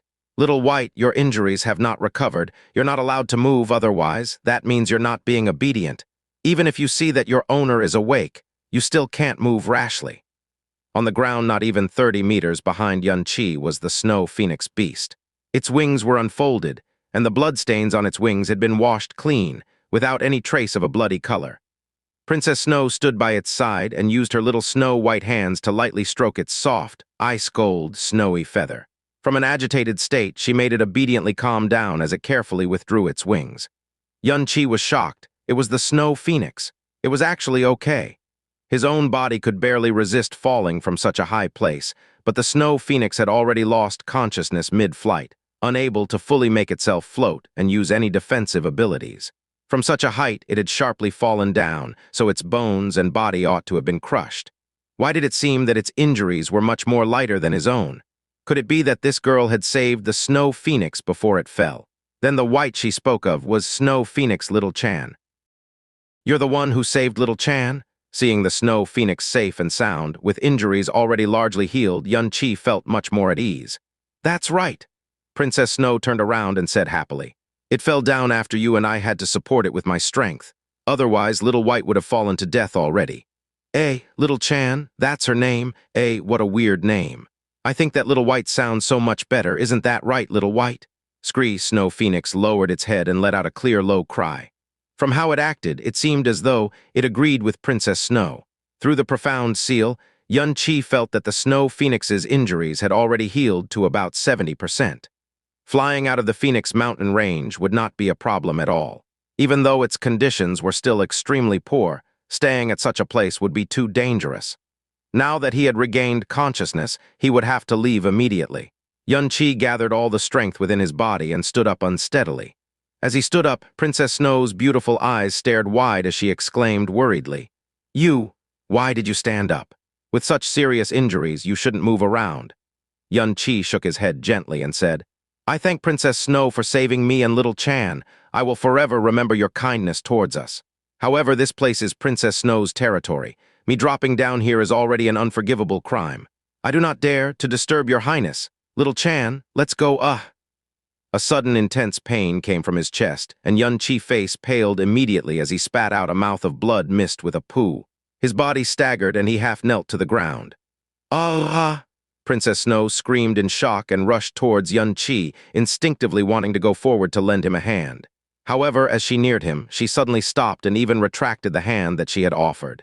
She'd even retreated a few steps and said nervously, how are you? I already said with such serious injuries you shouldn't be moving around. Hurry up and rest. I will try my best to use my profound energy to help you recuperate your injuries. Xianxia supported himself by placing his hand on the ground. After a while, he finally calmed down. He shook his head and persisted. It's all right, I do not dare to continue to interrupt your highness. Furthermore, if sect master were to find out, I would definitely cough, cough, cough. Qi's chest rose intensely, and he continuously spat out several blood clots. Even though he had regained consciousness, his internal and external injuries were still extremely severe. No worries, Princess Snow waved her snow-white petite hand. I won't blame you, nor will I tell my royal father, so you can just be at ease and stay here to recuperate your injuries. If you were to persist any more, your injuries will worsen. Also, I like Little White a lot. She's the most beautiful, profound beast that I have ever seen. If you were to leave, Little White would have to leave with you. I really cannot bear it. Qian finally understood why Princess Snow was unwilling to let him leave. She even promised not to tell her father about it. Half of the reason was due to her soft personality, and the other half was no doubt due to the Snow Phoenix. Princess Snow said previously that this was a place that only she and her father could enter. Now that she had promised not to tell her father, it would mean that this place was practically the safest place within the entire Divine Phoenix Empire. Furthermore, looking at Qi's current situation, he was not suited to escape. Thinking about this, he instantly calmed down, calming his mind and blood. He sat down on the floor. Then, Your Highness, pardon my intrusion. When he finished speaking, he closed his eyes and started to channel Great Way of the Buddha, using the vital energy of heaven and earth to help recuperate his body. The passive recovery of the Great Way of the Buddha could not compare to when he actively channeled it. Once his regained consciousness, the speed at which he recovered was largely increased. Seeing Qian willing to stay made Princess Snow heave a small sigh of relief. She carefully looked at Qian for a while before hopping over beside the Snow Phoenix and pouncing on it. Her whole body was on its body as she happily said, "That's great, Little White. We can play together now. While your feathers are so soft, so cooling, why are you so pretty?" Although Qian kept his eyes closed while treating his injuries, he could still hear what was happening. The fairy-like voice drifted into his ears along with the wind, causing his mind to waver. Such good looks, such a great voice, so pure and flawless. Was she really a human child? Or was she someone born from gathering all of the world's most beautiful objects? Phoenix Perching Valley was surrounded by mountains on 3 sides, and the remaining south side was the 3,000-meter absolute Phoenix Cliff. This place seemed to gather all the spiritual energy from the whole of Divine Phoenix Mountain, and at one glance, it was all a pure, clean green unlike other places which were dried and wilted crimson. Even the wind seemed exceptionally clean and gentle. In the middle of Phoenix Perching Valley was a calm and clear lake. Beside the lake was a completely snow-white and strikingly beautiful snow phoenix drinking from the clear lake water. Beside it was a girl that seemed as though she was a fairy from a painting. The girl wore an elegant phoenix robe, but it was overshadowed by her glistening jade-like skin. Her back view, side view were all like a fairy from Dream. Without even looking at her face, and just by her back view, one could tell that her beauty was one only deities possessed. The young girl breathed in the clean lake air for a while, and then let out a melodious laughter. She raised her jade fingers and gently released her hair tie, letting her shimmering long black hair scatter like a broken dam. Each strand of hair seemed as though it had its own life and danced in the air before falling onto her shoulder. As her jade hand lowered, the straps on her robe were gently released as well. The golden-colored phoenix robe embroidered with a golden phoenix gently slid off her shoulders. Without the clothes, she was so perfect that it was hypnotizing. Her soul-shocking jade body was exposed within the accompaniment of the gentle mountain breeze, along with her flawlessly snow-white back, her thin waist, and her slender and flawless legs. And all of these could only generate the word perfection in anyone's mind. This view of just her back was able to make a man lose control and go crazy. She removed her golden shoes and revealed her snow lotus-like feet. She waved at the snow phoenix and gently stepped into the lake with a flawless smile. Even without her jade feet in the pool water, they were already mesmerizingly glistening. "Little White, do you want to bathe together? This is where I bathe every day." The entire Divine Phoenix Mountain region was scorching hot except for this place, which was quiet and clear. Even the lake water was slightly cool. The young girl scooped up lake water, allowing it to flow from between her fingers.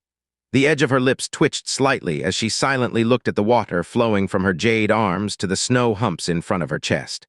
The lake water was extremely clear, so clear that the smallest grains of sand underwater could be seen. Her beautiful figure was even more distinct, but unfortunately, no one was there to appreciate this great scenery. With her was only a beautiful, profound beast whose greatest interest was drinking in the sweet lake water. Little White, do you really not want to bathe together? Ugh. Why do you already have an owner? I really like you because I like the color white, which is also the color of snow. When I was 13, Divine Phoenix City had a huge snowfall, and that was the most beautiful scenery I have ever seen. I felt that all of me was fused with the white snow. However, after that day, I have never seen snow again. The young girl supported her beautiful face with her hand as she looked at the snow phoenix. Within her beautiful eyes was a blurred light. As she muttered to herself, her jade shoulders were exposed on the water's surface. Its outline was pure beauty personified. The scene was extremely attractive. "Ah!" the young girl suddenly shouted as she turned towards the south and gently said, "Little White, I think your owner has already woken up. Let's go find him." She lightly flew out and put on the elegant phoenix robe back onto her mesmerizing jade body. She landed on the broad back of the snow phoenix as she shouted happily, "Let's go!" The snow phoenix cried happily as it stretched its wings and flew in Xianxi's direction. This time that Xianxi went into meditation was another 2 whole days. By the time he regained consciousness, his internal and external injuries had already recovered by about 30%. His profound strength had also recovered by about 20 to 30%. In less than a week, he should more or less be completely healed as long as he does not engage against anyone in the meantime. Otherwise, his injuries would no doubt become worse. As such, this place, where he was never interrupted, was the best place to stay. The prerequisite for him being here was to not let anyone know he was here, and this decision laid with Princess Snow, who thought that he was a phoenix disciple. A white figure flashed past the sky and circled above his head before slowly landing in front of him. Princess Snow jumped down from the back of the snow phoenix and looked at him with a blossoming smile. "You're finally awake. Otherwise, Little White would be worried to death. Do you feel that your injuries are better?" The girl's smile was simply too mesmerizing. Xianxi lost concentration for a moment before frantically saying, "I've recovered a lot. I thank Princess Snow for her concern. Look." As he spoke, he stretched out his limbs, which were already able to move freely. "Wah, you actually recovered so quickly. I still thought you would take a long, long time." As she said this, she took a look at the snow phoenix, and her tone suddenly turned rather sheepish. "However, your injuries have not completely recovered. You shouldn't move around too much. Stay here for more days. I won't let Royal Father know." "Thank you, Your Highness." Xianxi smiled. He now knew that the reason Princess Snow was willing to let him stay was because she really liked the snow phoenix. The snow phoenix was a pure white, elegant beast. Furthermore, it was an ice type, which was rarely seen in Divine Phoenix Empire. Within the fire elemental Divine Phoenix City, it could be said to be extinct. Therefore, it would make her curious and envious.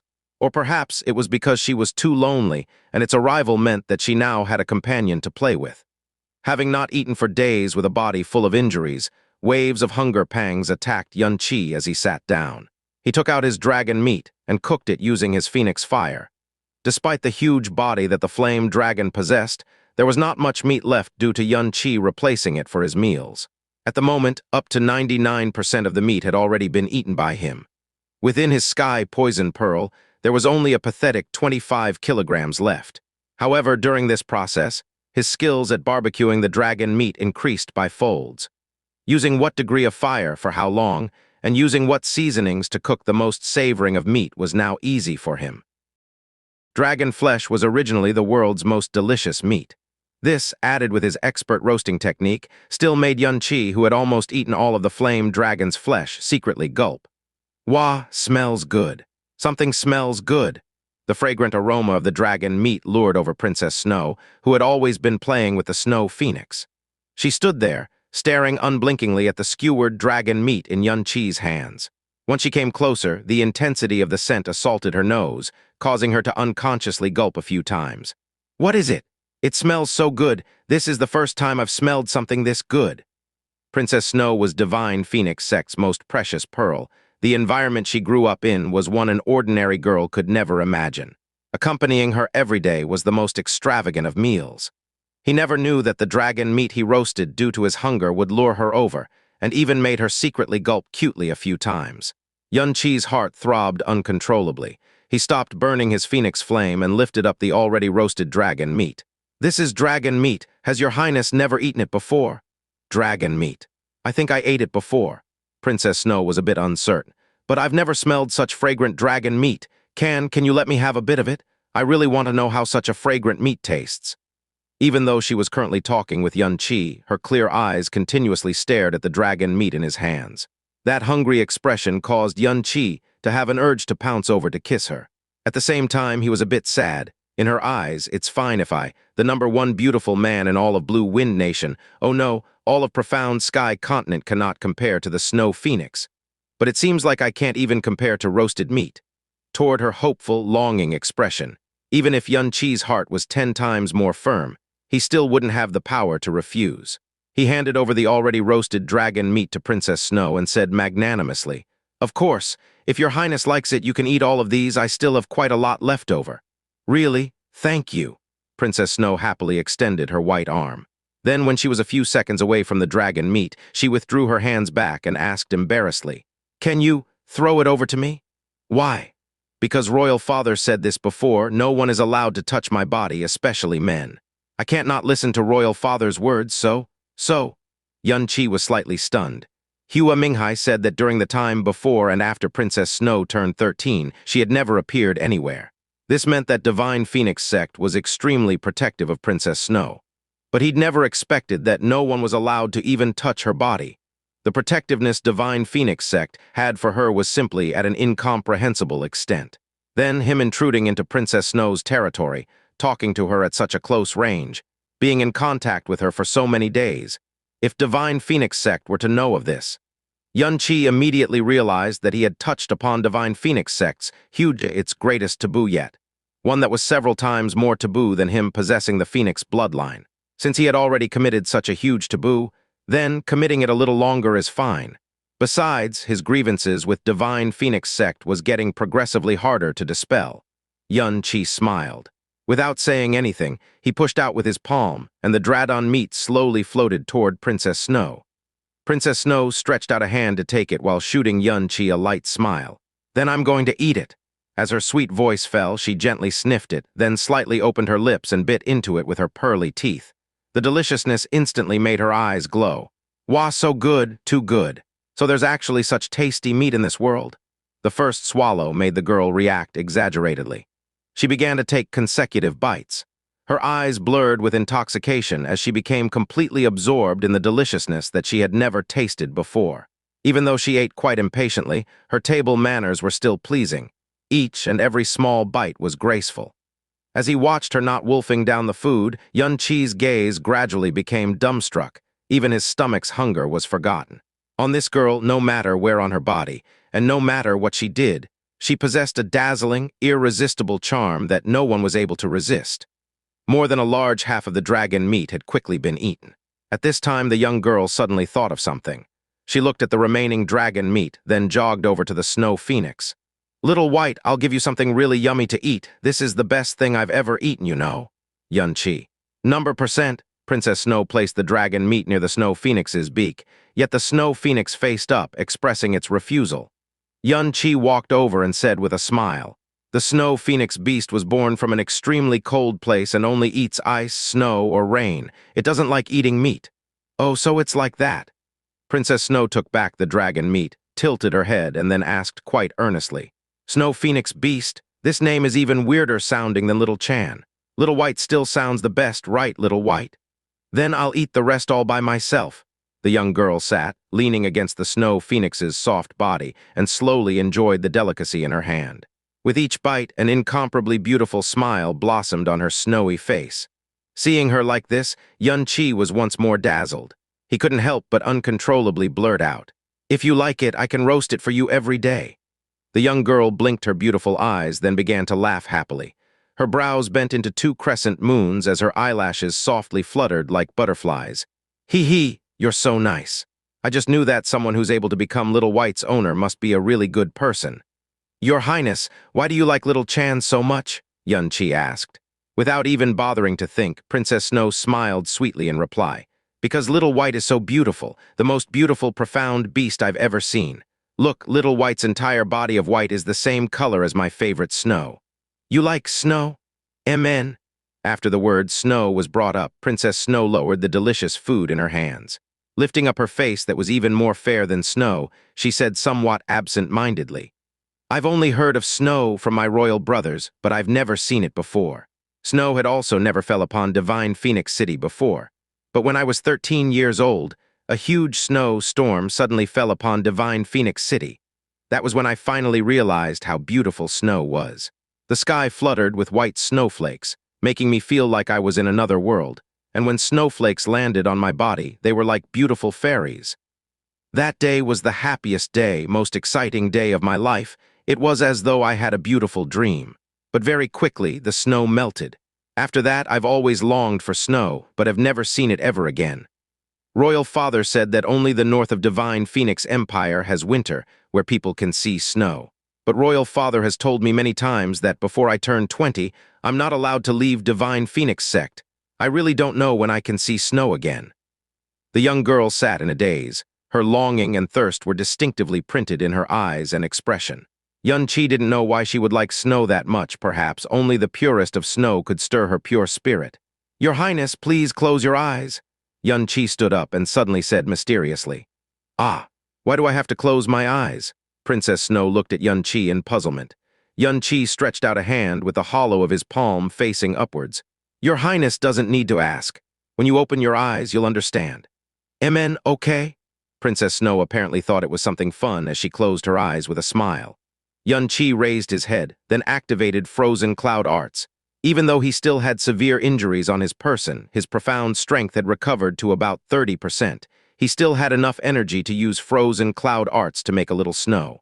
Immediately after, a gust of cold wind rose as the surrounding water elements quickly assembled, fusing with the profound energy Xianxia released, transforming into snow that fluttered in the sky and slowly fell down.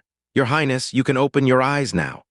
Xianxia withdrew his hand and said softly before staring at her jade face, awaiting her reaction. Princess Snow opened her eyes as a stretch of snowflakes also softly fluttered down on top of her nose. Then even more snowflakes descended, brushing past her long hair, cheek, and hands. In that moment, Princess Snow went dumbstruck. Her lips opened and her expression grew misty as she stared blankly at everything, as though she had found herself inside a dream. "It's snow, snow!" Princess Snow happily stood up.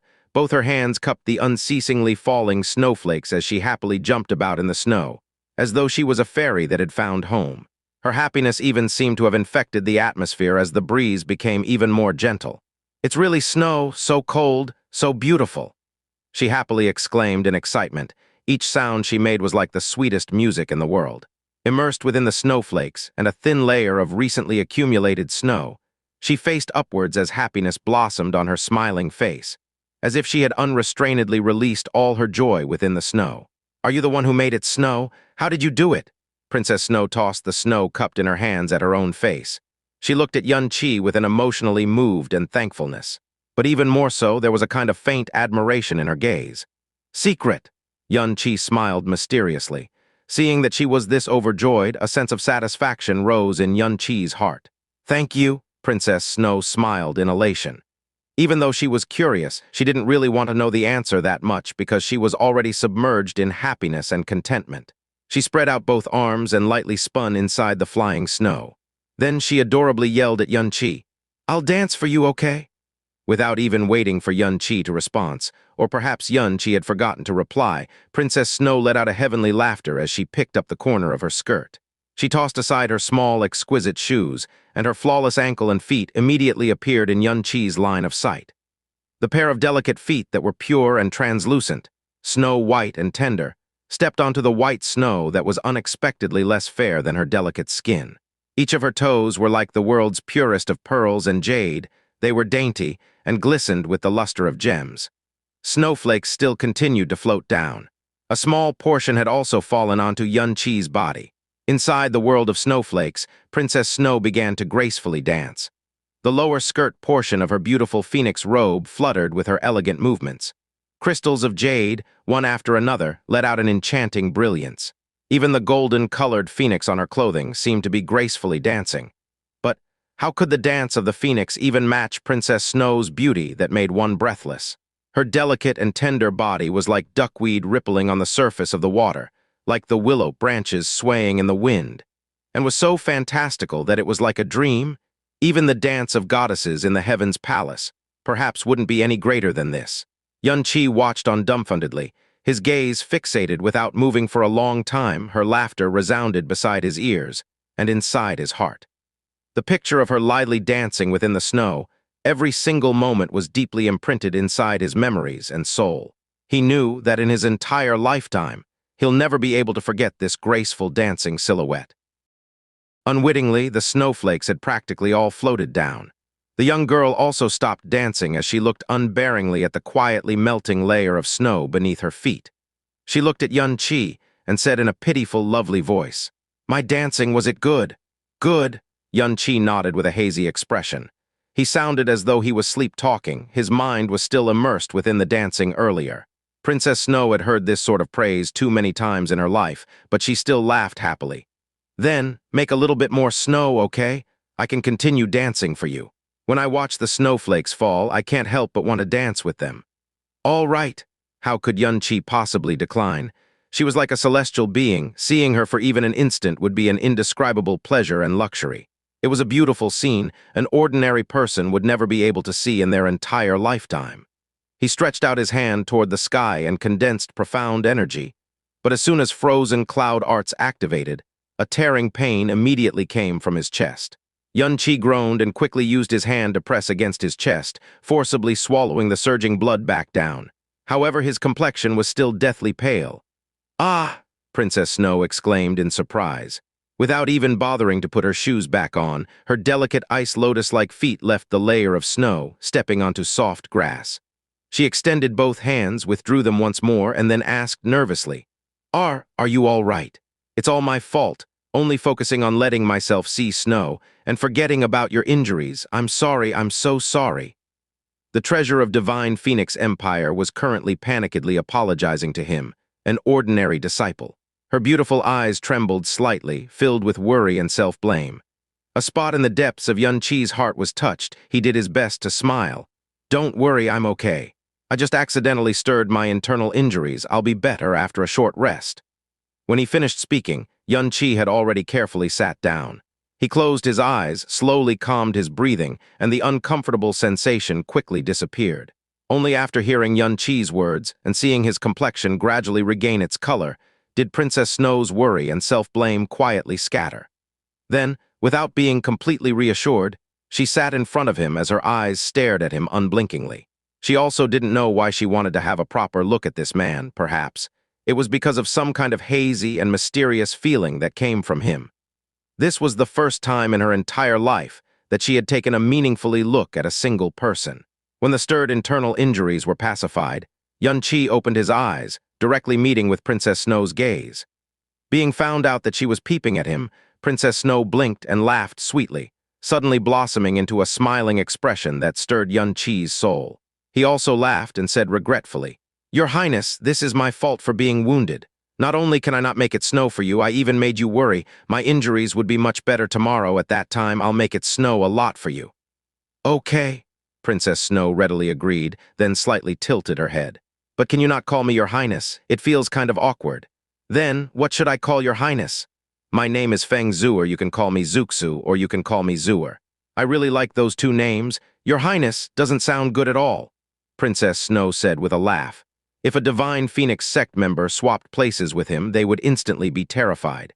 But Xianxia naturally did not care as he smiled. "All right, then from now on I'll call you Xue'er." "Amen." Princess Snow smiled lightly as she nodded. Her star-like pupils gazed at his face. "Then can I call you Big Brother Lingyun?" "Of course you can, but I'll like it even more if Xue'er calls me Big Brother Yun, because I feel like it's even more intimate than Big Brother Lingyun." Xianxia smiled, even though they were missing one word. Big Brother Lingyun and Big Brother Yun were two completely different concepts, because the former totally benefited that Lingyun guy. "Amen," Princess Snow nodded in elation.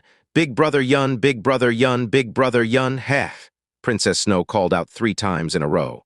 That extremely sweet voice made all the bones in Xianxia's body go soft. Divine Phoenix Imperial Palace, Phoenix Main Hall.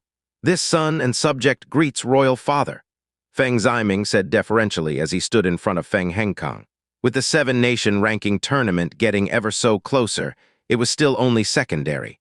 What was most important was that the primordial profound ark's doorway was about to open. Even though no one had discovered the secrets of the primordial profound ark in these several thousand years, there was no doubt that it contained a world-shaking treasure. Therefore, even after every failed attempt, the appearance of the primordial profound ark was still be regarded as an enormous occasion for Divine Phoenix sect. Everyone within the Divine Phoenix sect believed that if they discovered the primordial profound ark secret and obtained its treasure, Divine Phoenix sect's strength would be on an equal footing with the four great sacred grounds in the true meaning. Even surpassing them was a possibility. When Feng Xue'er arrived, he didn't even lift his head as he faintly said, "What is it?" Feng Xue'er's head was slightly bent, his posture humble. "Reporting to Royal Father, we've just recently received news from Spirit Earth Hall. A change has occurred on the profound seal on the ark door of the primordial profound ark this morning. According to our past written accounts, this kind of change signifies that the ark door will open 12 days from now, a full 4 days earlier than we expected." Preparing for the primordial profound ark was the reason why Feng Henkang had very rarely appeared in public during this time frame. Feng Henkang raised his head, his face heavy. 4 days earlier. Feng Xue'er nodded. "Yes, we have originally set the day after the seven-nation ranking tournament as the profound ark's opening, but now the profound ark's door is 4 days ahead of schedule, conflicting with the seven-nation ranking tournament. And even if we shift the ranking tournament to an earlier date now, we still won't have enough time. Thus, in regards to how we'll handle this matter, I ask Royal Father for judgment." Feng Henkang stood up as his brows slowly pinched. The primordial profound ark's doorway would only open for 24 hours. Every minute and second was incomparably precious, and it definitely could not be wasted. However, when he sent the invitation letters to the 6 nations previously, he explicitly indicated that the top 3 of the ranking tournament would be entitled to board the primordial profound ark. If the competition was unfinished, how could the top 3 even board the primordial profound ark when they didn't even exist? As for shifting the date of the ranking tournament to an earlier time, that was even more inappropriate. Feng Henkang muttered, his voice low and dignified. "The ranking tournament's original schedule is for a time frame of 5 days. The primordial profound ark's matter cannot be delayed, and the competition also cannot be shifted ahead of time. Since the opening of the primordial profound arks has been shifted 4 days ahead of time, then we can only compress the ranking tournament to last 1 day." "1 day? This?" Feng Xue'er's face revealed shock. This was unprecedented in all of the history of the 7-nation ranking tournament. Making the battle between 7 nations last only 1 day was indeed too tight, or perhaps it should be said that it was fundamentally impossible to accomplish. This is the only way. As to how to arrange that, the decision is yours. Feng Henkang's gaze concentrated. There must be no mishap in the exploration of the primordial profound ark, and the ranking tournament matter is related to our Divine Phoenix sect's prestige. It also must not have any errors. Deciding how to set that up will depend on your ability. This can also be considered a test for you. Any questions?" Even though Feng Xue'er was nervous, he still obviously did not have the courage to refuse as he promptly lowered his head.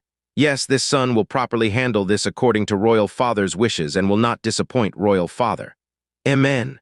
Feng Henkang nodded. "Since that's the case, if you have no other matters, you may withdraw.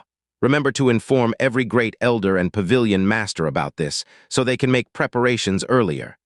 "Yes, this son also has another matter to speak about, Royal Father. This matter is not big nor small, but this son and subject still thinks that it's best if he tells Royal Father." "Speak," Feng Xue'er said cautiously. "A few days ago, huge sounds of activity suddenly came from Phoenix Mountain Range. When we came over, we discovered 13th Brother's personal bodyguard Feng Xue'er there, and he died extremely miserably. The area around him had also been widely destroyed, evident of him going through a desperate battle. With regards to Feng Xue'er's matter, Feng Henkang was naturally aware of it, but he clearly didn't put it to heart as he said indifferently. "Only our sect members can enter Phoenix Mountain Range. Since he died there, then he had been killed by someone in our sect. We'll instantly know once we investigate it." Royal Father speaks thusly. After some investigation, Feng Xue'er was pursuing someone who charged out of the southern gate in the early morning of that day. Going by what the city guards have stated, the sky had not brightened yet, so they did not get a good look at the person's face. They only vaguely distinguished that the person had not reached 30 yet, and no need to say any more. Feng Henkang impatiently swung a hand. We don't have the time to pay attention to such small matters. Since Feng Xue'er was murdered by someone within the sect, then it means that he's unskilled. Are you saying that we have to personally investigate who murdered that good-for-nothing trash? Royal Father, quell your anger. Feng Xue'er's tragic death is but a small matter, but... Feng Ziming sucked in a breath, as a distinct nervousness appeared on his face. The place where Feng Xue'er died is not even 5 kilometers away from Absolute Phoenix Cliff, and the place just to the side of Absolute Phoenix Cliff is Phoenix Perching Valley, where Xue'er is. Royal Father has ordered guards to defend 25 kilometers east-west and north of Phoenix Perching Valley, yet no one is guarding the south side. This son and subject is worried that Xue'er might be disturbed, and perhaps that person might dare to intrude Phoenix Perching Valley. Before he had even finished talking, his entire body suddenly felt a chill, and he didn't continue his sentence. Feng Henkang's eyes narrowed as his glowering eyes released a thick ice-cold radiance. So, are you saying that you want to go over to Phoenix Perching Valley to see if Xue'er is safe? No, this son absolutely did not have that intention. It's just that this son is afraid someone might disturb Xue'er. Feng Ziming said in terror. He had long anticipated that Feng Henkang would react this way, but he still couldn't help but say it. Feng Henkang was currently just too busy at this time, so perhaps he really might allow him to go over there to have a look, even if it was a 1 in a millionth chance. Letting him have a look at Xue'er was enough. However, it was evident that this was still an extravagant hope. Feng Xue'er was Feng Henkang's biggest landmine, a landmine that absolutely could not be touched. HMPH. Absolute Phoenix Cliff is not the only thing south of Phoenix Perching Valley. There's also the Great Phoenix Formation. Aside from my sect members, no one is able to enter. In our Divine Phoenix sect, there's still no one with enough guts to dare charge in Phoenix Perching Valley. Xue'er can also immediately transmit to us as well. If she really has been disturbed, she would certainly notify us immediately. No need for you to worry, scram. Royal Father, calm your anger. This son was worrying too much. This son and subject shall take his leave. Feng Ziming withdrew in a panic once he exited Phoenix Main Hall. He turned around with firmly clenched teeth as a cold, resentful light flashed through his eyes. A scene of fluttering snow had shrunk down the distance between Xianxia and Feng Xue'er by an extremely great extent. Feng Xue'er's mood had also become extraordinarily cheerful, because to her the fluttering snow as far as one's eye could see had always been the most beautiful dream she had yearned for. Big brother Yun, the snow you made is a type of water attribute profound art, right? Feng Xue'er cupped her charming cheeks with her hands, looking at him with a glimmering gaze. This pure and untainted sprite, all of her feelings were displayed on her snow-like face without any hesitation. At the same time she spoke these words, she also expressed her curiosity and yearning for this kind of profound art. It's called frozen cloud arts. To be precise, it's a type of ice attribute profound art. Yun Qi answered without concealment, because he believed that Feng Xue'er definitely had never heard of this profound art's name before. But he still casually added on, Xue'er, have you ever heard of this profound art? No. Feng Xue'er lightly shook her small head and asked curiously, but why would you know ice attribute profound arts? Our phoenix bloodline can burn the most ferocious phoenix flames, but wouldn't the power of fire attribute and ice attribute profound art conflict with each other? I had never heard of anyone in the sect that actually practiced water attribute profound arts. Royal Father seemed to have said that there isn't even anyone in the entire Divine Phoenix City. Water and fire suppressed one another and could not have common grounds. Even if one cultivates them, when one type of profound energy is used, the other type must be suppressed to the utmost. Otherwise, the two types of profound energy would cancel out by themselves, or even become chaotic. This was the most fundamental common sense of the profound way. Thus, practicing profound arts opposite of one's own attribute, other than wasting energy and fruitlessly increasing the risk that one might stir up just by mere carelessness, it could be said to be completely useless. Divine Phoenix Empire's fire elements were extraordinarily lively, and was an extremely fitting place to practice fire attribute profound arts. The profound practitioners there all basically practiced fire attribute profound arts as well. Other than occasional foreigners, profound practitioners who practice water profound arts simply couldn't be found at all. Even foreigners, because of the fire element's activeness, their bodies and profound veins would feel discomfort of various degrees if water attribute profound arts were the only thing they practiced. So Feng Xue'er naturally had such a question. Xianxia said calmly, "Xue'er, did you know that our Divine Phoenix Sect's force isn't merely limited to Divine Phoenix Empire? There are many clansmen who are sent to other nations since childhood, then conceal their Phoenix bloodline and join the relatively powerful and prestigious local sect or force, thereby obtaining information and intel, making up our sect's information network." Feng Xue'er's charming lips slightly opened, then she lightly nodded. "Amen, this I know. Father has told me about this before. Big brother Yun, are you someone who was sent to the outside since childhood?" Feng Xue'er naturally wouldn't doubt Xianxia's words, because constructing information networks was one of the things that every single powerful sect had to do, and information networks were even one of the lifelines of a sect. Heavenly Sword Villa, Xiaoro sect, and even Blue Wind Profound Palace all had disciples planted into other great sects, not to mention the colossal Divine Phoenix sect. Yes, the place I was sent to is called Blue Wind Nation, and I've only returned to the sect this year. Xianxia nodded. He answered with extreme calmness without any undulation. It was almost impossible for even a person who was extremely experienced to notice the traces of a lie within his gaze and expression. But when these words left his mouth, his heart and soul was violently clutched and pulled. In these years of 2 lifetimes, in order to achieve a certain purpose, or for survival, he had spoken concealing and misguiding words countless times, and had been long trained to the point that his heart wouldn't change its rhythm, and the expression on his face wouldn't alter in the slightest. But this time, the person he was facing was a girl who was more pure than even the snow itself, and had moreover saved his life. Such a lie was only for concealing and achieving his purpose, and absolutely didn't have any intention to harm her. Yet the sense of guilt and sin in his heart was record-breakingly intense. Blue Wind Nation. Feng Xue'er knew this country, and also knew that it was the smallest nation of the continent. Her charming eyes blinked once as she continued asking, "Then is Big Brother Yun's frozen cloud arts learnt from there? Since there are ice attribute profound arts, then would there be a lot of snow?" Xianxia nodded. "That is a place called the snow region of extreme ice. The entire 500 kilometers over there are all white snow." 500 kilometers, white snow? Feng Xue'er's cherry lips opened up in surprise. She couldn't imagine just what kind of marvelous scenery that would be. An entire 500 kilometers, all covered by snow, moreover, very, very thick snow. Even if one shatters a dozen feet of the snow layer, what's beneath is still snow. Xianxia said while smiling. He believed that the snow region of extreme ice must be a heaven-like place for Feng Xue'er who likes snow. He narrated earnestly, "Because that place is very cold, the ice and snow over there wouldn't even melt in tens of millenniums. Look, all these surrounding mountains are all soil and stone, but at the snow region of extreme ice, even the ridges and peaks are covered by layers of snow and ice. The sky at where we are is blue, but over there, even the sky is projected to a pure white by the reflections of the endless snow. In that entire world, there is only a stretch of white without bounds. The sky and earth can't be distinguished. It's so pure and quiet that one could hear the sound of their own heartbeat." "Wah!" Feng Xue'er's hands had unwittingly covered her lips, her gaze as misty as fog. "Is there really such a place? Snow region of extreme ice. Snow region of extreme ice. Not only that, even though it's all snow, there are also many flower and plants.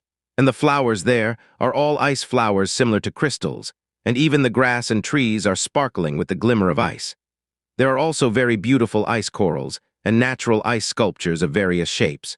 These are all unable to be seen at other places, because once these things leave the snow region of extreme ice, they would all very quickly melt. Also," Xianxia pointed toward the snow phoenix. "Little Chan was also nurtured up at the snow region of extreme ice, so its feather is just like the white snow. In the entire profound sky continent, snow phoenix beasts only exist there. To have left that place with me, little Chan has worked hard."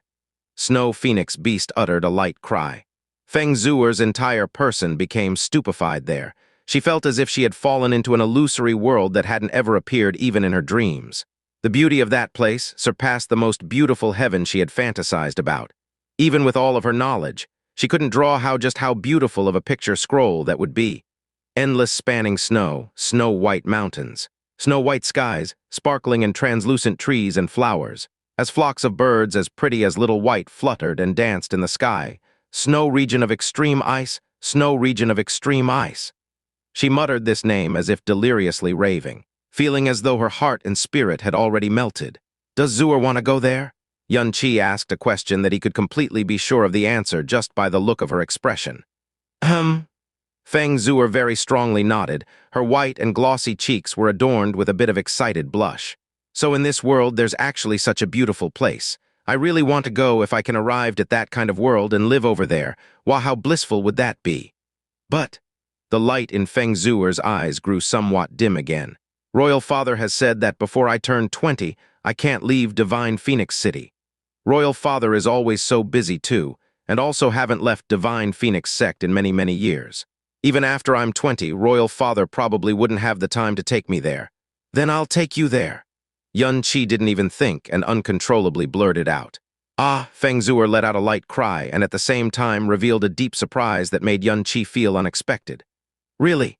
You're really willing to take me there? Toward his words, she believed them so firmly without any doubts and was so unguarded against him.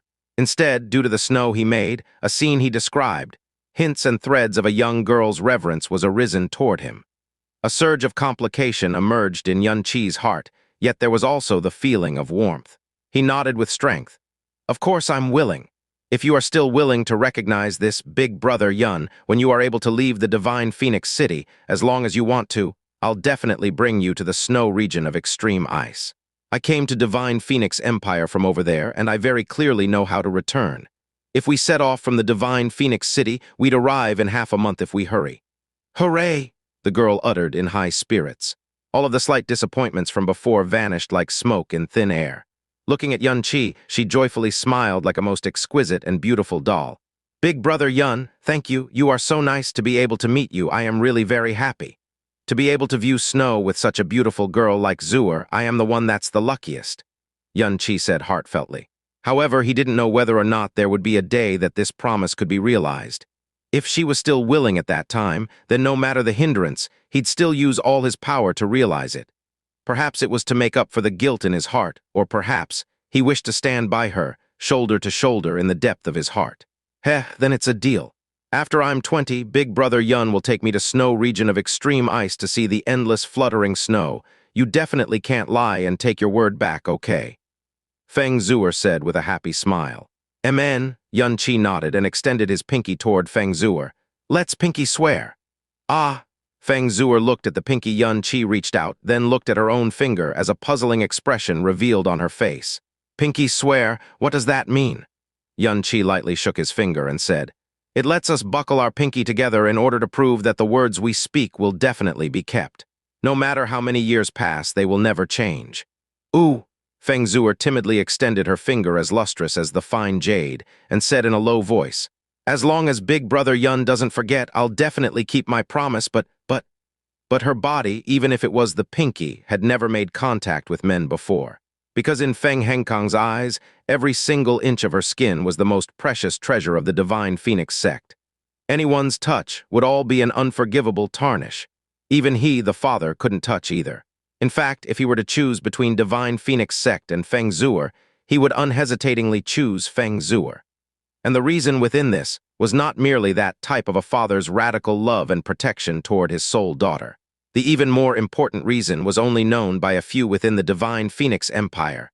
Other than Divine Phoenix Empire, even the 4 great sacred grounds had gotten information from who knew where, and also noticed Feng Xue'er a long time ago. This also made Feng Hengkang's protection toward Feng Xue'er prudent, to the point that made one unable to comprehend. If he was to know that a man would actually sit so close to Feng Xue'er, and even engage in sweet talk, and even wanted to pinky swear with her, let alone that this person being the bastard he wanted to get rid of from the start, even if it was his own son, he'd unhesitatingly smash him into mincemeat with a palm under a flight of rage. Oh, I understand now. Xianxia seemed to only have realized just now. Your royal father doesn't allow anyone to touch you, and you are afraid of your royal father's scolding, right? Amen. Feng Xue'er lightly nodded. I can't disobey royal father's words. I'm more afraid that after royal father knows, he'll be angry at you. Just last year, 12th brother accidentally touched my shoulder and was discovered by royal father. Royal father got so angry and directly broke 12th brother's wrist, and even said that he'll cripple him. I begged for mercy for 12th brother. Royal father usually complies with me a lot, but he really was very angry and still confined 12th brother for an entire half a year. It's my fault that 12th brother is harmed. I don't want big brother Yun to be harmed because of me, too. Just one touch on the shoulder, and even with Phoenix robe in between, and it was even his son of flesh and blood, to actually break his wrist without any mercy and confine him for half a year. This Phoenix Emperor's cherishment toward his daughter simply had reached an extent that shocked heaven and earth. In comparison, the things he did these few days were enough for him to be executed by 1,000 cuts, 800 times over. And growing up in this kind of extreme protection, not only Feng Xue'er's heart, even her body was also pure to the extreme. And the purer the object, the easier it was to evoke the desire to taint and possess within the depth of men's heart. Especially this kind of person like Xianxia, who never constrains himself. Xianxia didn't retract his pinky, and instead said, smiling as he looked at her star-like eyes, "Xue'er, your royal father really cherishes you. Him not wanting for others to touch you is because he's worried that you will be harmed by others. Amen. I know royal father is the person who cares about me the most in this world," Feng Xue'er said with a faint smile. "However, if it's someone you like and is intimate with, there naturally wouldn't be any problems with physical contact, and can even make one another more intimate and fond of each other. Does Xue'er think that I am someone who would harm Xue'er or someone who Xue'er is fond of?" Xianxia said with a pure and serious face. Feng Xue'er unhesitatingly answered, "Big brother Yun is so nice. Of course, I like big brother Yun. Being together with big brother Yun makes me really happy. Big brother Yun has even realized the dream I had for many years." Xianxia smiled and extended his pinky before Feng Xue'er. "Then let us pinky swear." "Ah, but," Feng Xue'er was still hesitating and timid. "Relax, there's only the two of us here. Your royal father wouldn't see, wouldn't know, which means he wouldn't get angry. Also, Xue'er is already 16 this year.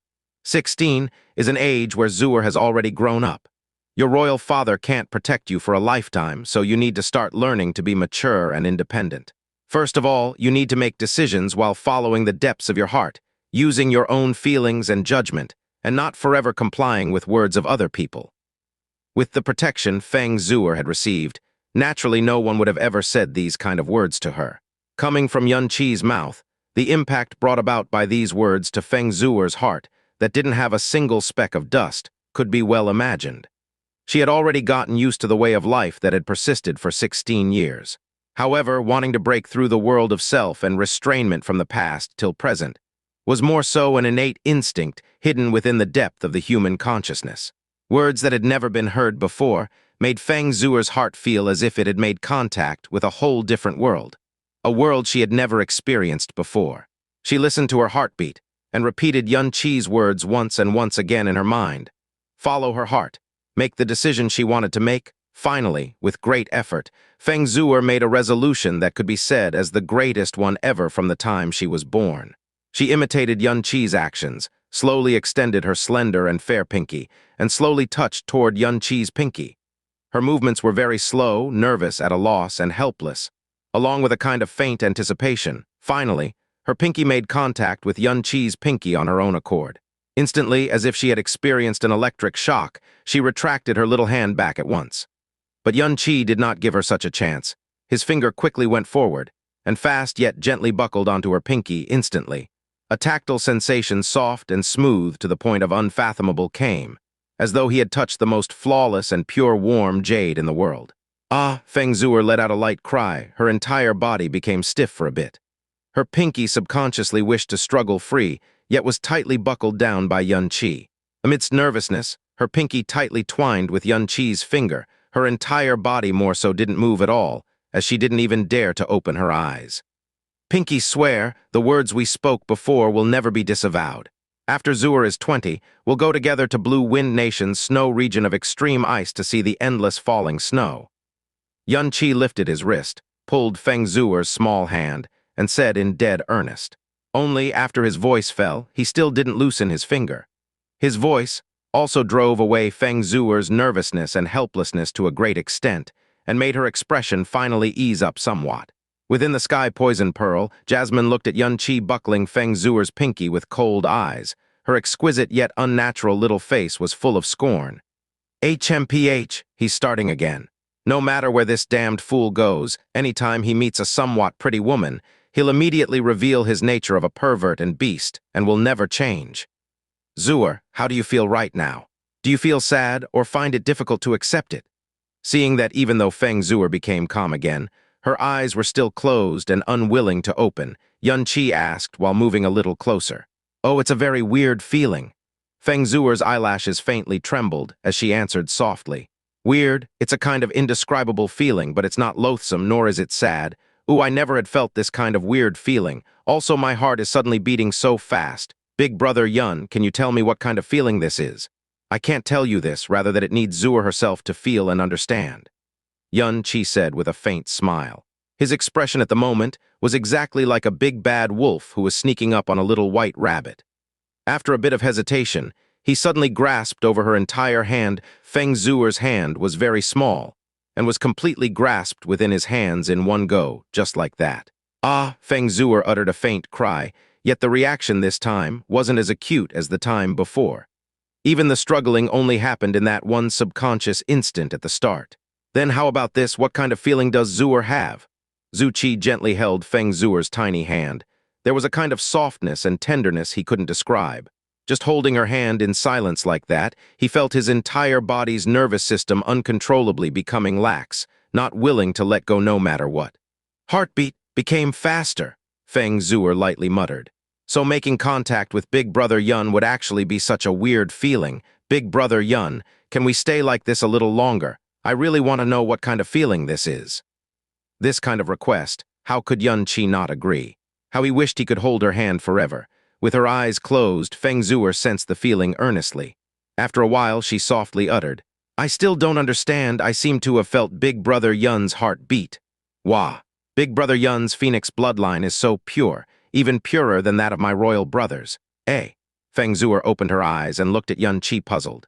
So weird, why hasn't Big Brother Yun cultivated the World Ode of the Phoenix yet? Even though Xianxia possessed the World Ode of the Phoenix's fifth and sixth stage profound skills, these were only the profound skills carried on by these two stages. A profound skills activation required a profound art with corresponding power. While Xianxia jumped over this rule with the power of the evil god Seed and his own comprehensive ability, forcefully activating the Empyrean dance of the Phoenix and star-scorching Demon Lotus with the most basic of Phoenix flames. But in terms of power, they naturally were much inferior to activating them with the genuine Phoenix profound art. Therefore, just from the aspect of the World Ode of the Phoenix's profound art, it could indeed be said that Xianxia hadn't practiced it in the slightest. A person who cultivated World Ode of the Phoenix could tell just by casually probing his profound energy attribute. Xianxia curbed his expression and said, Because in these earlier years, I had always been at Blue Wind Nation. For hiding my identity, not only does the Phoenix bloodline need to be concealed, I more so can't cultivate the World Ode of the Phoenix. This year, I had just returned to the sect. 19th Elder is busy every single day and didn't have the free time to teach me. And since I've been out for many years, there aren't any fellow clansmen I'm very familiar with either, so naturally no one would be willing to teach me the World Ode of the Phoenix. So that's the case, no wonder. Feng Xue'er thought for a bit. Then a glint suddenly flashed in her eyes as her expression became excited. Then does Big Brother Yun want to learn the World Ode of the Phoenix? Of course I do. Xianxia unhesitatingly nodded. But, since you want to, then let me teach Big Brother Yun, all right? Feng Xue'er said with a cheerily smiling expression, as if this was something that would make her very happy. You teach me? Xianxia's heart and mind violently shook a bit. When Feng Xue'er had mentioned World Ode of the Phoenix, the thought of making Feng Xue'er teach him World Ode of the Phoenix had flashed through his mind before, but was immediately extinguished by him, because he had already deceived Feng Xue'er in regards to his identity, and he didn't have the heart to scheme against her once more, even if the World Ode of the Phoenix was extremely important to him. But he didn't expect that Feng Xue'er would actually voluntarily propose to teach him World Ode of the Phoenix. Xianxia's mood instantly became incomparably complicated. Seeing that Xianxia didn't answer right away, his expression becoming hesitating and complicated, Feng Xue'er became somewhat anxious instead. She swayed Xianxia's hands and said as if she was acting spoiled, Big Brother Yun, just agree to let me teach you, okay? Big Brother Yun lets me eat so many delicious things, and for beautiful snow, you've even agreed to take me to snow region of extreme ice. I haven't been so happy in such a long time. I also really want to do something for Big Brother Yun. Even though I've never taught anyone before, I can definitely teach very, very well. Big Brother Yun, just comply with me, okay? Xianxia looked at her and said with a smile that was yet not a smile, "Xu'er, is it that you want me to stay here for a longer period of time so you can play with little Chan every single day?" With a little than half of her intentions being easily exposed, Feng Xue'er began to smile shyly. "Not only little white, I also really like Big Brother Yun right now, and want Big Brother Yun to accompany me for a while longer. Before, I've always been alone here doing the same thing every day. It really is boring. But with Big Brother Yun and little white here, I feel like I'm so happy that I'm about to go crazy. Just let me teach you World Ode of the Phoenix. Big Brother Yun can leave after he learns it, okay?"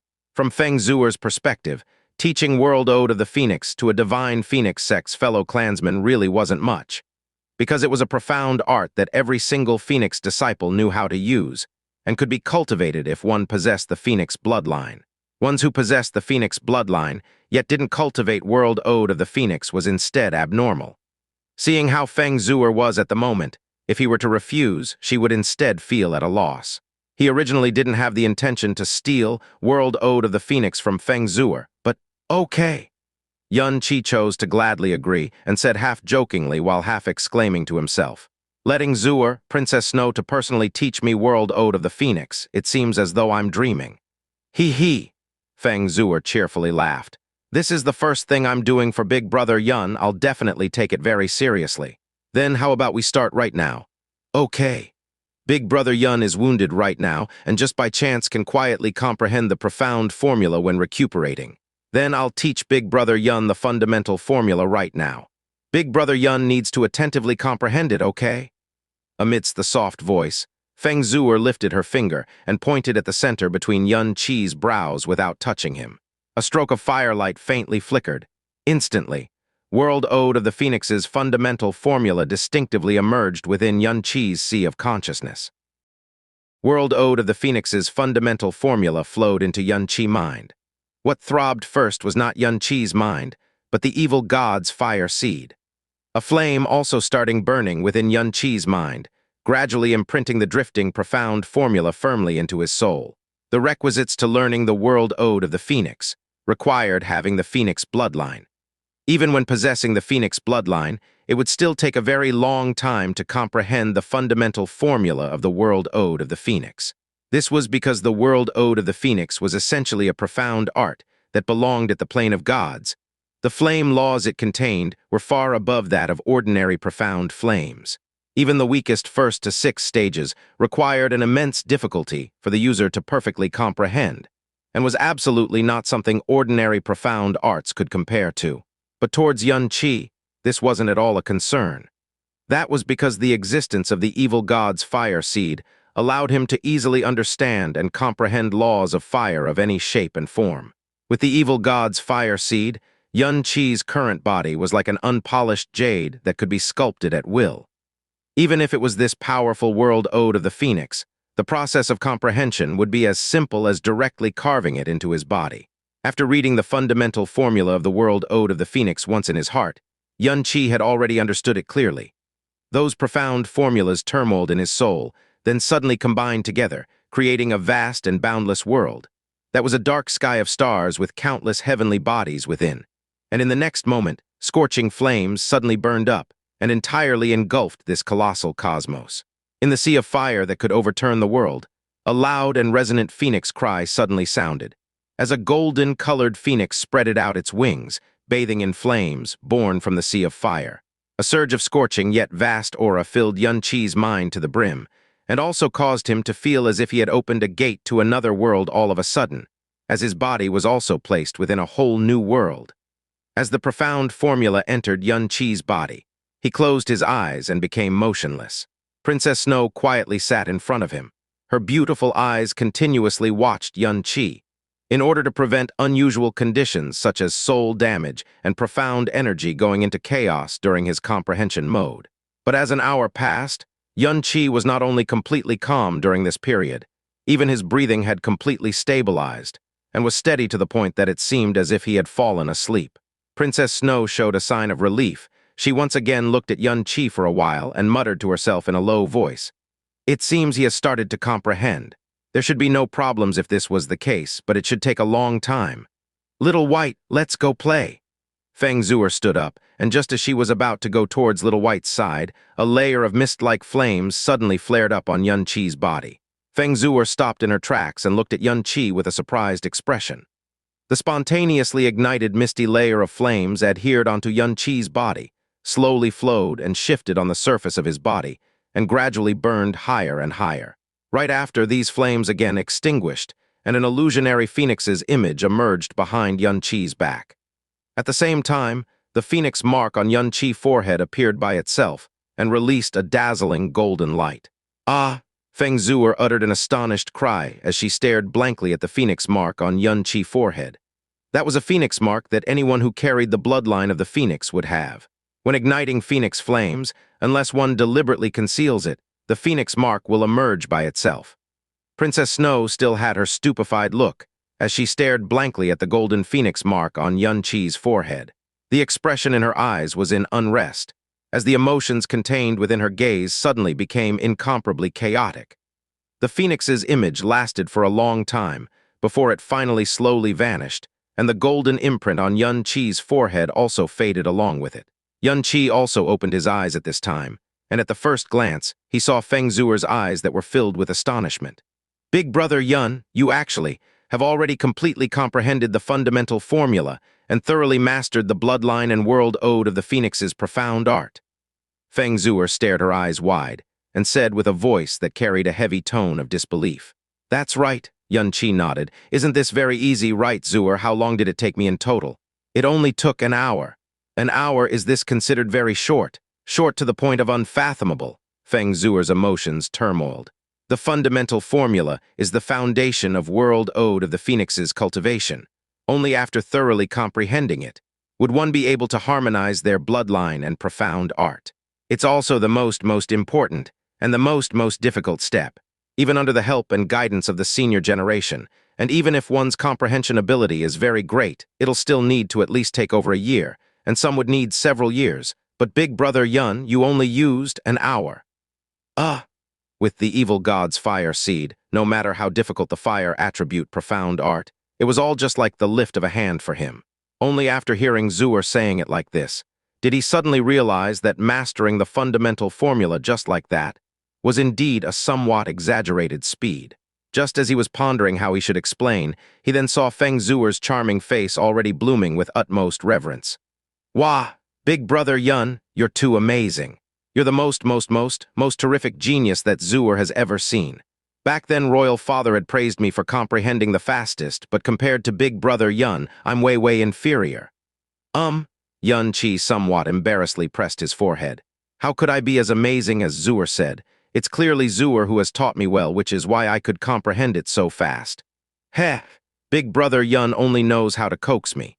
I only had given the profound formula to Big Brother Yun, and didn't give any other help and guidance, and more so didn't use profound energy too as a guide. As if it's got anything to do with me at all, it's Big Brother Yun himself who's amazing." Feng Xue'er said with a broad smile. No, of course that isn't the case," Xianxi said with a serious face. "Xue'er is good-looking, of noble status, with a kind nature. To be able to be taught the world ode of the phoenix personally by Xue'er would be a blissful thing for anyone. Like this, any kind of miracle have a chance of happening. If it was a harsh old granny who taught me, I probably wouldn't have comprehended it within 10 years. He. Even though she knew that Xianxi was coaxing her, she still laughed very cheerfully. "I had originally wanted to teach Big Brother Yun bit by bit, but since Big Brother Yun is so amazing, then I'll just teach all of World Ode of the Phoenix's profound arts to Big Brother Yun. Maybe Big Brother Yun can similarly comprehend them very fast." As she spoke, Feng Xue'er extended her jade hands. A speck of dazzling red light congealed up between her fingers. Then, she carefully touched it onto the center of Xianxi's brows. Instantly, the complete profound formulas of the first to the fourth stage all slowly and clearly entered Xianxi's sea of consciousness. The World Ode of the Phoenix, from the fundamental formula to the first 4 stages that belonged to Divine Phoenix sect, was acquired just like this by Xianxi in such a complete and intact fashion. Xianxi had already received the Phoenix's blood for nearly 3 years. Even though he forcefully learned 2 Phoenix profound skills, he never was able to cultivate the World Ode of the Phoenix. The World Ode of the Phoenix could be said as something he had always yearned for even in his dreams. and he knew how difficult and dangerous it would be to obtain this world ode of the Phoenix from Divine Phoenix Sect. He didn't expect that he would obtain Divine Phoenix Sect's complete world ode of the Phoenix precisely today. If he went through layers upon layers of danger, schemes, gambles, or even blood and obtained the world ode of the Phoenix, he would have no qualms about it and let out 3 hearty laughters. But at this moment, obtaining it without spending any effort at all instead made him to be somewhat at a loss. Because what Feng Xue'er had given him wasn't merely world ode of the Phoenix, but also a heart that completely trusted and was intimate with him, as well as feelings without the slightest speck of dust and impurity. Yet the premise of everything was his deceit toward her, even if it was a deceit where he had no other choice. As the first 4 stages of profound formula flooded in, the 5th and 6th stage profound formula that had long ago been engraved within Xianxia's mind and soul was awakened at the same time. For a moment, the 6 stages of profound formulas combined and joined together by themselves, converging into the world ode of the Phoenix's complete 1st to 6th stages. Even though Xianxia's mind was slightly in chaos, the Phoenix profound energy had already automatically channeled and fused following the profound formulas that entered Xianxia's mind. So, he closed his eyes, ridded the distracting thoughts, and concentrated on comprehending the profound formulas. As the 7-nation ranking tournament neared, Divine Phoenix City also became more clamorous day by day. The profound practitioners of the 6 nations who were participating in ranking tournament, as well as their escorts, all one by one arrived at Divine Phoenix City. To be qualified to participate in the 7-nation ranking tournament, they were no doubt the younger generation's most tip-top prodigies of the 6 nations. And the people who accompanied them here, and also similarly beings at the pinnacle of the political and profound world within the 6 nations. Without exception, the emperors of the 6 nations all personally came. However, these people who could all look down upon a nation, when arriving at the Divine Phoenix City, there was no choice but for them to lower their heads and be cautious and prudent. At this time, there were only 3 days left until the 7-nation ranking tournament. In the 6 nations, other than the Blue Wind Nation, the other 5 nations participants had already all arrived and were settled at the core encampment of Divine Phoenix Empire, Phoenix City. Blue Wind Nation's people still aren't here today? Listening to his subordinate's report, Feng Xue'er pondered. Yes, I just especially asked the city gate people. There hasn't been any Blue Wind participants entering the city. Should we immediately sound transmit to Blue Wind Imperial family to inquire? No need. Feng Xue'er lifted his hand. HMPH, Tiny Blue Wind Nation is also merely a joke at this 7-nation ranking tournament. I had thought someone interesting would happen in this session. Looks like this prince has really overestimated that kid called Xianxia. This prince had actually really believed that he would personally come participate in this ranking tournament like he had yelled out. I reckon that he has already hid somewhere he'd believe we can't find him with tails between his legs. No need to hurry and prepare the Blue Wind Nation's dwelling location. It's better that they don't come. Not only will that help us cut down the ranking tournament schedule, it also just happens to give Royal Father another exceptionally good excuse. Withdraw for now, write today's welcome banquet. There's no need to arrange Blue Wind Nation's seats either. Yes.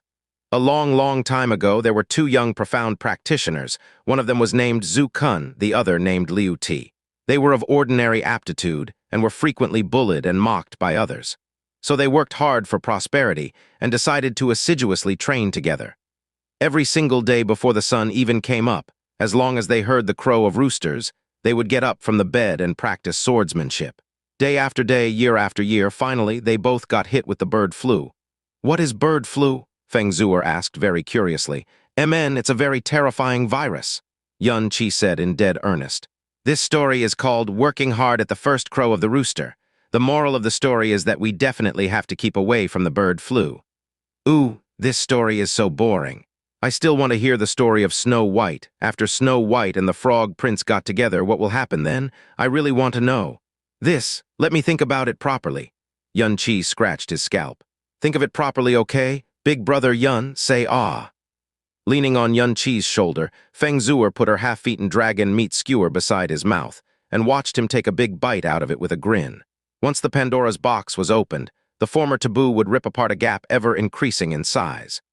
The Feng Xue'er, who would definitely not have any contact with anyone before, was very naturally leaning together with Xianxia. eating the same meat skewer with him under various leads by Xianxia. If Feng Hengkang saw this scene at this moment, he'd definitely be angry to the point of hovering between life and death. Slapping Xianxia into mincemeat on the spot would even be considered letting him off light. After a long while, Xianxia finally thought of the following storyline. He cleared his throat, and just as he was about to narrate, the phoenix God Jade hung in front of her chest suddenly flickered with a scarlet-colored light. Feng Xue'er took up the phoenix God Jade. Her expression suddenly became somewhat sullen. "Xue'er, what is it?" Xianxia immediately asked. Feng Xue'er looked at Xianxia and said with a pitiful expression in her eyes, "It's Royal Father. He's about to come here right now, then take me back to Phoenix City." "Big Brother Yun, why is he taking you back right now? Your Royal Father making you stay here alone, wasn't it because he'll be busy with the matter of the ranking tournament and primordial profound arc? But right now should be the time he's the busiest," Xianxia said, somewhat puzzled. Feng Xue'er lightly shook her head. "Royal Father had said this is the first 7-nation ranking tournament ever since my birth, and he'll take me there on site. If I'm willing, he can even take me onto the primordial profound arc. Royal Father taking me back now should be because all of the affairs have been properly prepared." "You will go to the site of the ranking tournament?" Xianxia's heart slightly shook.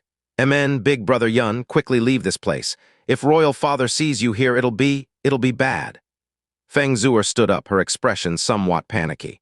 She grabbed Xianxia's arm but didn't push him away, rather, unwittingly gripped tighter. There were 3 days left from the start of the ranking tournament. In fact, he should have left a long time ago. The reason as to why he hadn't yet left, he knew very well in his heart. It was because he wasn't willing to part with Feng Xue'er. Her features, voice, heart, every single look, every single expression in her eyes were all firmly attracting him, making it as if he were sucked into an endlessly beautiful starry sky, sinking deeper and deeper within.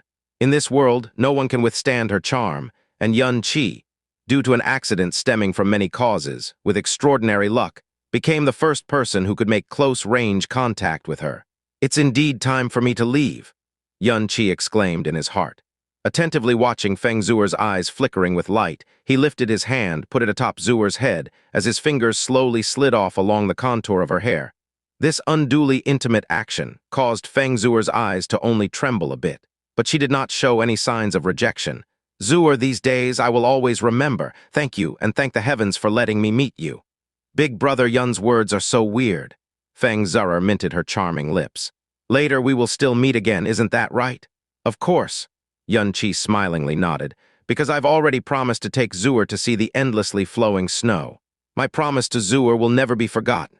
"Amen," Feng Xue'er nodded, her expression finally becoming somewhat cheerful. Her eyes carried unwillingness to part, yet her hands were gently pushing Xianxia. "Even though I really hate to part with Big Brother Yun, it really is time for Big Brother Yun to leave. Royal Father will arrive here in less than a quarter of an hour. If you still don't leave, you'll really be discovered by Royal Father." "I'm going." Xianxia's hand moved away from Feng Xue'er's shoulders. After glancing at her with incredible meticulousness, he finally turned around, then called over the Snow Phoenix Beast. Snow Phoenix Beast flew up to him, and just as he was about to hop onto Snow Phoenix Beast's back, Xianxia stopped in his steps. He turned around, his hands quietly clutched tight, and at last he still said in a small voice, "Xue'er, let's say if one day you found out I have lied to you about some things, will you hate me? Will you still consider me your Big Brother Yun?" "Ah," Xianxia's sudden words made Feng Xue'er a little at a loss. Why would Big Brother Yun say such a weird thing? How is it possible for Big Brother Yun to deceive me? "I'm saying, just if there are some things I really have deceived you on, would you hate me?" Xianxia's voice became even quieter. A sentence that wasn't lengthy, yet was spoken with extraordinary difficulty. I don't know." Feng Xue'er shook her head. The expression in her eyes was somewhat stumped, as if she couldn't understand the question Xianxia had put forward. She lightly spoke, "But in these days together with Big Brother Yun, what I have felt are all Big Brother Yun's kindness toward me. Snowing for me every day, teaching me how to build snowmen, cooking delicious food for me, telling me many interesting stories. Big Brother Yun's smile is pretty, and his gaze is also very gentle. These days, I've been so happy every day, even the dreams I dream when sleeping had become very blissful." "Xianxia, this kind of Big Brother Yun, I don't believe he would be willing to deceive me. Even if he really deceived me, then he must have had no other choice, and not in order to harm me." Every single word of Feng Xue'er was sincere and relaxed. This was the voice coming from her heart. I will forever remember Big Brother Yun's kindness, and the matter he promised me. In the future, no matter what happens, I believe that Big Brother Yun will never harm me, and I'll never do anything that'll harm Big Brother Yun either. The last sentence of Feng Xue'er made Xianxia somewhat puzzled, but even more so, it fiercely stirred up his heart. He no longer spoke, because no matter what he said under Feng Xue'er's gaze that was as pure as snow, it would be incomparably pale in comparison. He leapt onto the Snow Phoenix Beast's back, took off into the air under Snow Phoenix Beast's carriage, and directly flew toward Absolute Phoenix Cliff. Feng Xue'er had already told him that the other 3 directions of Phoenix Perching Valley all should have people guarding there.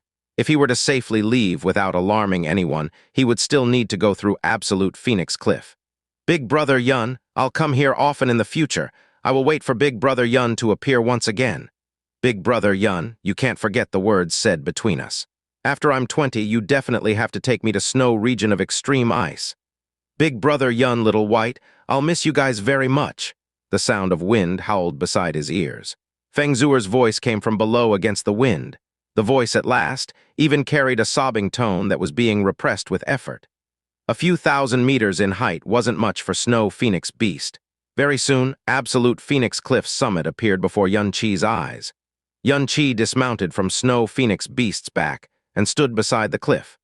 Within the dark green-colored valley that was like an otherworldly utopia, he could faintly see that fairy-like beautiful silhouette. She was the princess of Divine Phoenix Empire, the most brilliant jewel of the entire profound sky continent. She had been protected to the utmost limit, but at the same time, she was also lonely, which was why, in these days he had carelessly intruded into her world, she was so happy and excited. Little Chan, do you want to accompany her by her side? With his gaze looking down, Xianxia suddenly spoke. Scree! Snow Phoenix Beast slapped her wings and let out a quiet cry. Its majestic head continuously made a few nodding movements. Huh! Nodding. With an extremely bitter and unsatisfied expression in his eyes, Xianxia gave Snow Phoenix Beast a fierce stare. Even if Xue'er's charm can't be resisted, even if you really want to stay by her side, you are still my contracted, profound beast, right? No. Can't you be a little bit more reserved, even if you have to fake it a little? Forget it. Xianxia's mouth became askew. He extended his wrist as the Snow Phoenix Beast's profound imprint emerged on the back. With a thought, the profound energy connection with Snow Phoenix Beast was directly severed. The profound imprint on the back of his hand also slowly vanished. Snow Phoenix Beast completely recovered its freedom. It spread its wings and took off, and circled and danced above Xianxia's head, letting out sharp cries that one couldn't tell whether it was from excitement or unwillingness to part. Seeing the Snow Phoenix Beast that regained freedom, what was more in Xianxia's heart wasn't sadness but a sort of relaxed feeling. He said with a faint smile, Little Chan, go ahead. Staying with me, you will only face hardships and danger everywhere. Accompanying Xue'er, she likes you so much and will definitely treat you well. You no longer need to suffer laborious hardship with me anymore, go. Scree, a long cry resonantly sliced through the skies. After Snow Phoenix Beast danced and fluttered for a while, it finally descended and flew toward the Phoenix Perching Valley below. Very soon, those 2 snow-white-colored silhouettes slowly assembled together. Xianxia let out a faint laugh. After taking another deep glance in the end, he took 2 steps back, then put away all of his unwillingness to part and walked toward the south. Why did you let Snow Phoenix Beast leave? Jasmine couldn't help but ask. You still can't fly right now. Without Snow Phoenix Beast, what will you do when you need to fly? Xianxia shook his head and said, Giving the Snow Phoenix Beast to Xue'er isn't just because Xue'er likes it. It is because that I don't know whether or not I can successfully preserve my own life during this session of ranking tournament. If I am unlucky, at least Snow Phoenix Beast doesn't need to die together with me. Not only can it be saved, it can be considered a tiny bit of repayment to Xue'er. Her heart was sincere toward me, yet I still have deceived her after all that's said and done. HMPH? Jasmine sneered. Deceiving girls, isn't that your habitual method of doing things? You had never been so conscious of your guilt before, isn't that so? That's not the same. Xianxia curled his lips. Conquering and deception are 2 entirely different concepts. A little girl like you wouldn't understand. Jasmine was disdained to reply and asked conversely, On the matter of whether or not you can keep your life, I actually have good news to tell you. Good news? Jasmine said indifferently. If I'm guessing correctly, after your Phoenix bloodline was found out by Divine Phoenix Sect, what you dread the most isn't Divine Phoenix Sect, but the true progenitor of Divine Phoenix Sect, the other Phoenix Spirit, just like the Phoenix Spirit you met at the 10,000 Beast Mountain range back then. Yun Qi's footsteps stalled a little, then he slowly nodded. You are entirely correct. Back then, when I left the Phoenix's trial grounds, the Phoenix Spirit had also warned severely that I must be cautious of the other Phoenix Spirit's existence. Divine Phoenix Sect's Phoenix Spirit had always thought the Phoenix Spirit who granted me heritage was killed by it a long time ago. If it found out that the Phoenix's bloodline in me stems from another Phoenix's legacy, then the one who will be harmed will not only be myself, the Phoenix Spirit of the 10,000 Beast Mountain range, as well as the Phoenix tribe who just recently broke away from their curse, may also encounter a great disaster. Yun Qi uttered a low sigh. Yet with the bloodline's exposure, there would be no other choice but to face Divine Phoenix Sect as soon as possible. Otherwise, the ones who will be implicated would be people at my side. So, on the way here from the Blue Wind Nation, I had always prayed for that Phoenix beast to always be residing in the dark, and won't have any interest to probe into affairs of the ranking tournament. About this Phoenix Spirit, there's already no need for you to worry, Jasmine said emotionlessly. Why? Because it's already dead. What dead? Yun Qi's footsteps stopped at once. Are you sure? Wait. How did you know it's dead? Heh, Jasmine laughed insidiously. You don't need to mind how I found out. It shouldn't be too long since its death, but I am certain that it has already died. However, even though it died, there's a high chance that the bloodline and memories have been passed on. So in this world, there are perhaps still people who can discern that your bloodline comes from another Phoenix's legacy. Yun Qi's spirit was instantly roused up. Words spoken by Jasmine in such a confidence tone, naturally he wouldn't doubt them. Very well. If Divine Phoenix Sect's Phoenix Spirit really has died, then my greatest worry is also gone. Like this, during the ranking tournament, I will be able to perform without any worries of future consequences. And so, how confident are you to make Divine Phoenix Sect no longer find trouble for you and also survive? 70%, Yun Qi said with swelling confidence. Perhaps I'd even be able to go for a stroll on that mysterious primordial profound arc.